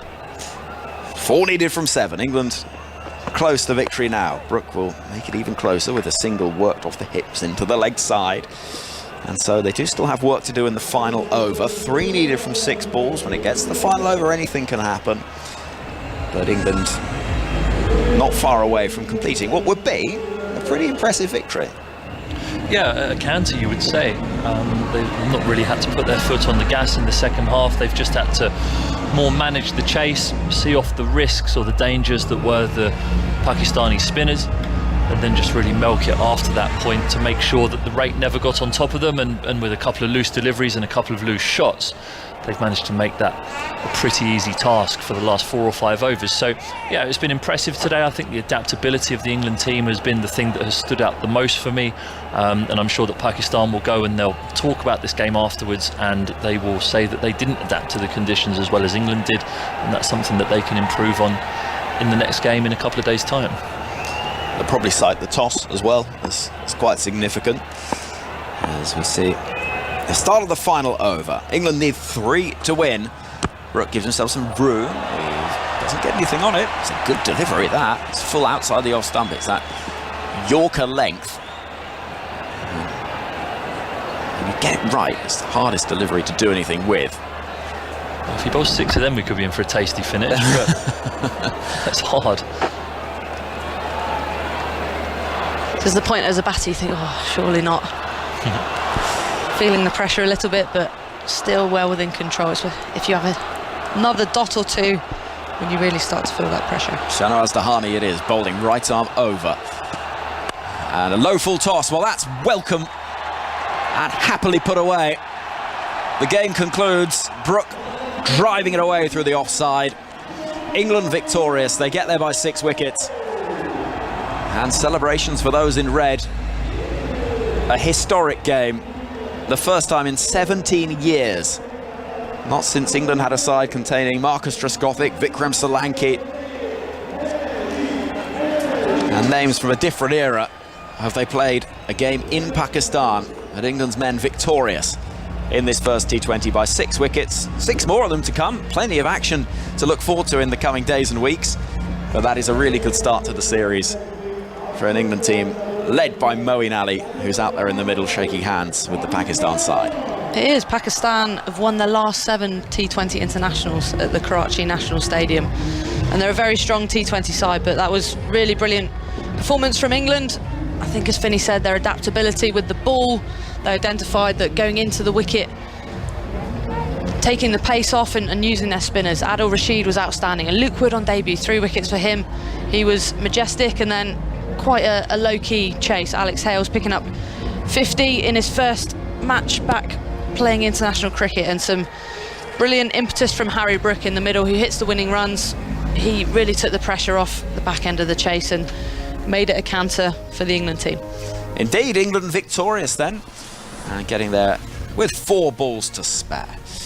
So victory for England in the opening game of an historic tour to Pakistan. 17 years it has been since they have toured to this cricket-mad country, and such a special occasion to have 7 T20 internationals, the first of which won by England. Moeen Ali, stand-in captain, winning the toss, electing to field first. England, who reduced what looked like it was going to be a big total for Pakistan to 158 for 7. Luke Wood on debut picking up 3 for 24. Top scoring in the Pakistan innings, Mohammad Rizwan, was 68 from 46.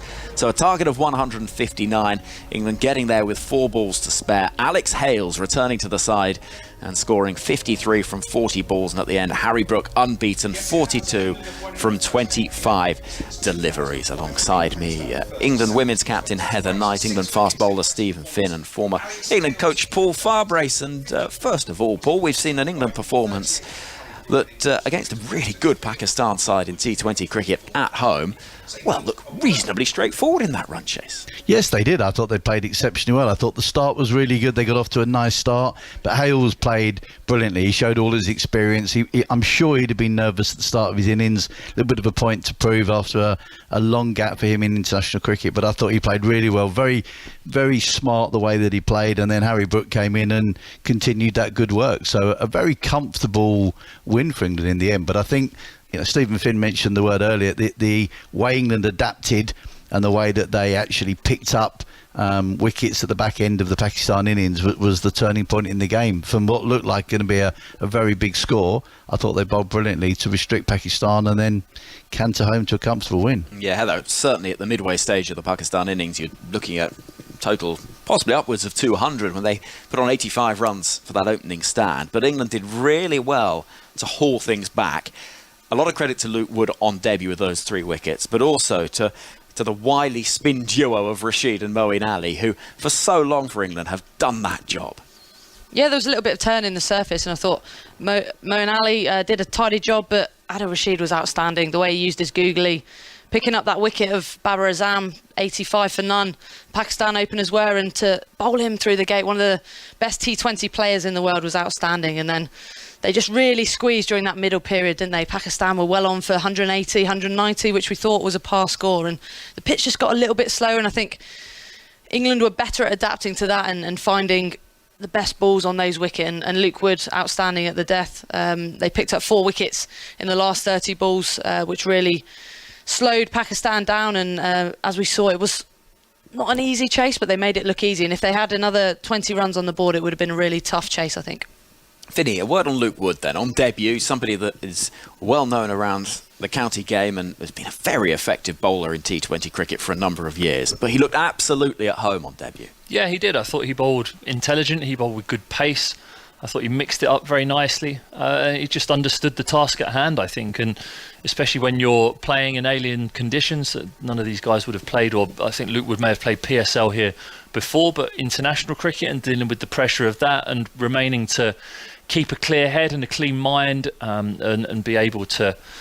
A clear mind, sorry, not a clean mind. A clear mind. Both important. Both very important for international sport. Yeah, you'd have to say. Yeah, well, without both, you'd fail miserably. But no, I thought he did really well, managed the situation, and yeah, took a couple of wickets late on in that innings and got his just rewards.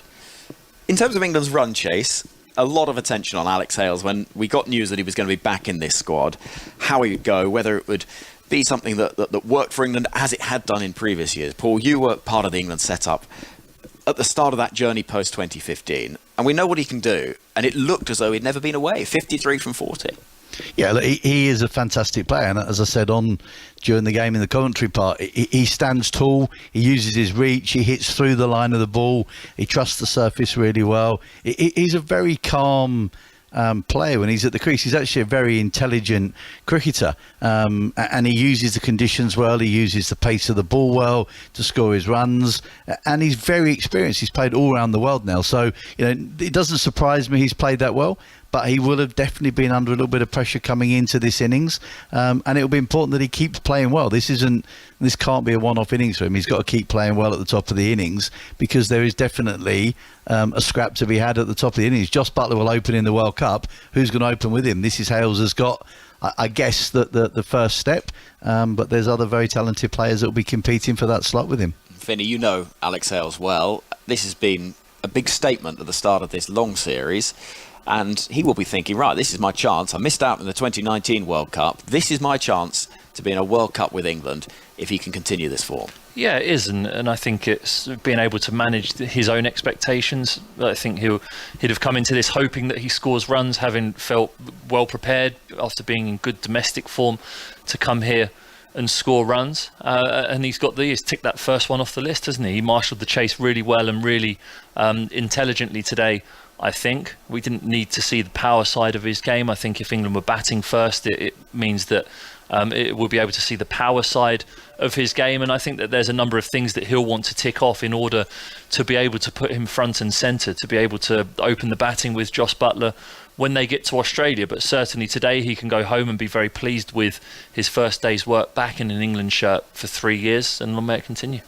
Harry Brook, meanwhile, is at another end of his journey, Heather, in terms of England cricket. Not out innings of 42 from 25 balls, looked utterly composed throughout that innings as well, and it was that composure that really stood out as well as the ball striking. It was, and he had a really simple game plan. He looks to move around the crease a little bit to make the angles that he wants, and he plays proper cricket shots. And that shot over mid-off, I'm still thinking about it, Henry. What a delightful shot that was off a slow ball from Nazim Shah to hold his shape. Just shows what a talented player he is, and he actually really helped Alex Hales in that innings. I think Alex Hales was playing the anchor role, and it was at that point where if they let the rate get up too high, it was going to be quite tricky to really catch up on a slow wicket. So he added that impetus. He scored very, very fast, hitting boundaries, using the pace as well, a few scoops in there, and it was a real fine innings, and he'll be really happy to finish not out as well. It's a really good feeling to shake the hands of the opposition, knowing that you've won the game for your team.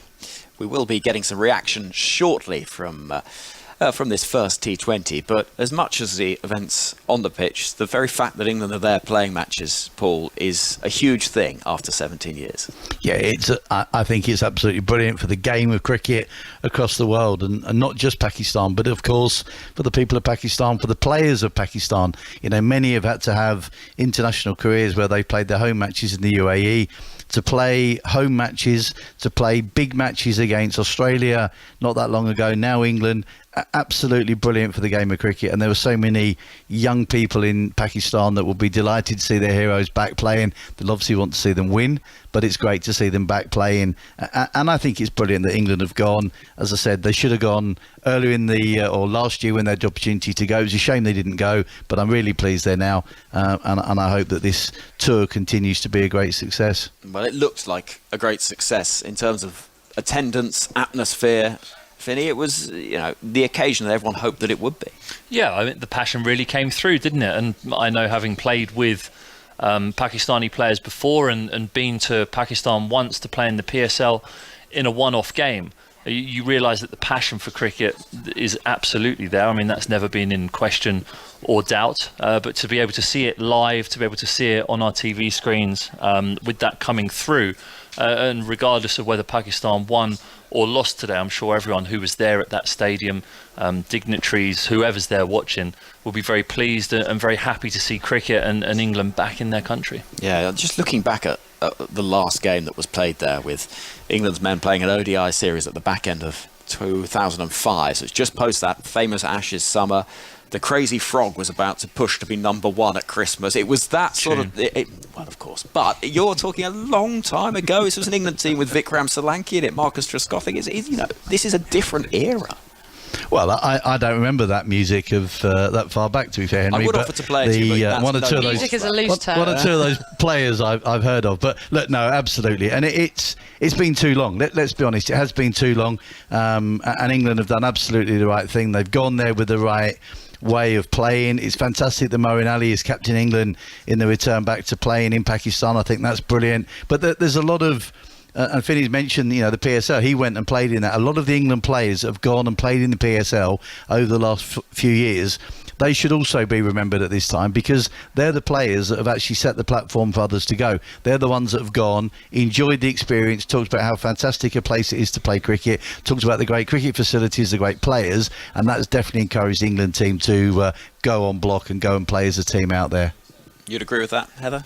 Yeah, definitely. I think obviously it's a tough time for people in Pakistan at the moment with the floods as well, and an event like this is just historic, and the people of Pakistan will love going to watch it. You can see the passion, and there's probably a lost generation that haven't been able to watch their team play at home. So to have it back on these shores, I think England going is such a big deal. It's slightly different to other teams going in terms of the world stage. So yeah, it's about time that it happened, and yes, I think it's set to be a brilliant T20 series. 6 to go. 6 to go indeed. We've got 3 more in Karachi at the National Stadium. Then the show moves to Lahore before we see, at the back end of the year, a test series as well to be played between Pakistan and England. You'll be able to hear all of it with us here on Test Match Special, I'm delighted to say, because there is so much cricket to look forward to and enjoy from Pakistan, and it's thrilling to have England touring a country that is such a huge part of the cricket landscape. Right then, let's head for some post-match reaction. We can join the post-match presentation with Uruj Mumtaz on the outfield. T20 Series 2022. England winning this one comfortably by 6 wickets. And of course, before we move on to a number of awards for tonight, I'd like to introduce the presentation party to my left. Mr. Mohammad Yahya Khan, Group Head, Digital Banking, Bank Al-Falah. Mr. Salman Altaf, Director Marketing, GSK Consumer Healthcare. Mr. Ghulam Hussain Shahid, Chairman, Kingdom Valley. Mr. Mohammad Ahmed Khan, Director, HR Dolans. Mr. Farhan Hussain, General Manager, KFC Pakistan. And Mr. Sayyid Amir Ali, President, Bank Islami, on behalf of Go Lutlo. Moving on to the awards, there's quite a few for tonight, so let's start with the first one. Mr. Sayyid Amir Ali will present the Go Lutlo Best Bowler of the Match cash award of PKR 100,000 to Luke Wood.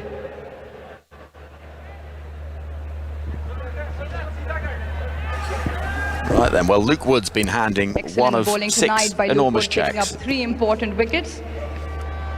Indeed, a big smile on his face. Let's hope he's got some excess Next one, Mr. Farhan Hussain will present the KFC Feel Good Performance Cash Award of PKR 100,000 to Adil Rashid. Adil Rashid gets the Feel Good Award. She was, I know, desperate to get. Spinning a storm around Pakistan's top order, picking up good wickets with the ball. Mr. Mohammad Ahmed Khan will present the Dolan's Reliable Player of the Match Cash Award of PKR 100,000 to Alex Hales. Alex Hales with the Reliable Player Award. What a return to international cricket for Alex Hales.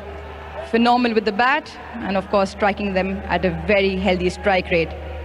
Next up, Mr. Ghulam Hussain Shahid will present the Kingdom Valley Master Blaster of the Match cash award of PKR 100,000 to Harry Brook.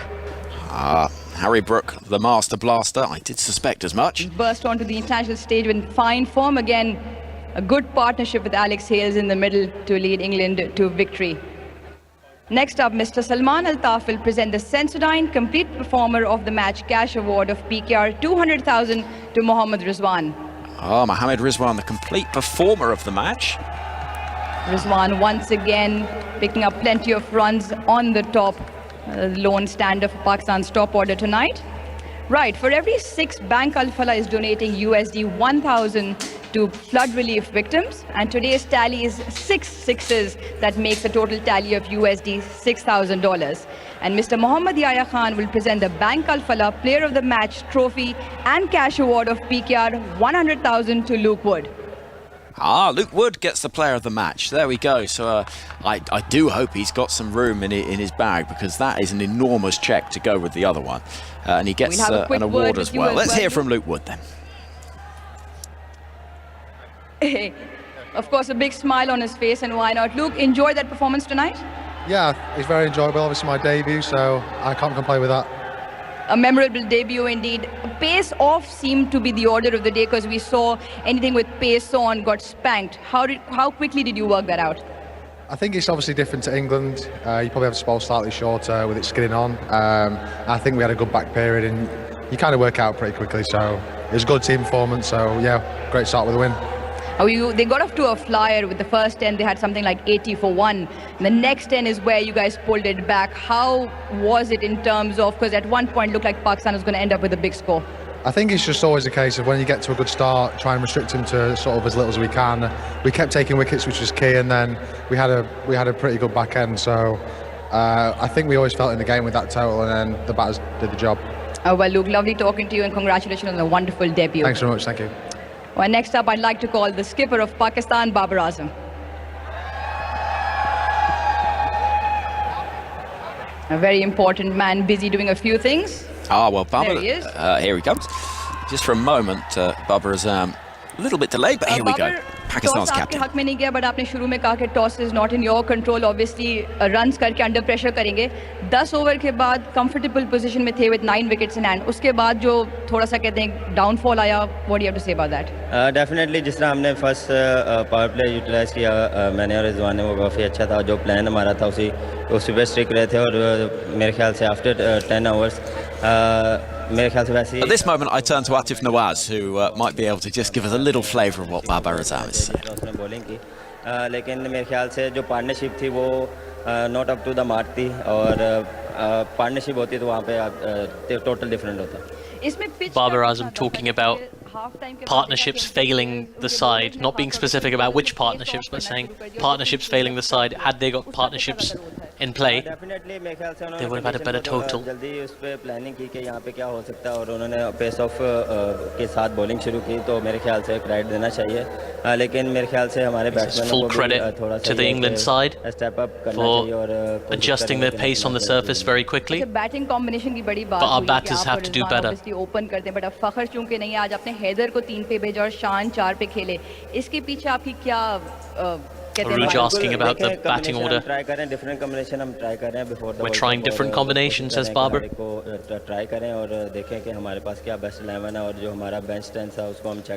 Trying to work out what our best 11 is. How to give the best opportunity to our bench strength. It's now time to invite the there we go. Thank you very much. You're very welcome. Atif Nawaz. Right then, let's hear from the England skipper, Moeen Ali. Moeen, excellent team performance. Yeah, brilliant performance. I thought we were outstanding throughout. Obviously, they got a great start. We pulled the game back really well in the middle period, and at the death in particular, we were fantastic. And a lot of praise to the bowlers, because they actually set the game up for our batters, who actually on a difficult surface, I thought we played really, really well. We chased it and timed it perfectly. Phenomenal debut for Luke Wood, picking up 3 important wickets and at a crucial time where Pakistan looked like they were cruising. Yeah, those crucial wickets, obviously, and big wickets as well, obviously, guys who were in and set, and we managed to get them out, and it wasn't easy for the new batters. I thought Adil Rashid and Luke Wood was outstanding today on his debut to run in and bowl like that. He stuck his chest out and he was fantastic. So I thought them two in particular were awesome. Yeah, England seems to have a good all-round team in all three facets, and the depth that England has, especially in the batting, seems unmatched. Bringing Harry Brook in, phenomenal start for him as well. Alex Hales up the order. Some devastating combinations you guys have. Yeah, and I thought it was we were really smart with the way we played and chased that down. I thought Alex Hale in particular, with somebody to come in after such a long time, and I'm sure he would have been really nervous, and to play the way he did, he just showed how good he is and why he's one of the best openers in the country. And Brookie is one of the best young players, and everyone's been talking about it. I think hopefully going forward now, this will give him a lot of confidence going forward, and it's only good for English cricket. We have fantastic players not playing as well, which we're looking forward to watching them play in the future as well.